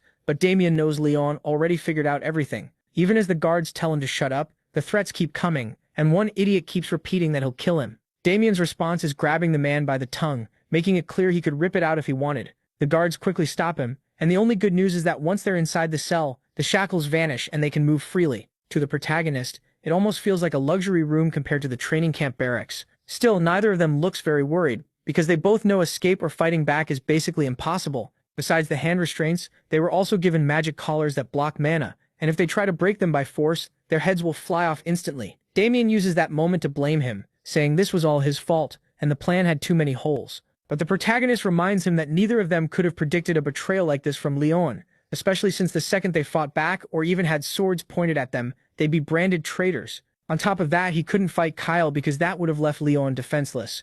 So yeah, they got captured in the easiest way possible, all because they never imagined how far Leon would go. Then the protagonist asks if Damien ever noticed anything strange about the prince, and Damien admits that lately he's been saying weird things, like everyone should give their lives for him. It's basically the same speech John heard hundreds of times in his past life, which means that the change from the normal guy Leon used to be into a psychopath has already started, and now the question is what's causing those changes. Still, the protagonist thinks that part doesn't matter as much as figuring out the real goal. The isolation, the experiments, Marquess Rodrigo, and Leon's transformation. It's obvious all of it is connected. As if reading his mind, Damien says this reminds him of something his father once told him when they were talking about the goals of the Revolutionary Army. He explained that he wanted to stop the Empire, because if they failed, the land would have no future. Back then, Damien argued that Leon was different from his father and could change the Empire's fate, but the commander told him that yes, he was different, yet he still wouldn't be able to escape the fate in his blood. In short, something in the throne or the Emperor's bloodline corrupts the heirs and turns them into monsters, and his father knew it. That's why he sealed himself away in the sacred lands of Armenia. His martial power had reached such an inhuman level that he almost lost control several times, so to stop the worst from happening, he chose to isolate himself until he recovered, so if the Empire finds him, they'll kill him and trigger a disaster. Sadly, the protagonist realizes that must be what happened in his past life. The Armenian revolt where Damien died was probably a sacrifice to protect his father. He never would have expected something that human from a madman like him, but all of that gets pushed aside when guards tell them they have a visitor. So they lead them toward the supposed visiting room, but to their surprise they stop halfway and without warning, attack. Of course the guards have the advantage, they can't use mana. Still, they don't take any chances and send in a third ally to lock him down, and he can't even fight back. He can't rely on brute strength either. Luckily, the whole thing flips in seconds when the attackers suddenly freeze in place, and then the third person pulls back the hood. It's Lorena. She came herself to get him, admits she was seriously worried, and demands to know what the hell is going on. Why are they suddenly calling him a traitor? What did he do? And most of all, why did he let himself get caught? To her, he was the strongest in their class, so she expected him to at least have the guts to run, and she keeps going off until the Proto cuts her off and asks how she even got here. That's when we learn Lorena found out through Damien himself. The moment he realized Leon had betrayed them, he sent a shadow to the Special Forces base to reach her. At the time, she was only wondering why he hadn't shown up yet. She didn't think anything bad had happened, until she saw Damien's shadow crow staring at her through the window. Using the little strength he had left, he gave her a new mission: rescue the people in prison. So even if Damien was caught off guard too, he still had a backup plan, and the shadow arrives right when the restraints on the Proto's neck and hands vanish. Lorena takes that as proof the others did their part, though now she understands absolutely nothing. He just tells her to follow while Roman is in the mana suppression chamber destroying the crystals that run the whole system. Lorena had told him to do it in a specific order so it would only affect the Proto and not everyone else. Too bad the idiot forgot all of that and ended up canceling the restraints, not just on the Proto but on every cell, and even throwing all the doors wide open, letting the other prisoners escape too. Luckily, Cruel and Katja realize that this chaos will keep the guards busy. He points out she really shouldn't be here since they could pin treason on her too, but she shoots back that she'd rather face that than deal with the Proto's anger. Outside the prison near the trash yard, Chari and the others are waiting with a carriage ready to run. Lorena told them that if the group didn't come out in 10 minutes, they had to leave, but everything falls apart when a voice behind them says not to bother waiting because Lorena and the others aren't coming out. Sadly, we still don't see who it is. Then we cut back to Cruel, who spots a couple of prisoners trying to escape, only to get hit by some kind of light that reaches them too and blocks any chance of seeing what's happening. As for John and Lorena, they start feeling a strange vibration too, and all of a sudden the ceiling above them starts to collapse. The cracks bring in that same weird light, and then they find the unconscious bodies of Cruel and Katja, along with the same man who caught Chari, the Special Forces captain, Rodrigo. In a calm voice, he says he should have killed them all back when they were still at the academy. Lorena tries to strike first using one of her strongest techniques, but the bastard only taps his staff against the floor and unleashes a dragon of light that rushes at them to kill. Luckily, the attack gets cancelled just in time, not by the Proto, but by Damien, who escaped too. He tells Rodrigo to fight someone on his own level, and we see he even managed to pull the others behind him so they wouldn't get hurt. Rodrigo cares more about the separation technique Damien used to stop the attack, an advanced move even he didn't know existed. It's clear Damien is way stronger than any of them thought, and the two trade insults for a bit longer, until Damien quietly tells the Proto there's no time. In a few seconds, the suppression chamber will reactivate, and the shackles will start working again, so they need to run with their friends now while he handles the captain. The funny part is that before he can even finish, Jan is already running off with the others behind him. Damien doesn't get mad at all. That's exactly what he expected from his dear student. He just tells him to be careful, and from the Proto's face, it's obvious he values that sacrifice, feeling just how much things between them have changed. By nightfall, the city starts slipping into chaos. Several knights talk about someone escaping from prison, and even though the fugitives are already far away, they still want to search because the bounty on their heads is huge. One of them even says that if the Proto shows up, he can catch him in seconds. What matters, though, is that the group made it to safety. To everyone's surprise, the Proto admits he wouldn't have made it without them. He does point out the rescue was a complete mess, so he gives them a few tips before moving to the real issue, saving Damien. Roman refuses, not because he hates him, but because it's impossible. He reminds Jan that without Damien's sacrifice, they'd all still be locked up. Lorena agrees and suggests they head north to hide for a while under her father's protection. The protagonist says that would be too obvious. Instead, their best move is to stay here until they fully recover. The others still don't understand whose property they're hiding in, but before he can answer, Leah jumps into his arms, and right after that comes Diana. She tells them that while they're in this place, they don't need to worry about safety, not just because it belongs to her, but because of something else. When the Proto was arrested, he asked Kyle to protect Leah and Diana, since neither of them had anything to do with the plot. Of course, the blonde first said he couldn't help a criminal, so the Proto asked if he really believed he was guilty. Obviously, he didn't. That's when we learn the mansion actually belongs to Kyle. Back in the present, the Proto meets with Diana, who gives him one of the official white uniforms nobles usually wear, the same kind he wore in his past life before he was killed. That matters, because when Diana asks what his plan is, Jen says they'll strike back using the same move Leon did. They'll kidnap one of his allies, Marquise Chion, who probably outranks even Rodrigo in this whole operation. Best of all, he could expose the hidden experiments in his domain. It sounds solid, but when Diana asks if the others are coming too, the Proto says fewer people is better, and of course Lorena overhears him. She appears behind them and asks if he sees her as dead weight, giving off such a killing aura that Jan starts making nervous excuses. He clumsily says it's because they're injured, but Lorena throws it right back. She and Roman are perfectly fine. She's also clearly jealous that he'd rather go with Diana than with her. And the funniest part is that Diana actually agrees it's better for him to go with someone he has more experience fighting beside. Of course, she also stirs the pot a little, and once Lorena shows her claws, the Proto gives up and decides the three of them will go. Then he activates a teleport gate set directly to Marquishion's estate, so they'll arrive in just seconds. Next, we see the three of them moving down the main hall, and overall the estate looks almost empty, so the Proto suggests splitting up, making it clear that the goal is to find the target, confirm where he is, and regroup in 5 minutes. Since the place isn't that big, he'll take the main building while they search the annex. Sounds simple, but not even he was ready for what came next. The moment he peeks into one of the rooms, a voice says it was waiting for him, and it's Marquise Chion himself, staring from a chair in the back. He says they took longer than expected. With no real choice, the Proto steps in and admits the man is bolder and smarter than he thought. The problem is that once he gets a clear look at Chien's face, he realizes something is wrong. The man keeps repeating the same line like a recording, and his eyes are lifeless. But the worst part is, lower down, because in his chest, something explodes. The blast is so huge it can be seen from outside the mansion. The real shock comes when John opens his eyes and notices the explosion is somehow fading away. Confused, he turns and sees that Momo absorbed it and compressed it into a tiny ball of energy, while scolding him for being useless, because he should have been able to stop it himself. John tells her that with her beside him, he doesn't need to bother defending himself, but Momo says that still doesn't explain why he missed the trap. That makes it clear he was so desperate about Damien's situation that he let his guard down. Either way, Lorena comes rushing into the room and MC has to explain that things went very, very badly. The Marquis figured out their plan and self-destructed. Strangely, the only thing Lorena cares about is whether he's okay. Once Diana joins them, they conclude Jan didn't do it out of panic or despair. Someone forced him to kill himself. That's exactly why the best thing they can do now is run, because if the enemy could predict their moves, that's how bad it is. That place is a ticking time bomb. What Lorena can't understand is how someone as important as the Marquis went from being in charge to being used like a disposable pawn. John has a few guesses, but all of that gets pushed aside when Diana says she found something, a hidden passage that leads straight to the Marquis's lab, where the main thing that stands out is an altar built from dozens of human sacrifices. That brings up even more questions. What kind of ritual would need that many lives? John says there are only two possible answers. Either it was an offering or a way to summon something. Right away, he asks Momo if it looks familiar, and she panics the second she sees it, because she clearly knows what it is. This is the project she was working on before she died.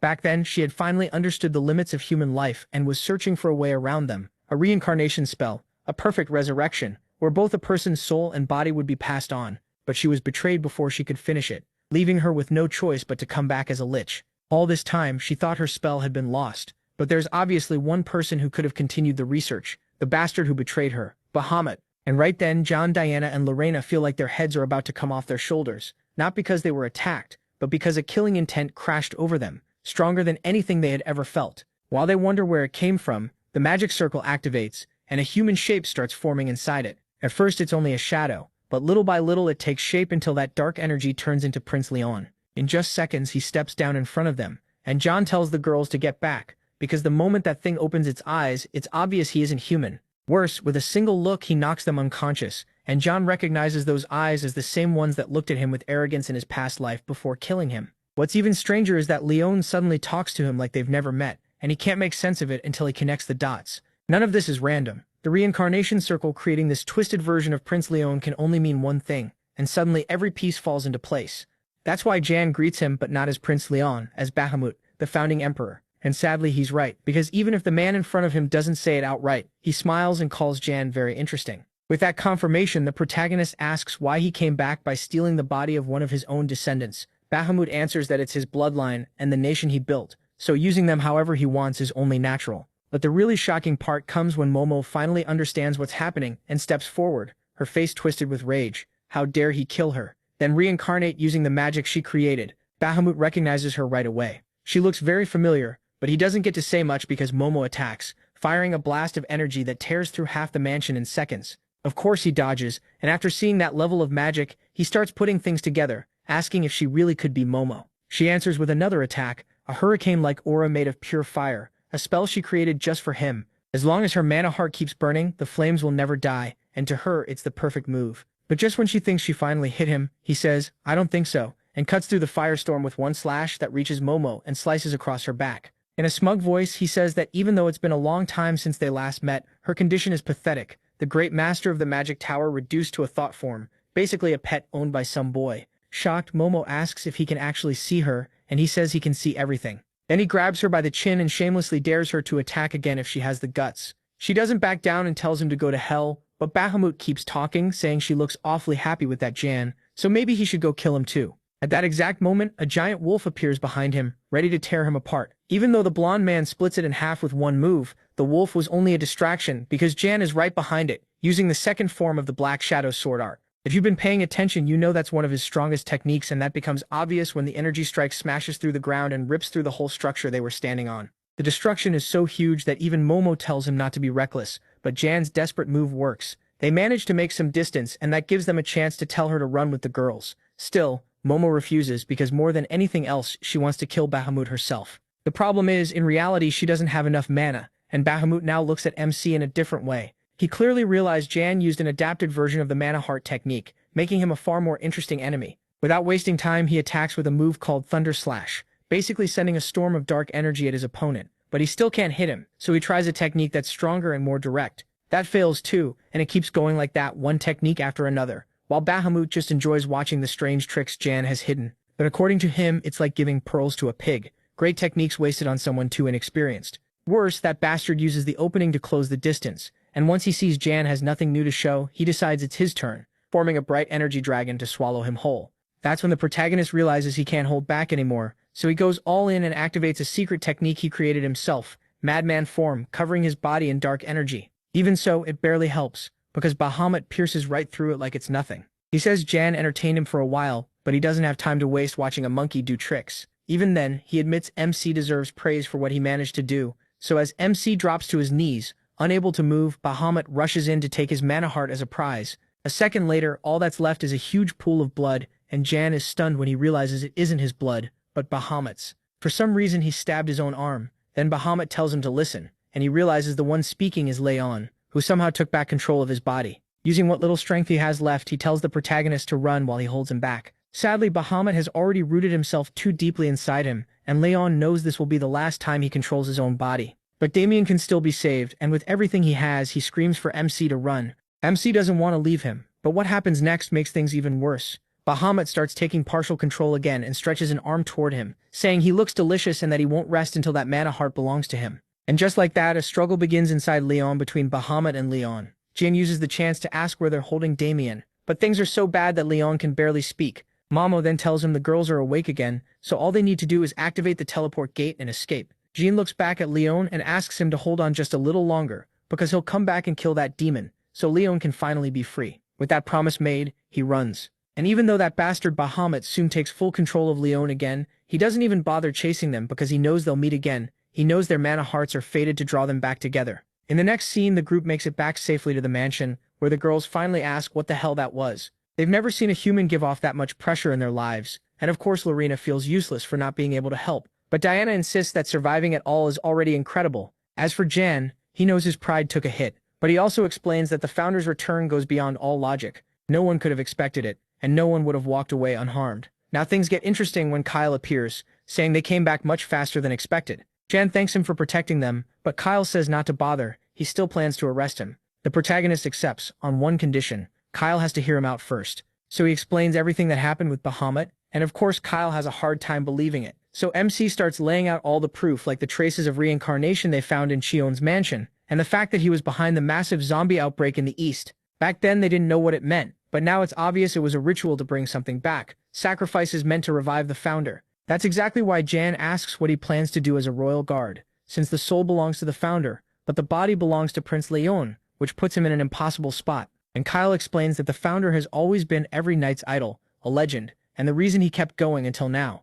A legendary hero like that should have stayed in the history books. On top of that, he swore to serve and protect Leona, so he could never side with someone using her body like a puppet. So the choice is simple. He'll join Jan and bring that bastard down. He says the Founder he met was nothing like the hero from the legends. He's a demon whose only goal is to devour everything, and since Jan saw him himself, he knows they can't beat him alone. So he asks what happened to Damien and learns he was taken to the Imperial Palace to be executed without a trial. Worse, they plan to burn him to ashes, and since Bahamut already wiped out the current council members, no one objected. The good news is there's still no set date, so Cahill promises to find out everything he can. Jan tells him to be careful because things are getting serious. What the protagonist can't figure out is why they're so desperate to get rid of Damien. He starts wondering if they're hiding something, and if they even stand a chance against Bahamut. From behind, Momo asks if he's scared and says he can still run, but Jan is done joking around. He just wants to know, from someone who has seen both of them fight, if they can win. Momo answers honestly. She's amazed by how far he's come. His mana heart shines like the moon in the dark,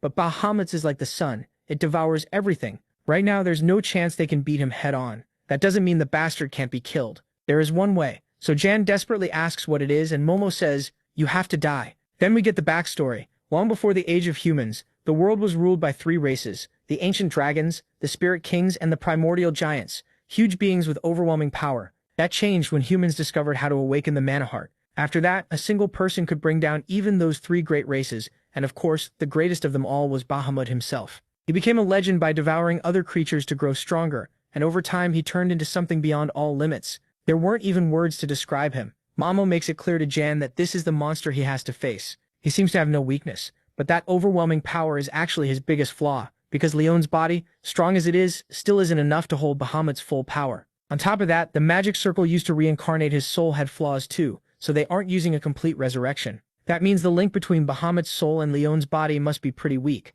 and he may be beatable if they drain his mana heart and break that bond. That's where the dying part comes in, because the mana heart that has to be drained is Jan's. The mana heart is tied to both body and soul, and even if this part is confusing, that connection is what will protect him. Seeing how strong Bahamut is, MC can't understand why Momo helped him in the past once he became a monster. Momo says Bahamut used to be completely different, and they met in a village being destroyed by monsters. Back then, when hope was almost gone, Bahamut kept fighting alone against the enemy with only his sword and no one protecting him. Even though he could have run, he stayed to kill the creature and save the people. Then his sword broke in half, and seconds later the monster slammed him in the back, sending him flying across the ground. But even when it looked like it was over, Bahamut got back up and kept fighting. Even with a blade that barely looked like a sword anymore, he refused to give up and might have died right there if Momo hadn't stepped in and split the monster with a lightning strike. Afterwards, she admitted she was impressed by his courage despite how weak he was, and introduced herself because she wanted to know what kind of person could hide behind that much bravery. That's how she learned Bahamut wasn't even from that village. He had risked his life for people from a place the beast had already wiped out. Still, he made it clear he wasn't after revenge.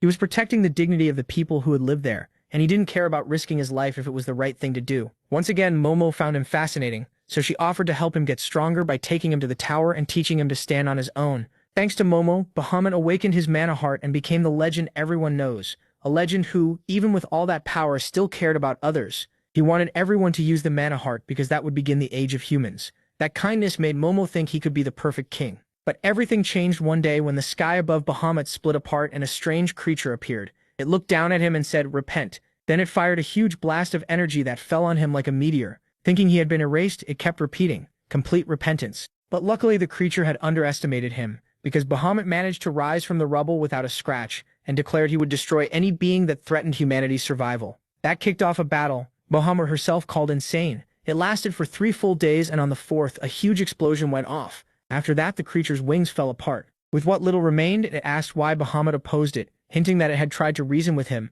but Bahamut ignored that. Standing as the winner, he told Momo the creature called itself an angel, which of course caught the mage's attention. But there was nothing left of the angel to study, and things got strange when Bahamut ignored all her questions and made just one request. They had to take the mana heart to the next level. From that day on, her friend began to change. Back in the present, Bahamut sits alone in the throne room and wonders if they still haven't come. What exactly he means by that will be clear later, because Rodrigo walks in to report that the troops have all been deployed. The palace knights are stationed at every gate, 3 battalions of secret assassins are spread through the city, and even the private guards gathered from the nobles are ready to fight. As for Damien, he says they've locked him in the palace dungeon under maximum security because he's too crafty to trust. Rodrigo even suggests killing him, now to stop any rescue attempt, which shows just how much fear and respect he has for the redhead. But Bahamut says that won't be needed, because Damien is the reason he knows Jan will come and he wants to enjoy that moment properly. That confuses Rodrigo, who admits he doesn't understand Bahamut's obsession with the boy. To him, any small threat should be wiped out immediately.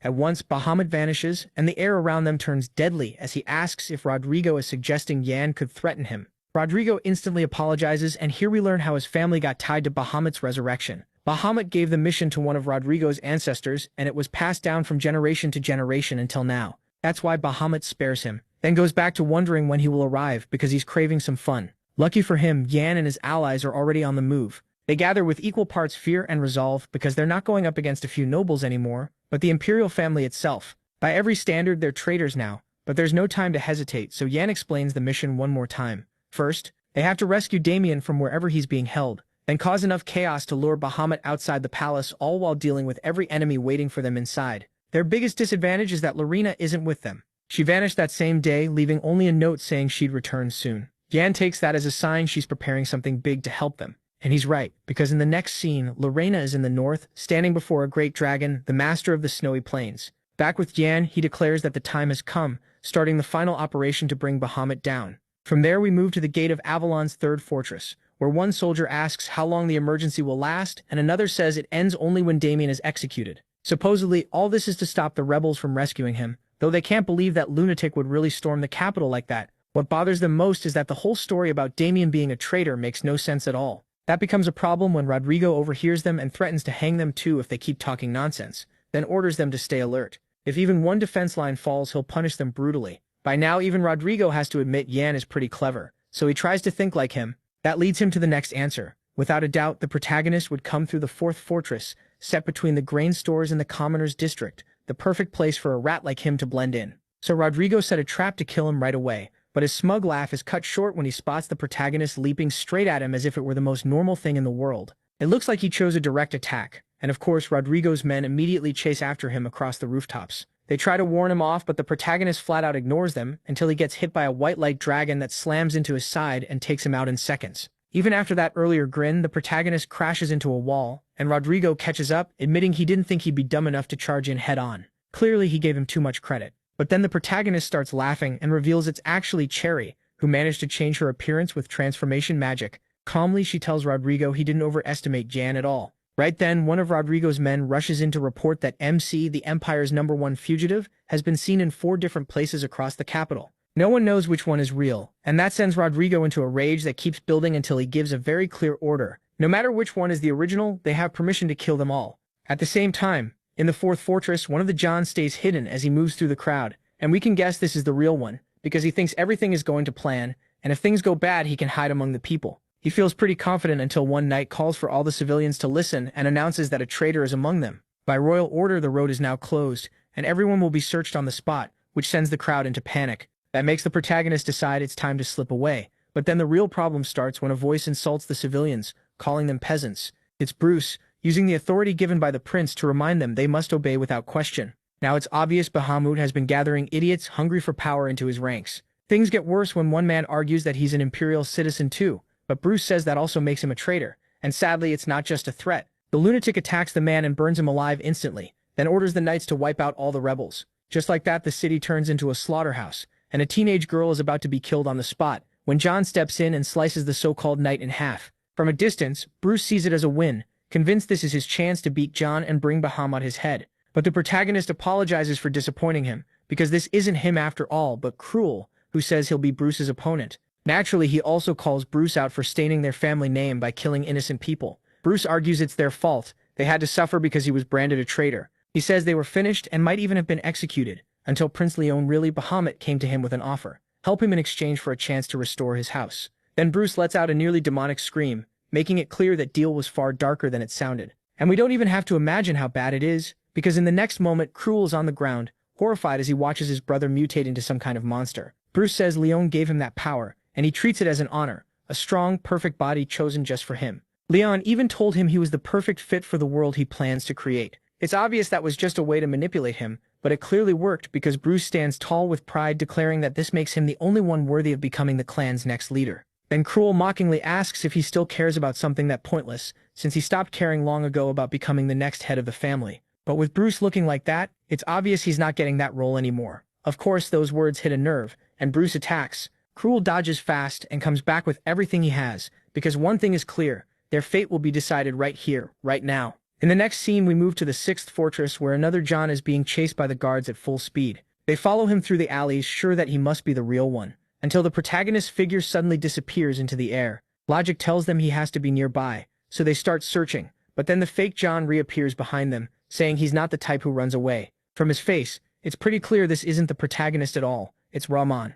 The worst part is that the guards realize it too, so they smartly decide to ignore him. Now Rahman gets offended, drops the disguise, and surprises them with an insanely strong ray attack, while insisting that real knights don't back down from an enemy in front of them. The knights answer that they weren't trying to run, they just don't want to waste time on someone who isn't the target. But Rahman keeps provoking them, calling them weak and saying that if they want to prove themselves they should fight one-on-one like real men. Somehow that's enough to make them take off their armor. The problem is that one of them is a huge vice commander, ready to show him how real men fight. He even ends up taking off his shirt, and Rahman does the same, suggesting they settle it bare-handed. No powers, no weapons, just fists. I'm adding a little flavor there, but you get the idea, because this feels like it came straight out of a wild fighting anime. And so they begin, trading blow after blow, beating each other down with an intensity that leaves everyone stunned. Like real fighters, both of them respect the other's strength, grinning through it, and they keep going until they throw the final punch. Still, we don't get to see how it ends, because we cut back to Chari, who wakes up in the Imperial Palace torture chamber. A man is there ready to start forcing the truth out of her.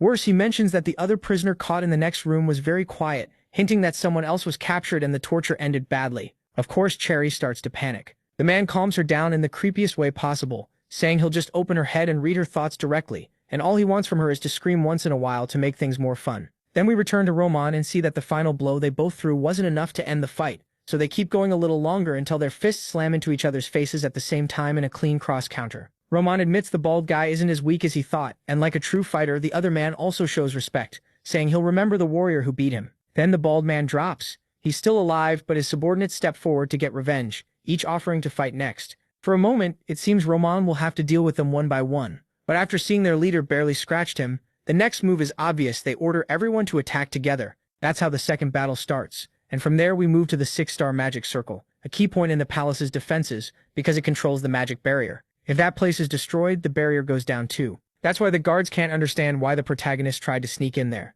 knowing it would be protected by extremely strong warriors. From the fake Jan's face, it's clear he's been fighting them for a while without much luck. Still, the truth is that this isn't the protagonist at all. It's Kasha, who admits they're stronger than she expected. She knew she couldn't match them in a fair fight, but she hoped to hold out longer, so the knights tell her to surrender. They've been ordered to execute any traitor they find, but there's still a chance they might spare her. Then the tone shifts when one knight recognizes Kacha as the daughter of Duke Ephraim, revealing that her father was his teacher, almost like a father to him, and the man who saved his life in battle. He says her father's end was tragic and he didn't deserve it, before offering her a deal. If she tells them where the real Jean is, he'll make sure she stays safe. In other words, he's offering protection in exchange for betraying her friends. It sounds awful, but he claims it's the only way she can restore her father's honor and build a new name for herself as the one who stopped the traitors. At that moment, Kacha can't help thinking about her father, about the honor of her family if she betrays them. The man confidently says yes, but Kacha admits she's always lived for one goal: to restore her family's honor. Sometimes she can almost hear her father's voice leaving her that final mission, but he never told her how to do it, and she only recently understood what she had to do. Thanks to her friends, she realized her family's honor means nothing compared to honor itself. She proves it by pulling out a small crystal that they recognize as the Salamander Firestone, a kind of a bomb, and the man instantly realizes Kacha plans to blow up the barrier, even if it costs her life. He rushes in to stop her, but he's too late. The blast goes off. Just as planned, Kacha stays behind at the core, waiting for death, because all that matters to her now is that the mission is done. On another rooftop, on the far side of the palace, the real Jean watches the barrier vanish and realizes the infiltration worked. Now the only thing left is saving Damien. But then someone appears behind him and a hand clamps around his neck. It's Rodrigo, lifting him with ease and mocking him, saying this is how they meet again. When Bahamut took such an interest in him, Rodrigo really expected something worth seeing. Instead, all he's done so far is play a childish game with his little friends, nothing that explains the founder's concern, so Rodrigo decides to end it here, tightening his grip as he says, "Now die." Strangely, the protagonist only asks if he really thinks that's enough to win, then says he still has plenty of tricks left. But his smile fades when Rodrigo asks if he means those little things he hid, just as a guard arrives to report that they found every magic crystal and stopped them from exploding and throwing the city into chaos. That makes Rodrigo even more confident, and he asks what Jean plans to do now since he's out of moves. He also makes it clear there's no point waiting for the others. By now, most of them should already be defeated, and that claim hits harder when we cut back to Cruel. Even though he managed to beat his brother, he's now surrounded by dozens of guards. The same goes for Roman, who looks close to collapsing, and Rodrigo uses that against the protagonist, throwing it in his face that he dragged his friends into a dumb childish plan. But right when everything seems hopeless, the protagonist starts laughing and says that makes Rodrigo the bigger fool for falling into the plan. Then we're shown this isn't the protagonist at all. It's Chari, the real Chari, and she tells him the plan was never as simple as he thought. Of course, Rodrigo recognizes her as the brat he caught earlier, and he finally starts putting things together, realizing that the other Chari was actually the protagonist. That becomes even clearer when we return to the torture center, where he's already managed to defeat the torturer. Right beside him appears Momo herself, making fun of him for being a terrible actor. She also reminds him that little trick would never have worked without her advanced transformation magic. He says it wasn't that hard, but both of them know this isn't the time to argue, because the plan is only just starting. So Momo changes him back to normal. As the protagonist starts moving through the cells, Momo asks if the next step is finding Damien, and he says that won't be necessary, because soon she'll see why. First he has to deal with 10 knights guarding the door at the end of the hall, and they warn that no one is allowed past that point. The strange part is that they start repeating the line over and over, confirming Bahamut already turned them into his zombies, and that something important must be hidden behind that door. For a second, it looks like he might get past them without fighting, but then their repeated words turn into kill, kill, kill,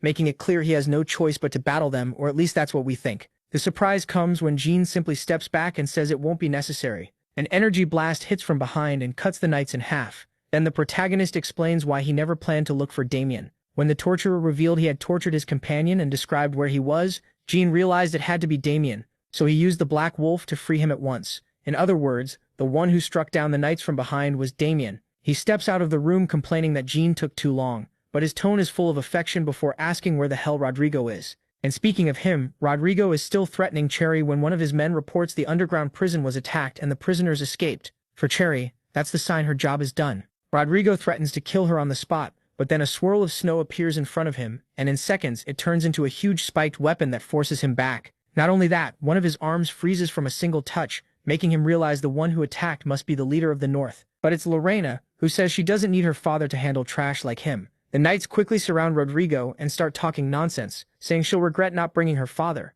Lorena answers that even if her father isn't here, she did bring help, the great ice dragon, a legendary beast that vanished 900 years ago and was believed extinct. That same creature immediately protects Lorena and tells them they've been tainted, so it will purify them. And the best part is Lorena didn't come alone, because on the other side of the palace, Katja wakes up in Diana's arms. Diana saved her just in time to pull her away from the blast. Of course, at first Katja can barely believe she's still alive, since not even the fastest person in the world should have been able to reach her in time. But it turns out this was teamwork. They pulled it off thanks to Leah, who not only contained the explosion but got Katja out instantly. That's why Diana proudly calls her their hero. The blonde can't help blushing, since she also made sure to beat the knights without killing them. A perfect move. Now all that's left is to regroup with the others. Then we cut to Cruel, who's surrounded by a crowd of knights. They would have run him through right there if not for the fact that their attack gets knocked aside by a mysterious figure. The newcomer greets them like old friends, and even though Cruel doesn't recognize him at first, it's Hans, Lorena's family butler. Something similar happens on Roman's side. He freezes when hundreds of energy swords start piercing his enemies' heads, all thanks to Kyle. Even though Kyle hates having to fight his own comrades, he believes the only way to protect what little honor he has left is to stop them before they can do anything crazier. Raman immediately tells him to help the others, because he can still keep fighting. Kyle takes off, watching with amazement as the capital starts turning into a battlefield. And going back to Lorena and the Great Dragon, its breath freezes everything in its path. It tells her that with this, its part of the deal is complete, the promise to help destroy her enemies. Lorena quickly thanks it, and even more amazing, the ice from its breath freezes time itself, so their enemies can't cross the frozen zone. After that, the dragon simply vanishes, wishing her luck. Chari then asks how she managed to call such a massive dragon, and Lorena explains it's the ancient guardian of her family. That's what she went to do that morning when she disappeared. She climbed to the highest peaks of the north to ask for help as someone from the Beowulf line, and within seconds the guardian appeared before her and asked what she wanted. Lorena answered with just 2 words, "I need power." Lately she feels like she's only been getting in the way, and since she has always been too proud to ask for help, she decided that had to change. That's why she asked for its strength, in exchange for the frozen crystal her father gave her, a relic Chari remembers well. Chari asks if it was really worth giving up, and Lorena says yes because it let her save her. In another scene, the castle halls are now covered in pools, and more pools of blood left behind by Damien and the protagonist. The protagonist says Bahamut must be waiting for them in the tower, watching from afar like they're hamsters on a wheel, moving around for his entertainment. For a moment it seems the two will go straight for him, but suddenly a huge beam of energy attacks them. They dodge it, and Jan takes it as proof that Damien's opponent has finally arrived, and of course the one who attacked them is Rodrigo, who survived everything else because he also got that so-called help from Bahamut. Now he glares at them with open hatred, convinced he should have killed them both when he had the chance. Damien sharply asks if Rodrigo really thinks he's strong enough to do that, and he doesn't hide his disappointment that Rodrigo truly gave up his humanity. Once again, it seems like this will be a fight between the two of them. But Rodrigo surprises him by saying it's not Damien's turn to die yet, and we see that he sent his tentacles underground to strike Jan from behind. Thankfully, Damien reacts instantly and blocks the tentacles with his sword. As he does, he repeats the same line we heard before. Rodrigo should pick on someone at his own level, because Damien will be his opponent. Then he turns to the protagonist and tells him he'll keep this monster busy, while Jan needs to go after Leon. The protagonist doesn't hesitate this time. He turns away, joking about leaving the old men to fight together, though he's clearly worried and tells Damien not to die. Like master and student, they part ways, and the once quiet palace turns into a true war zone because of the scale of the clash between Rodrigo and Damien. The two of them can destroy whole rooms in seconds. Since their techniques are so similar, they start off looking evenly matched, and Damien takes the chance to say how disgusted he is that Rodrigo's loyalty to the imperial family was just a lie. Of course, the old man fires back that Bahamut is part of that family too, but the redhead calls that nothing but excuses. They keep trading blows until Damien realizes that if they go on using the same moves, this fight will go nowhere. Rodrigo is thinking the exact same thing. He says the fight's gotten boring and decides it's time to show something new. He stretches the tentacles from his arms into a sharp blade, giving his attacks more reach and a new shape, a crack of dark energy that spits out hundreds of bolts which turn into tiny dragons. This is supposed to be a secret art passed down only to commanders of the special forces. What matters is that it shatters Damien's Black Shadow sword art like it's nothing, and to the old man that proves he has the upper hand. Honestly, it looks that way. Damien spends a long time just dodging until he realizes he has no other choice but to use that move. The problem is he's not sure his body can handle it. He might have kept hesitating, but then Rodrigo starts laughing and says he never passed on Damien's mother's final words. In other words, Rodrigo killed her. Damien warns him not to stain her name, but the old man keeps going, saying people can still speak even after their heads are cut off. That sick comment throws Damien off emotionally, and the old man takes the chance to pierce him from several angles, mocking him for still being such a stupid child that he fell for such an obvious taunt. In Rodrigo's mind, the fight is already over, but as he gets closer, he notices Damien's eyes aren't just full of pain, but something split apart inside him. Then Damien starts destroying the tentacles one by one as he activates the final form of his sword art, a wave of black blades that seem harmless at first. At first anyway, because then he spreads them until the whole room is swallowed by deep darkness. Meanwhile, in the throne room, Bahamut stays seated with his eyes closed and says, "You're late." We don't know if he was asleep, or if that's how he watches everything happening in the capital at once, but he starts complaining about how bored he was without Gendaire. He calls him MC, the successor to the Heart of Mana, then smugly asks how he liked all the little gifts left along the way, confirming that he set up all those demonized knights just for him. After all, the Heart of Mana gets stronger the more enemies it devours, and what Bahamut wants is to turn Jan into a worthy opponent. He knows it, so he leaps in to attack and prove him wrong, and he's not alone. Mamo forms an L with a technique called Grand Annihilation, a blast of solar energy so powerful that together they manage to turn the Great Throne into dust. Even from far away, the beam tears through the tower. Still, it doesn't do much, because from the rubble, Bahamut answers with a single slash that Jan barely manages to block in time. The problem is that still isn't enough. Mamo has to gather a huge amount of energy just to push it away so it can burst in the sky, causing a ridiculously huge explosion. With that massive gap in power, Bahamut admits Jan always surprises him, not because he's strong, but because he still can't believe he's this weak. Based on his calculations and all the potential he's seen so far, the protagonist should be on a whole different level. If this is really his limit, then waiting for him was pointless. So MC and Momo try a different plan, a surprise attack from multiple angles, but Bahamut stops it without moving a finger. That's when Jan realizes he'll never win unless he takes a risk, so he tells Momo to get back and be ready for what comes next. Then Bahamut asks what he did with the knights left in his path, and Jan makes it clear he found a way around fighting them. Bahamut calls that a waste, because he placed them there as part of his training. The Heart of Mana feeds on life force gained in battle, so the protagonist was supposed to kill them. The more people it devours, the stronger it gets. And if MC isn't strong enough, then fighting him isn't even fun. With one move, Bahamut splits the throne room in half. The section he's standing on starts rising into the air, and he asks if Jan is really running away. He says yes, he has no interest in fighting someone who has no value to him right now. What Bahamut wants is for the protagonist to strengthen his Heart of Mana until he becomes a worthy opponent, and part of that starts now. Out of nowhere, a bunch of magic portals open behind Jan, bringing out dozens of possessed guards. They all repeat one request: kill me. And if there was still any doubt about what MC is supposed to do, Bahamut explains that before you sacrifice a pig, you have to feed it well. He keeps summoning more and more because he wants Jan to grow fat with power, since he'll be waiting for him in the final battle. Driving into action, the protagonist starts cutting them down at an incredible speed. But the nightmare begins when he realizes it doesn't matter how many heads he cuts off. They keep taking shape again, still begging him to kill them, and he knows all he's doing is wearing himself out.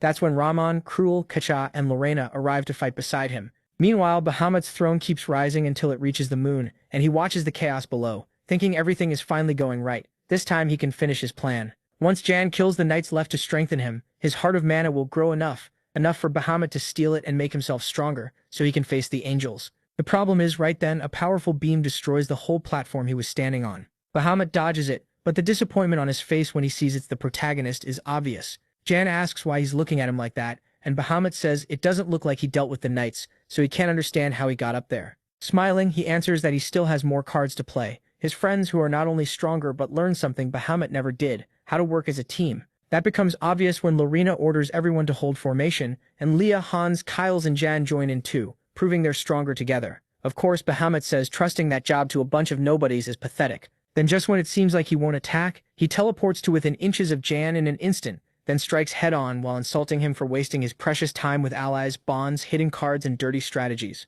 Even with all the potential in the world, the protagonist still clings to the things that make him weak. Bahamut, on the other hand, completed the Heart of Mana to carry all that power and fight alone, because to him that's where true power is born. In the middle of the clash, Momo finally jumps back in and uses a portal to appear beside John in a blink. She reaches out and at point-blank range unleashes a chain of magic explosions, but they do nothing to the enemy. Bahamut comes out completely unharmed and uses the opening to close in and attack with his sword, saying this fight is between the two of them and John shouldn't drag the weak into that hell.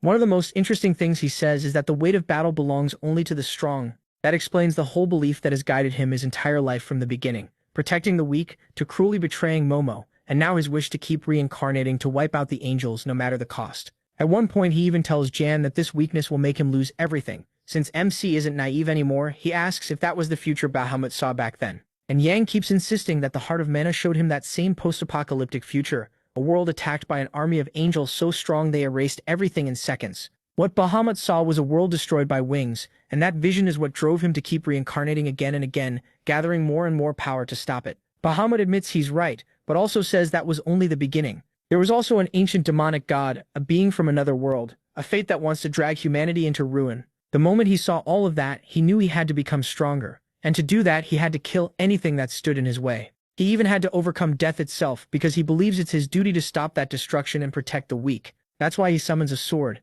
Jan recognizes as Dragon Delling the same weapon Bahamut used to kill him in the other timeline, and now he plans to take Jan's Heart of Mana not just to grow stronger, but to stop humanity's destruction. The problem is, with that sword he can cut through almost anything, so even though he seems to block the first strike successfully, one small shift shows his shoulder getting torn open by one of the shock waves. From that point on, the battle turns into a one-sided slaughter, with Bahamut casually swinging his sword while Jan takes every single hit. He takes every hit, even while trying to block. That's what throws him off, because he can clearly see the exact moment his sword stops Bahamut's blade, yet the cuts still land. Bahamut tells him to give up. Someone like him can't stop that sword, and unlike most enemies, he truly means it. Still, Jan refuses to quit. They keep fighting until he finally figures it out. Just like the sword can cut mana, Eileen's dragon has a very strange power, not just the ability to cut anything, but to cut time itself. That's why, even when he clearly blocked it, nothing worked. Bahamut admits he got it right, but says knowing the trick changes nothing, because it's also the weapon he'll use to stop humanity's destruction. Right then, his mana heart starts activating, and Jan knows he's running out of time. He pushes harder, shouting that if this keeps up, there'll be no one left to protect. But the blonde man ignores him, and they unleash a huge clash of power that snaps Jan's sword in two. Bahamut declares victory, then notices something else: his own sword has also shattered, along with his chest. So even though he seemed to have every advantage, that confidence kept him from seeing how far Jan's power could reach. The protagonist yells that his arrogance is his greatest weakness. Then on top of that, he pours all the power from his mana heart into his hand, making a temporary sword for the final strike. But sadly, before he can finish it, something pierces his arm and he realizes it's one of the broken pieces of Bahamut's sword, which that bastard controlled with his last bit of strength. Worse, the hit makes the sword Jan created start to break apart, and Bahamut lunges in to kill him, forgetting MC isn't alone. Bahamut's biggest weakness, the reason he falls in the end, is that he stands alone, while Jan still has Momo by his side. She appears beside him and says she'll make the sword. He just has to strike. Together, they forge a new mana heart sword. Even though that means Momo will use up the last thing keeping her in this world, she doesn't care. After all, she's his best card. For a moment, Jan hesitates, but he knows he can't waste her sacrifice, so he attacks and drives the blade through Bahamut's chest once and for all. And at the same time, we get Momo's point of view. At first, she had only planned to trick Jan for a while, then steal his body. For a long time, that really was the plan. But without noticing it, she started caring about him, and staying by his side no longer sounded crazy. In fact, in those final moments, there was nothing she wanted more. But someone had to be the one to sacrifice something, and this was her way of thanking him for turning her last months into a fun adventure. She may not have said it out loud, but Jean could see that resolve in her eyes. That gave him the strength to strike Bahamut. And the good part is that, just like Momo predicted, they had to sacrifice one mana heart to destroy Bahamut's, and cleanly separate him from Leon's body. In an instant, there are two bodies, and while Jan tries to get the blonde man to safety, what's left of Bahamut says that for an insignificant worm, he did pretty well. In the end, he even accepts defeat, but warns him to listen carefully, because from now on, he'll be responsible for whatever happens next. Still, we don't hear what he wanted to say, because we cut back to the others, who watch the remains of the throne room fall back onto the palace, along with Jean and Leon, who insist they're fine thanks to him. But Jan tells them to be careful and not make their injuries worse. What he didn't expect was that his friends were already waiting with open arms and a tight hug. Then, 1 month later, everything has gone back to normal. The capital and the imperial family recovered so much that it almost feels like there was never a war. Leon officially inherits the throne, and everything that happened is rewritten in the history books as a rebellion between Jin and Rodrigo. Of course, it's made clear that Damien defeated him, and both he and Kyle are hailed as war heroes, each put in charge of their own order of knights. Chicheri, Lorena, Roman, Krul, and Katja aren't left out either. They become part of a new special order under the Emperor's direct command. Leah and Diana are rewarded too, but Jan clearly receives the highest honors. The twist is that we don't see him at the ceremony. Instead, he's deep in Armenia, standing at the entrance to the place where his father is sealed.